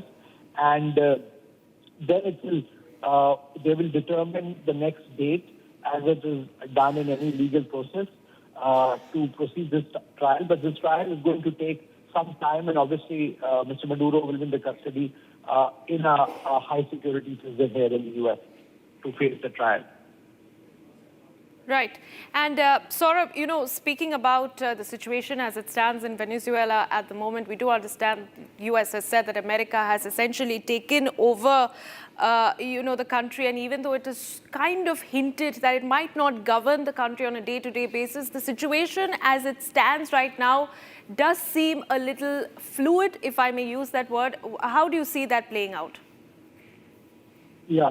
So, I want to give a whole perspective to our viewers what really happened. Venezuela was under sanctions, and obviously Mr. Maduro was a wanted man. It was pretty apparent in the manner in which, the U.S. President Donald Trump had made it very clear that sooner or later they will bring him to justice. So it was clearly a writing on the wall. What he was banking on was a tacit Chinese support. There was a Chinese delegation, if you would have seen the visuals, sent by President Xi, which was visiting the former Venezuelan President Nicolas Maduro on the same night where the U.S. operation took place. So clearly, sources here in the security agencies are telling me that not only was he being brazen and making sure that he was taking on the U.S. authorities, he also was banking on the Chinese support there in Venezuela. And obviously, the bulk of the Venezuelan oil was going to China. And post, Maduro, regime, they had to make sure that Venezuela does not fall into the hands of the Chinese or the Russians. That's the reason why there was a need to stabilize it. And the current vice president, who is now acting president, has now taken over the reins of Venezuela. And obviously, the U.S. side is making sure that the Venezuelan, government is run properly, and it does not have a chaos, because obviously not only does it have economic repercussions, the fact that Venezuela has the highest global oil reserves makes it also important for the economic stability for the world. So I think what is happening now is to make sure that there is a stable regime which is there, which governs Venezuela, and it does not get into the hands of a rival country, so to say. That was the whole idea behind which, post this operation, that the U.S. side is helping the current Venezuelan regime to make sure that there is a law and order which is kept. And obviously, the strategic oil reserve that Venezuela has is not diverted to, obviously countries like China and Russia, which may gain out of this, and especially when a chaotic situation happens. Saurabh, you mentioned about governance in Venezuela, and that's exactly what I was coming to next. Prolonged effect of a trial in the U.S., as Trump has pointed out that it is time for Maduro to face American system of justice. The effect on this is likely to have far-reaching consequences as far as the governance in Venezuela and the political landscape, the future of politics in Venezuela is concerned. At some point, do you see the Trump administration or the U.S. authorities coming to the negotiating table as far as this entire situation is concerned? See, that boat has already crossed now. Sources are telling me that Nicolas Maduro was also, was given some options. There are reports coming out, although they're not confirmed reports, but the fact remains that he did speak to President Trump. Obviously, he was adamant because the U.S. system, the administration here, did want him to face justice and surrender because of the charges that he was facing. He did not do so. And clearly, there is, if you see, on the contrary of what people were expecting, there is a groundswell of support in Venezuela and also people of Venezuelan origin. In fact, if you see, I've been talking to some people here as well in the U.S., and they're happy that Nicolas Maduro has been brought to justice, because there are, besides the narco-terrorism factories that he was running, he was also doing a lot of excesses at the cost of the Venezuelan people. In fact, there are now reports which are coming out, and obviously more stories will come out, of the fact that he was leading a lavish life in Venezuela, and his cronies were leading a lavish life at the cost, when the country was a bulk of the nation which had so much of oil reserves, so much of gold reserves, was under abject poverty. So certainly, many people believe that an alternative administration, which happens in Venezuela, and obviously now you have an acting president in place, will make sure that the people of Venezuela, and President Trump also said in so many words that once this whole oil exploration happens in Venezuela, it will also be benefiting the Venezuelan people as well, because obviously prosperity in that country was earlier being cornered by leaders like Nicolas Maduro and his partners in China and elsewhere. And now, obviously, bulk of it will also accrue to Venezuelan people. We obviously have to wait and watch what is going to happen. But for now, the situation is that at least you have a semblance of authority there, and there is Nicolas Maduro, who will face a proper judicial trial for the crimes that he's committed. Right. Saurabh, I request you to continue to be with us as we keep a track of those live visuals that are coming in from New York viewers. In fact, as I speak in my conversation with Chief Consulting Editor, let us tell you that at this point, Maduro and his wife have entered the courtroom in New York for arraignment in what is their first appearance at the court since being captured over the weekend. Saurabh, I'd like to come back to you on that note. Let's speak about the potential role, if at all any, that the United Nations might play out in this entire situation, because one of the first responses that came in from the Venezuelan government post Maduro's capture was them urging the United Nations to intervene and convene an emergency Security Council meeting. I'm glad you mentioned that, because, today the UN Security Council is supposed to have a emergency meeting. That's what I was told. Obviously, China and Russia, who are permanent members, they're going to obviously take this up because they were benefiting. They were strategic beneficiaries of Maduro's oil largest, because in order to circumvent the sanctions that the U.S. had, he was trying to sell the oil to China largely. And obviously, they have been impacted deeply by this. Do you know that on the same night when Nicolas Maduro was captured, one of the highest high-profile visitors to him was the Chinese delegation, which was actually led by a special envoy of the Chinese President Xi. So clearly, they were negotiating some oil contracts and other things as well. And certainly China is very unhappy. They've issued a very strong statement as well, and they will try to raise this in the UN Security Council. But as you know, that the US has a veto power there, so it's unlikely that UN will get involved other than some lip service. And I also want to say that we are sitting in 2026, where you've seen in the past as well that UN's role has largely been advisory. It has not been as effective as the world expected it to be. And obviously, nations largely, whether it was when it comes to India defending its own national interest during Operation Sindhu or any other country doing it, they make sure that they do it on their own terms, because obviously by the time the UN reacts, it's a long-drawn process, and that's the reason why a lot of conflicts are getting solved, and situations like these are getting solved out of the UN system. Right. All right, Saurabh, thank you very much for joining us and giving us your perspective on this story that we're tracking very, very closely. Viewers, we have to slip into a very short break, but do stay on with us. 6:30 p.m. Colleague Abhishek Kapoor getting you more details on what is the next course of action for the deposed president. Stay with us.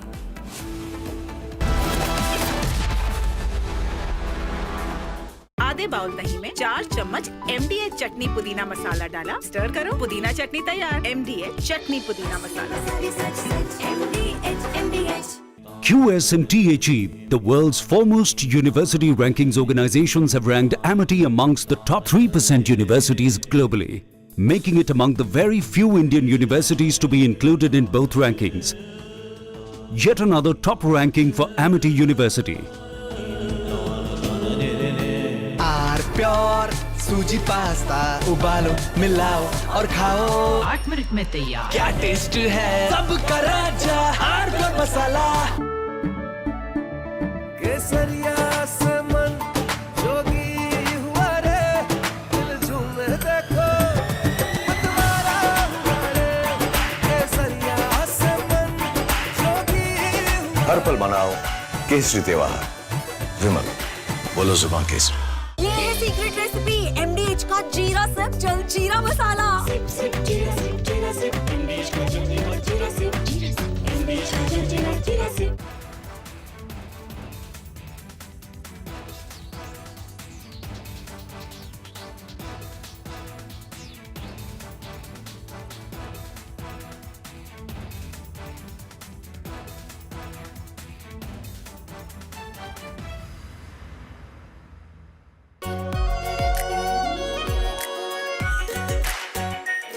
Are pure shahi paneer masala, delicious, healthy everyday. 5, 4, 3. S200 motors.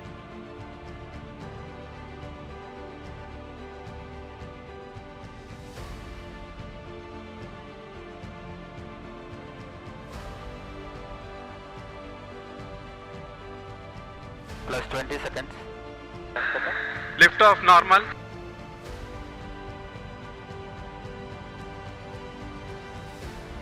L40 stages are ignited. Plus 5 seconds. Plus 20 seconds. First stage performance normal.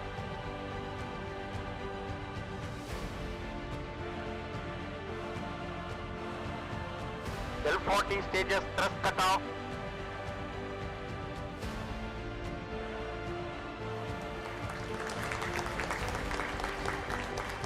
Plus 5 seconds.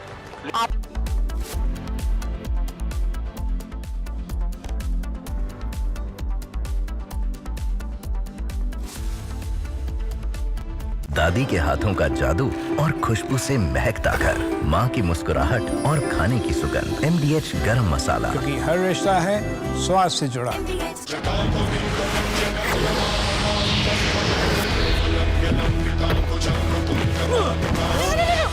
मेरी chimney टूट जाएगी। What are you doing? रानी, इस घर में कुछ है जो टूटता नहीं। ये पिलर कभी नहीं टूटेगा। रुंगटा स्टील TMT से बना। रुंगटा नहीं तो घर स्ट्रॉन्ग नहीं। रुंगटा स्टील TMT बार एकदम solid. Are pure sooji pasta, उबालो, मिलाओ और खाओ। 8 मिनट में तैयार। क्या टेस्ट है सबका राजा, आर प्योर मसाला। केसरिया से मन जोगी हुआ रे, दिल झूमे देखो मतवारा हुआ रे। केसरिया से मन जोगी हुआ। हर पल मनाओ केसरी त्योहार। विमल, बोलो जुबान केसरी। अब छोलिया हो या लोबिया, सफेद चने या काले चने, सब कुछ मजेदार बने। These are not media trials. These are strong campaign-based issues. Journalism which has brought the truth out. The only thing that sustains is public interest. Public interest is national interest. What happens when AI comes in a big way? How many jobs does it create? And how many jobs does it take away?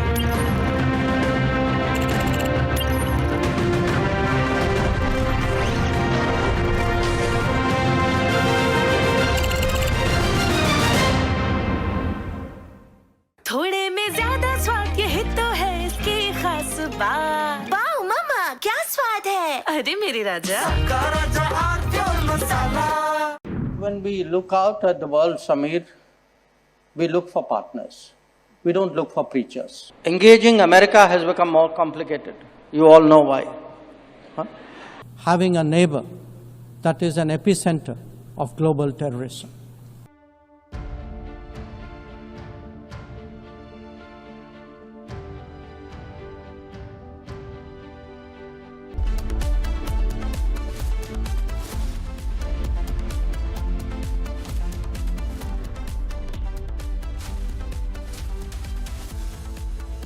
Are pure sooji pasta, उबालो, मिलाओ और खाओ। 8 minute में तैयार। क्या taste है सबका राजा, R pure masala. QS&THE, the world's foremost university rankings organizations, have ranked Amity amongst the top 3% universities globally, making it among the very few Indian universities to be included in both rankings.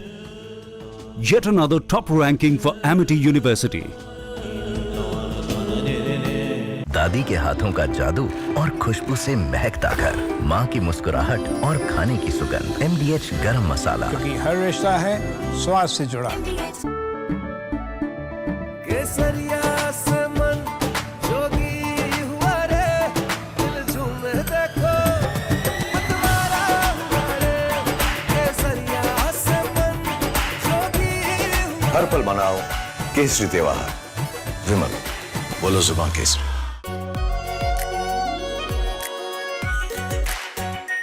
Are pure shahi paneer masala, delicious, healthy everyday.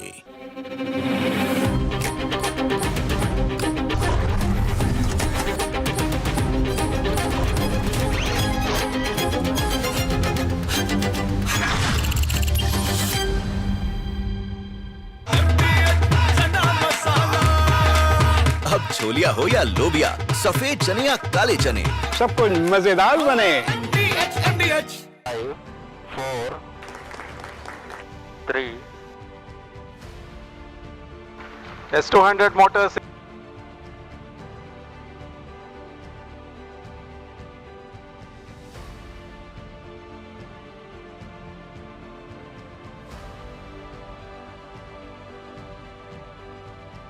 Plus 20 seconds.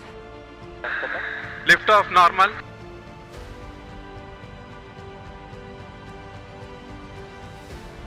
L40 stages are ignited. Plus 5 seconds. Plus 20 seconds. First stage performance normal.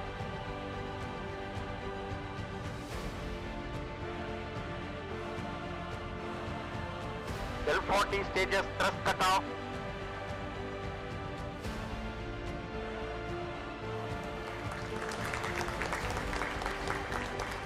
Plus 5 seconds.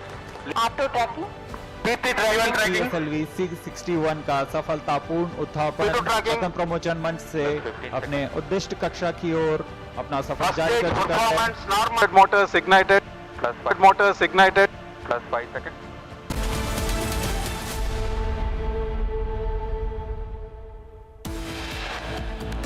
U.S. Vice President residence attacked. JD Vance's Ohio residence attacked. One suspect arrested. Deposed Venezuelan leader Nicolas Maduro and his wife appear in a New York court on narco-terrorism charges.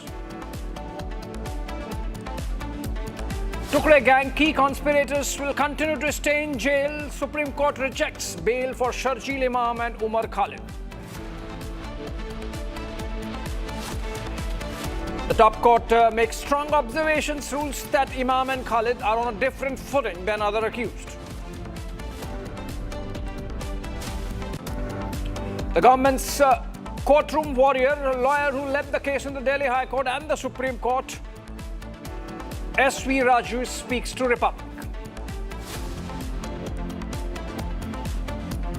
The former ASG speaks about how Tukre gang orchestrated the Delhi riot, says gang wanted regime change. The victim families question bail to 5 other accused, demand Umar Khalid and Sharjeel should be hanged.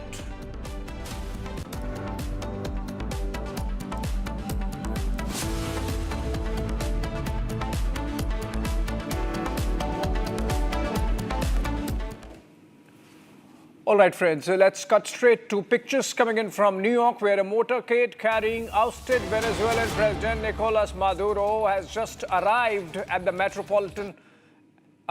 left the Metropolitan Detention Center in Brooklyn a while back and has arrived at the South District New York Court. And that's where the proceedings are going to go on. And this follows his capture, of course, 2 days back by U.S. military in a raid which was called Operation Absolute Resolve.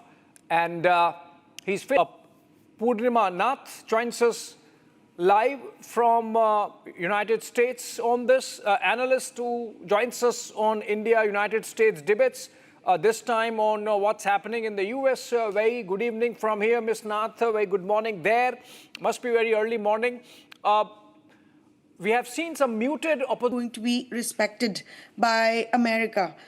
Secondly, America is literally continuing the colonial propaganda and imperialism and imposing what America wants in the global stage.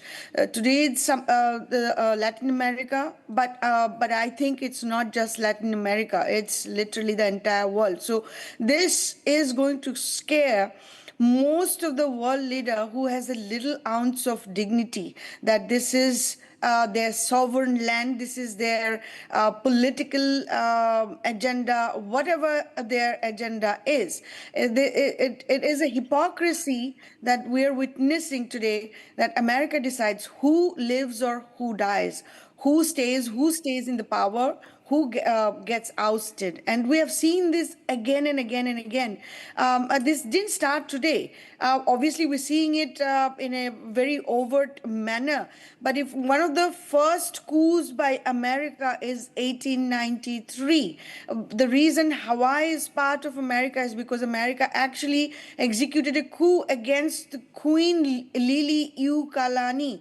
She was ousted, and America now has Hawaii. Similarly, fast forward 1903, we have seen in Panama.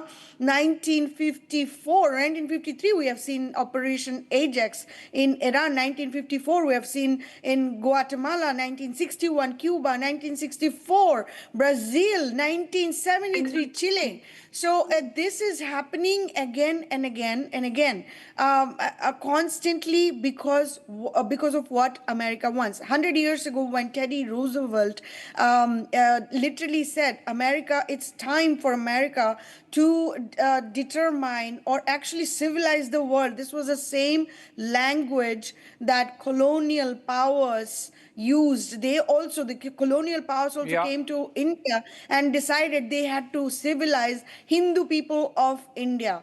So this is no different. And today it seems like it's South America, but it is not. It is the entire world. And this is a dangerous situation for any country, any civilization like India as well, who is actually peace-oriented. You guys have to speak up, and it's not going to stop. It's interesting. I mean, my question was about the fillip that Trump gets from within the mega constituency, Ms. Nath. And you are suggesting that the world is uncomfortable at this development. Frankly speaking, does President Trump really care about what the world thinks so long as he gets to,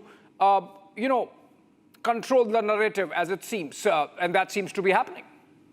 Absolutely, every single day. I have not seen one day pass by without a headline, which hasn't had a Trump name. He wants to stay in the news cycle. He controls the news cycle. Literally, there are news portal in America who's actually claiming, and also rightfully so, that Trump dominated the global news cycle.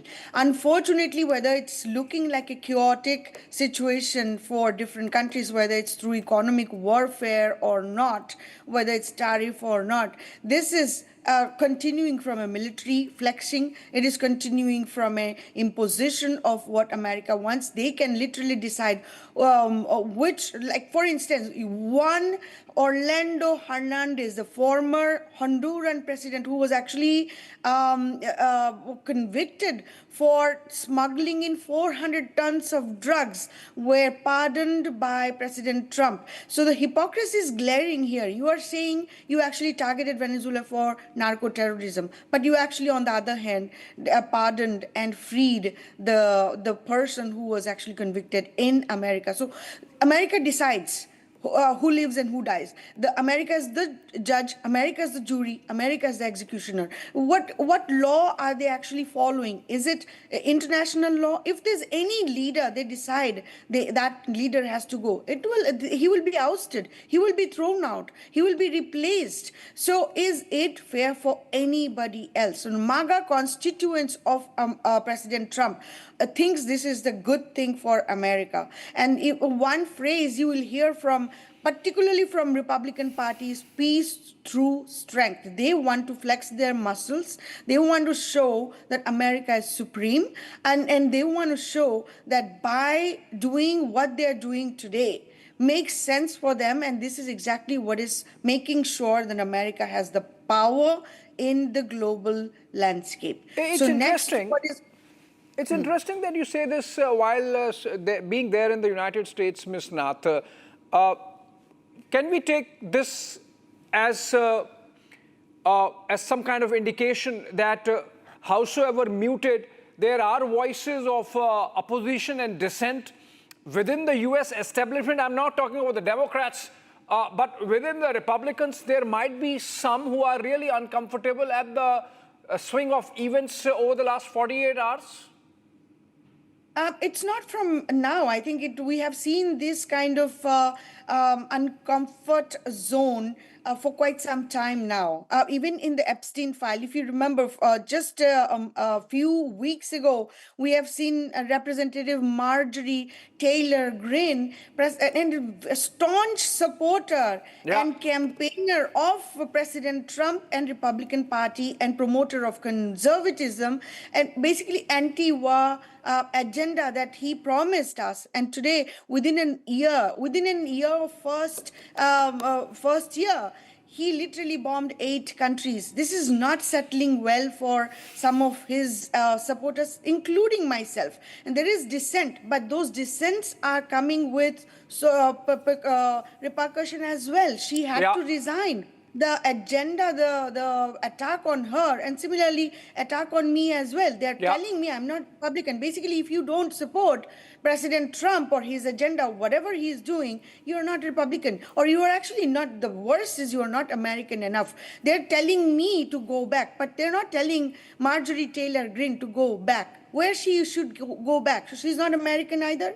So I'm getting an extra layer of target. People like me are getting extra layer of target because of our ethnicity, our religion, that we haven't converted to Christianity. So you have to understand that the narrative has gone down to that level that any kind of dissent towards President Trump is viewed as anti-American stance. And this is a dangerous precedent, this is a dangerous scenario we are actually experiencing. I'm speaking honestly here, but I'm also getting the heat. I'm also feeling the heat. I much appreciate that, Purnima Nath. I remember, in fact, just a year back, the enthusiastic conversations we would have with the Indian diaspora, including you, from the United States, about the potential that the second Trump presidency held, but it seems like a very different picture and scenario emerging, and in a way you endorsing it. Thank you so much for joining us with that perspective.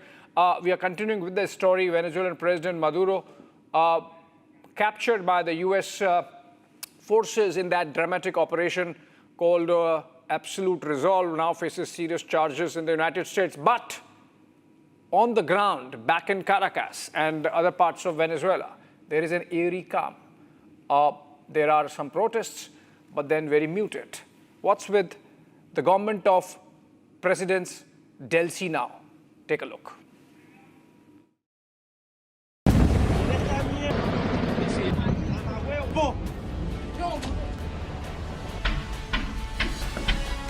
An operation that stunned the world. The United States captured the Venezuelan president Nicolas Maduro, dramatically altering the balance of power in Latin America. US forces stormed key locations, including Maduro's Caracas safe house, took him and his wife into custody and flew them out to New York. Washington called it a law enforcement action. Critics call it a full-blown act of aggression. But back in Venezuela, panic grips the streets. Power cuts, shutter markets, and anxious crowds. The situation here, it's like a holiday, a holiday or vacation day, because the people, we don't have we don't have too much movement in the vehicles. This highway unit to 2 principal cities here in Zulia State, Maracaibo and San Francisco City. As uncertainty simmers in Venezuela, interim President Delcy Rodriguez has taken the place of her ally President Nicolas Maduro. Maduro now faces serious charges in the US, including drug trafficking and narco-terror links. Maduro today will appear in New York City courtroom. As Maduro prepares to face US courts, Venezuela stays into uncertainty. Today's, remember the government of US, Donald Trump and Marco Rubio, announced Venezuela was the government of U.S. take the administration of the country of Venezuela. That make so many reactions in all the world. Of course, in Venezuela we have reactions. So many people and with sympathy with the government of Maduro make activities and meetings in some areas of Caracas. A president captured, a nation destabilized. Strong message by the Supreme Court of India. If you have committed a crime, and that too one as serious as terrorism, you cannot be hiding behind Constitution. The Supreme Court today denied bail to Sharjeel Imam and Umar Khalid, the masterminds or key conspirators of the Delhi riots of 2020. Here are the details.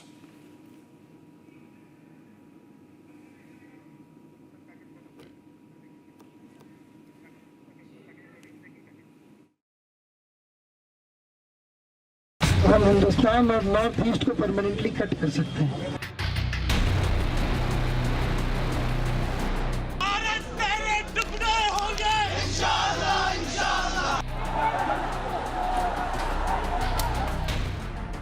The Supreme Court today pronounced a verdict on the bail plea of the Delhi riots accused, which claimed the lives of 53 people.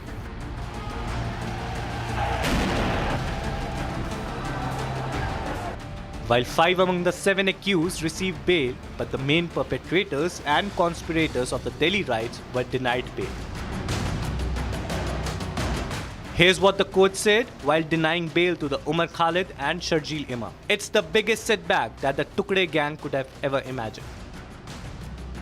Hari Solanki, father of Raju Solanki, one of the 53 victims of the Delhi riots, had earlier demanded nothing less than a capital punishment for all the accused in the case. Listen to what he had said before the verdict. Sir, हम तो ये अनुरोध करना चाहेंगे माननीय supreme court से कि हम लोगों के जवान बेटे इन लोगों ने दंगे में ख़त्म कर दिए। अगर इन लोगों को जमानत दी जाती है तो हम सभी पीड़ितों को फांसी देने का काम सुप्रीम कोर्ट द्वारा किया जा रहा है। अनुरोध करना चाहेंगे इनको किसी भी हालत में बेल नहीं देना चाहिए। इनको कम से कम सज़ा दी जाए तो फांसी से कम इनकी सज़ा नहीं होनी चाहिए। Though happy that Sharjeel and Umar Khalid didn't receive bail, here's how he reacted after the verdict. सरकार से और सुप्रीम कोर्ट से हम यही अपील करना चाहेंगे कि इनको बेल किसी भी हालत में न दें। अगर इनको बेल दी जाती है तो हम सभी को फांसी दी जा रही है। Here's how the families of other victims responded. उसको होगा जिसके परिवार से कोई चला जाए तो ऐसे उन हत्यारों को जमानत मिल जाएगी तो कोई भी खुश नहीं होगा। उसमें दंगे में 50-60 लोगों की जान गई थी तो उनको तो कम से कम उम्र कैद तो ना हो तो उम्र कैद तो हो, लेकिन उम्र कैद होगी तो कोई ना कोई ऐसे ही बेल करने की, जैसे कि बोलता है कोई कहता है कि तो बेल वगैरह ना होकर के सीधी फांसी हो तो ज़्यादा बेटर है। ये है सीक्रेट रेसिपी MDH का जीरा सिप जल जीरा मसाला। SIP SIP Jeera SIP Jeera sip MDH का जल और जीरा सिप MDH का जल जीरा SIP.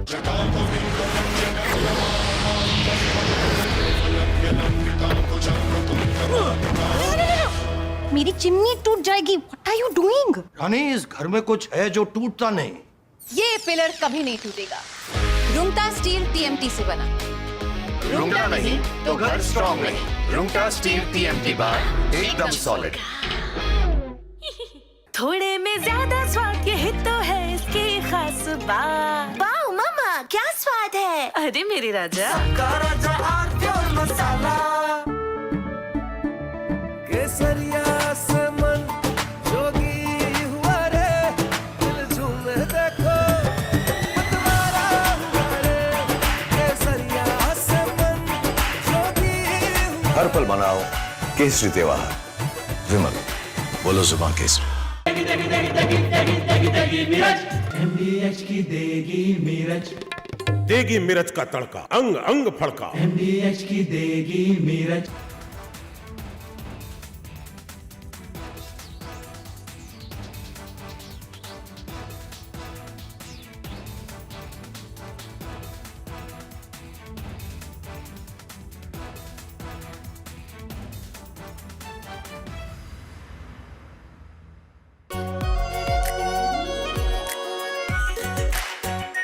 Our pure Shahi Paneer Masala.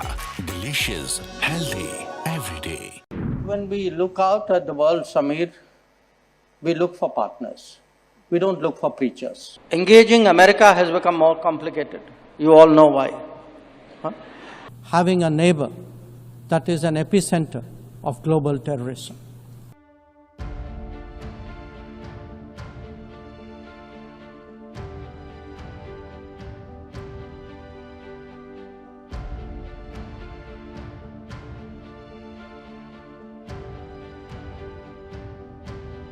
India in 2025 saw many international diplomatic moments of India's External Affairs Minister, Dr. S. Jaishankar, who literally turned international politics and the diplomacy that comes with it into an art of savage roasts. From jeering comments on Pakistan to calling out Trump and Western hypocrisy, here are the top roast moments of the year 2025, where Jaishankar served cold but harsh truths month by month. All big countries are unique to an extent, but we would certainly hope, to the extent we think of democracy as a universal aspiration, ideally a reality, but at least an aspiration. It is in large part because India chose a democratic model after independence. And it chose a democratic model because we had fundamentally a consultative, pluralistic society. Now, there was a time, and I have to say this in all honesty, where West treated democracy as a Western characteristic and was busy encouraging non-democratic forces in the global South. It still does. In many cases, I can point to some very recent ones, where actually everything that you say you value at home, you don't practice abroad. So I do think the rest of the global South will view, the successes and the shortcomings and the responses of other countries. They will also ask themselves which ones of them they relate to, I would argue that in many ways, India, because it's historically been an open society, one very much linked with the world, many countries of the global South are more likely to say the Indian experience is more transposable to their societies than perhaps those of others. So I do think in our progress as a democracy, the fact that for all the challenges that we've had, even at a low income, we have stayed true to the democratic model, which is almost, if you look at our part of the world, we are pretty much the only country that has done that. So I think it's something the West should look at, because if you do want democracy eventually to prevail, it's important the West also embraces successful models outside the West. Well, look, when we look out at the world, Samir, we look for partners. We don't look for preachers. Particularly preachers who don't practice at home what they preach abroad. And I think some of Europe is still struggling with that problem. Some of it is changing. So, the issue for us, in many ways, Europe, I think, has entered a certain zone of reality check. Now, whether they are able to step up to it or not, it's something we will have to see. But from our point of view, if we are to develop a partnership, there has to be some understanding, there has to be some sensitivity, there has to be a mutuality of interest, and there has to be a realization of how the world works. And I think these are all work in progress to differing degrees with different parts of Europe. So some have moved further, some a little bit less.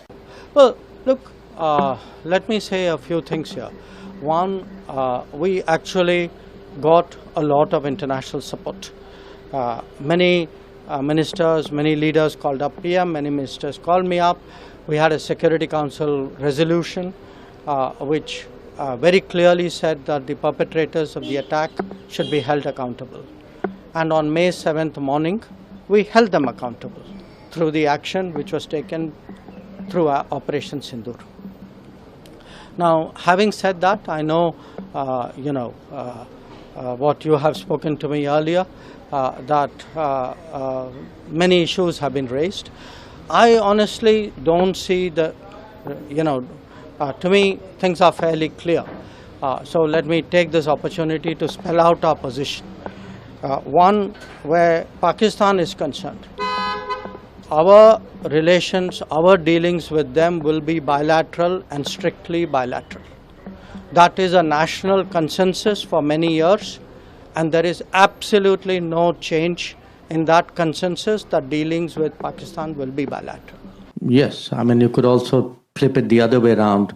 Which BRICS country would a G7 be sitting with and talking about? And I agree with you. I think, in a way, what's different between in our relationship, India and France, is we've always been guided, by a certain, I would say, sense of independence or ability and willingness to strategize for ourselves. And this has been a primary hallmark of both our foreign policies. And what it does in this world, and we had a little bit of a discussion about this yesterday, in this world, I think those who come to terms with, this sort of volatility, uncertainty, what Mr. Sadeh spoke about, you will get the possibilities if you are realist about analyzing the landscape. If on the other hand you wring your hands and say everything is different, oh my God, what's happening, you're not going to have the mental strength really to see the opportunities. So we are in the midst of, frankly, I think many important relationships in the world are going to get refashioned in the coming months and years. And certainly those like us, which have a very strong, sound footing, will actually be able to build on it. Now, if, just take a look at this. We were discussing connectivity. And yet we are taking steps practically on shipping, which is a very crucial element of connectivity, to give shape to that connectivity cooperation. A major trade balance has accompanied the growth. It has increased from 6.6 billion to 58.9 billion, which is about 9 times. So we need to address that urgently. Today, as we meet, allow me to lay out some of the salient features of the agenda before us. Addressing tariff and non-tariff trade barriers, removing bottlenecks in logistics, promoting connectivity through the international North-South transport corridor. While asserting our rights, we must also firmly face up to threats. Countering terrorism is a particular priority because it synthesizes bigotry, violence, intolerance, and fear. India has confronted this challenge since independence, having a neighbor that is an epicenter of global terrorism. Engaging America has become more complicated. You all know why. Managing China has become complicated. Reassuring Russia became complicated because, it's Ukraine war, the pressure on us to move away from Russia. Then I had, bringing Japan into play. From Asia's largest news headquarters, setting the agenda for Bharat.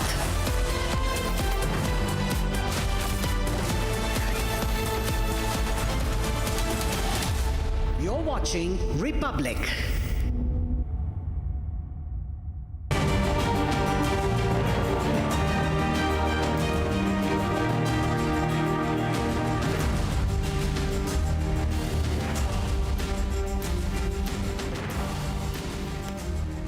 Hello and welcome. You're watching the Monday edition of This is Exclusive with me, Vance. Ladies and gentlemen, a big jolt to the Tukre gang. If you wonder why exactly have we been calling them Tukre gang, it's only because of the fact that their intention all this while has been to break the country.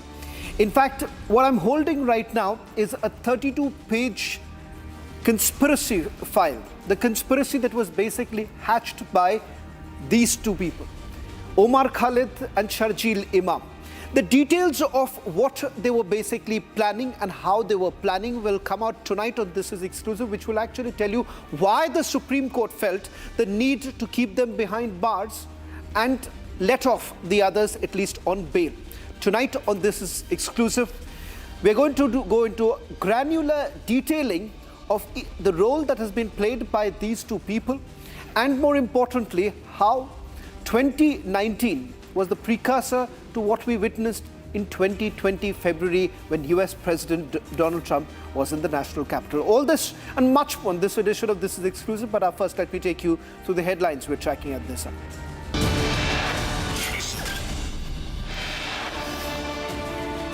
34-page explosive document sheds light on terrorist Omar and Sharjeel masterminding the 2020 Delhi riots conspiracy.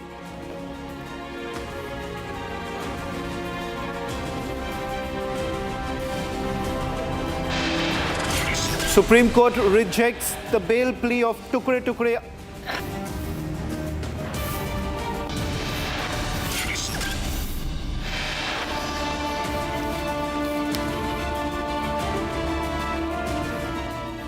The Supreme Court has denied bail to Omar Khalid and Sharjeel Imam, who were accused for offences under the Unlawful Activities Prevention Act in connection with the 2020 Delhi riots larger conspiracy case. Now, the court ruled that material on record discloses a prima facie case against Omar Khalid and Sharjeel Imam. The court, in fact, said that the delay in the trial can serve as a trigger for the judicial scrutiny, even in cases involving offences under the UAPA, like the present one. In fact, Republic has tracked this closely since 2020, and today with the Supreme Court's ruling, we present an explosive document. A 34-page report that essentially corroborates the court's observation that what Omar and Sharjeel planned does in fact amount to acts of terror. In fact, I'm going to take you through each of the details and how the planning actually all started. 2019, what we basically saw. 2019 was basically a replica. And in 2020, when the riots actually broke out, it was nothing but a replica of 2019 itself. And the planning actually began since then. In fact, what we are given to understand from the documents that have been accessed, the sequence of events of the conspiracy of the Northeast Delhi riots. And what's very clear, the aim was very simple. The aim was to target the state. Allegations of incitement was not raised by the state for the first time. Rather, it was raised in closed doors of conspirators themselves, that is the DPSG group. Now, it is this particular group in which most of these accused were present. The very own trusted persons of conspirators have charged them with conspiracy. The state has basically come in much later. Now, it seems that within the DPSG group, in which Omar Khalid, Sharjeel Imam and others were basically present, there was a fight that had already taken place. Some who had spoken about the fact that there was a deliberate attempt that was made to incite violence, and some said that you need to de-escalate. Now, these are words that have basically come in. Look at what was essentially being spoken about in these chats, in these various posts that were basically put in. Tera mera rishta kya hai, la ilallah, was one such, where they're essentially saying that it is basically against nationalism, it is against democracy, it is against secularism. Then if you take a look at further details that we have essentially got, the top conspirators, the conspirators who were along with Omar Khalid and Sharjeel Imam, there were other groups. In fact, it turns out that they had something called the JCC in their entire ecosystem, and the riots in February 2020 was basically executed by carefully identifying and selecting the protest sites in Muslim majority areas close to mosques, mazars, they're close to main roads, so as to escalate protests to Chakka Jam. Once critical mass is generated and at appropriate time and eventually to violence against police and then others. It was ensured that secular names, Hindu names, were given to protest sites to give a secular color. Now, let's now break down the entire anatomy of this plan. Now, this document basically mentions that the riots were basically preceded in December 2019 at a much lower scale, but the pattern was quite identical, having the same lead characters and also the similar modus operandi.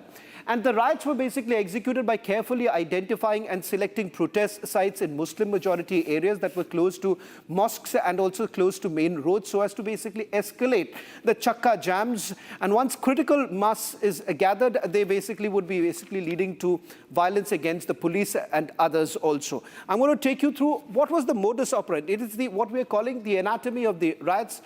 First was about spreading of information, how exactly misinformation was being provided to others through WhatsApp, multiple WhatsApp groups that were essentially created, DPSG being one such. And in fact, back in 2019 itself, in Jamia, there was a group that was created by Sharjeel Imam.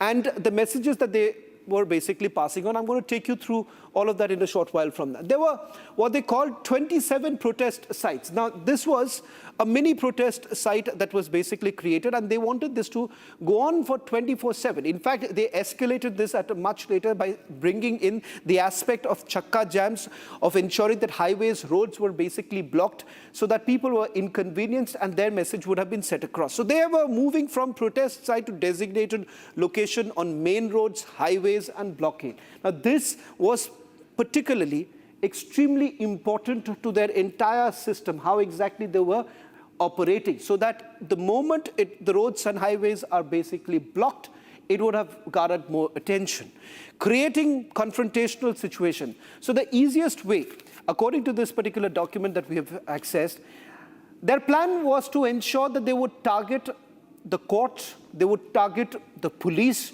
and there were multiple sequences that were basically created by them by which they would have come face-to-face blows with the police. Now, let me take you through what were they planning to do. They were attacking the police as well as the paramilitary. That was part of their entire plan. Let's move on.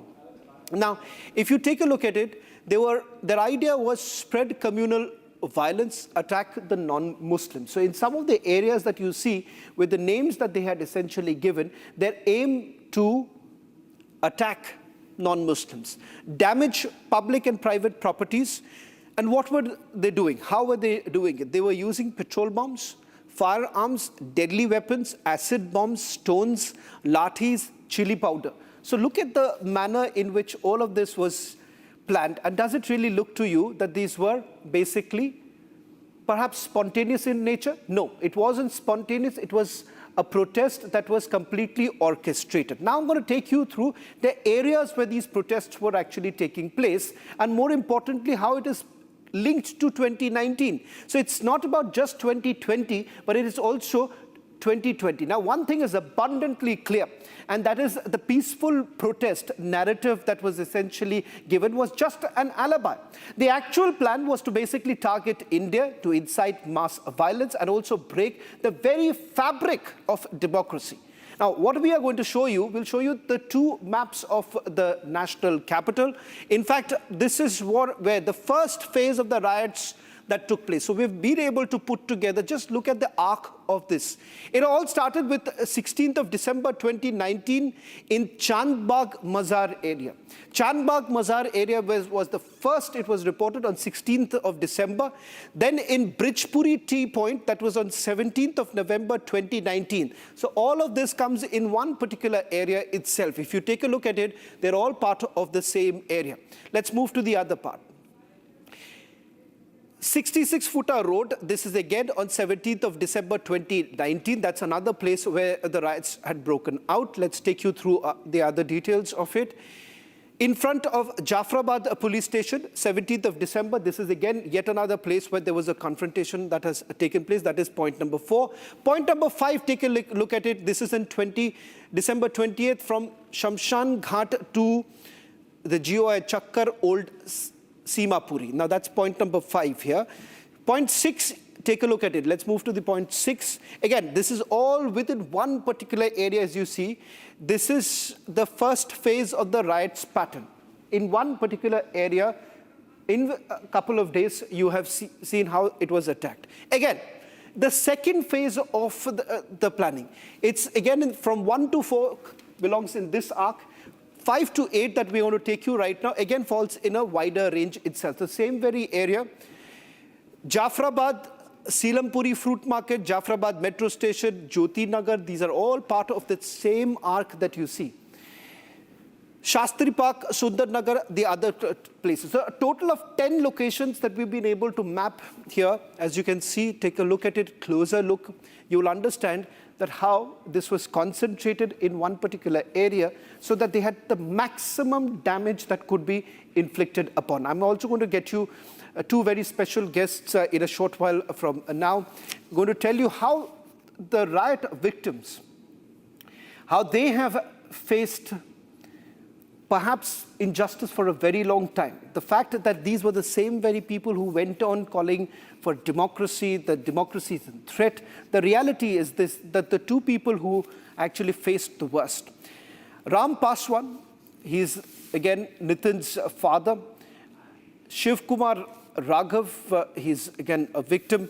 Ram Paswan ji और शिव कुमार जी बहुत बहुत धन्यवाद. सबसे पहले आप दोनों से एक सवाल करना चाहूँगा, वो ये है कि उमर खालिद और शर्जील इमाम की अगर बात करें, दोनों के ऊपर जो आरोप लगे हैं, वो आरोप एक तरह से देखा जाए तो जानबूझकर जो भी उन्होंने किया 2019 और 2020 में, ये जानबूझकर उन्होंने किया था. पर अब तक जो दलील दिया गया था कोर्ट में वो ये था कि हम लोग पीसफुल प्रोटेस्ट कर रहे हैं, हम देश को बचाने के लिए पीसफुल प्रोटेस्ट कर रहे हैं. आप लोगों से जानना चाहूँगा, क्योंकि जिस तरह से आप लोगों ने अपने लोगों को खोया है, आप लोग से जानना चाहूँगा, जो लोग आपकी बात सुन रहे हैं उनको भी आप बताइए कि आखिरकार जो लोग ये दलील देते हैं कि डेमोक्रेसी को बचाने के, गणतंत्र को बचाने के लिए ही वो ये काम कर रहे थे, क्या वो सही है?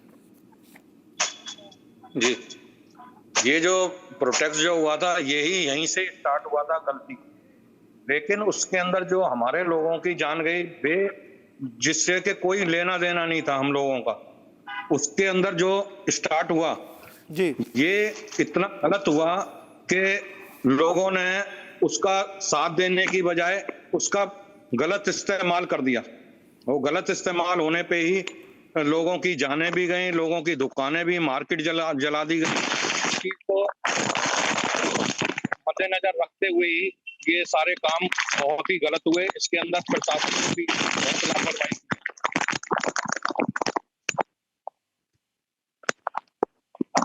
Shiv Kumar ji, we'll try and reconnect with Shiv Kumar in a while from now. Ram Paswan is also joined. Ram Paswan जी, आपसे भी ये सवाल करना चाहूँगा जो मैंने शिव कुमार जी से किया, क्योंकि आपने अपने लोगों को खोया है और उस दिन, जिस दिन ये हादसा हुआ, जिस तरह से ये दंगे हुए दिल्ली में, उसमें कई लोगों को जान गए.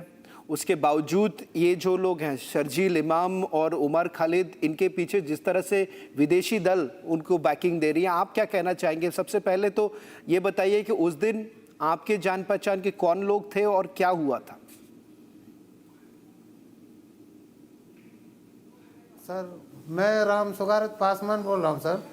जी जी सर, बोलिए. राम पासवान जी, मैं ये पूछ रहा हूँ आपसे, उस दिन हुआ क्या? दंगे के दिन में नितिन के साथ हुआ क्या था? सर, दंगे के दिन में मेरे यहाँ जो है गोखलपुरी में 2 दिन पहले दंगे हुआ था सर, 24-25 तारीख को, फरवरी को. जी जी सर. सुन राम पासवान जी, आप बोलिए, आप पूरे विस्तार से बताइए कि हुआ क्या था.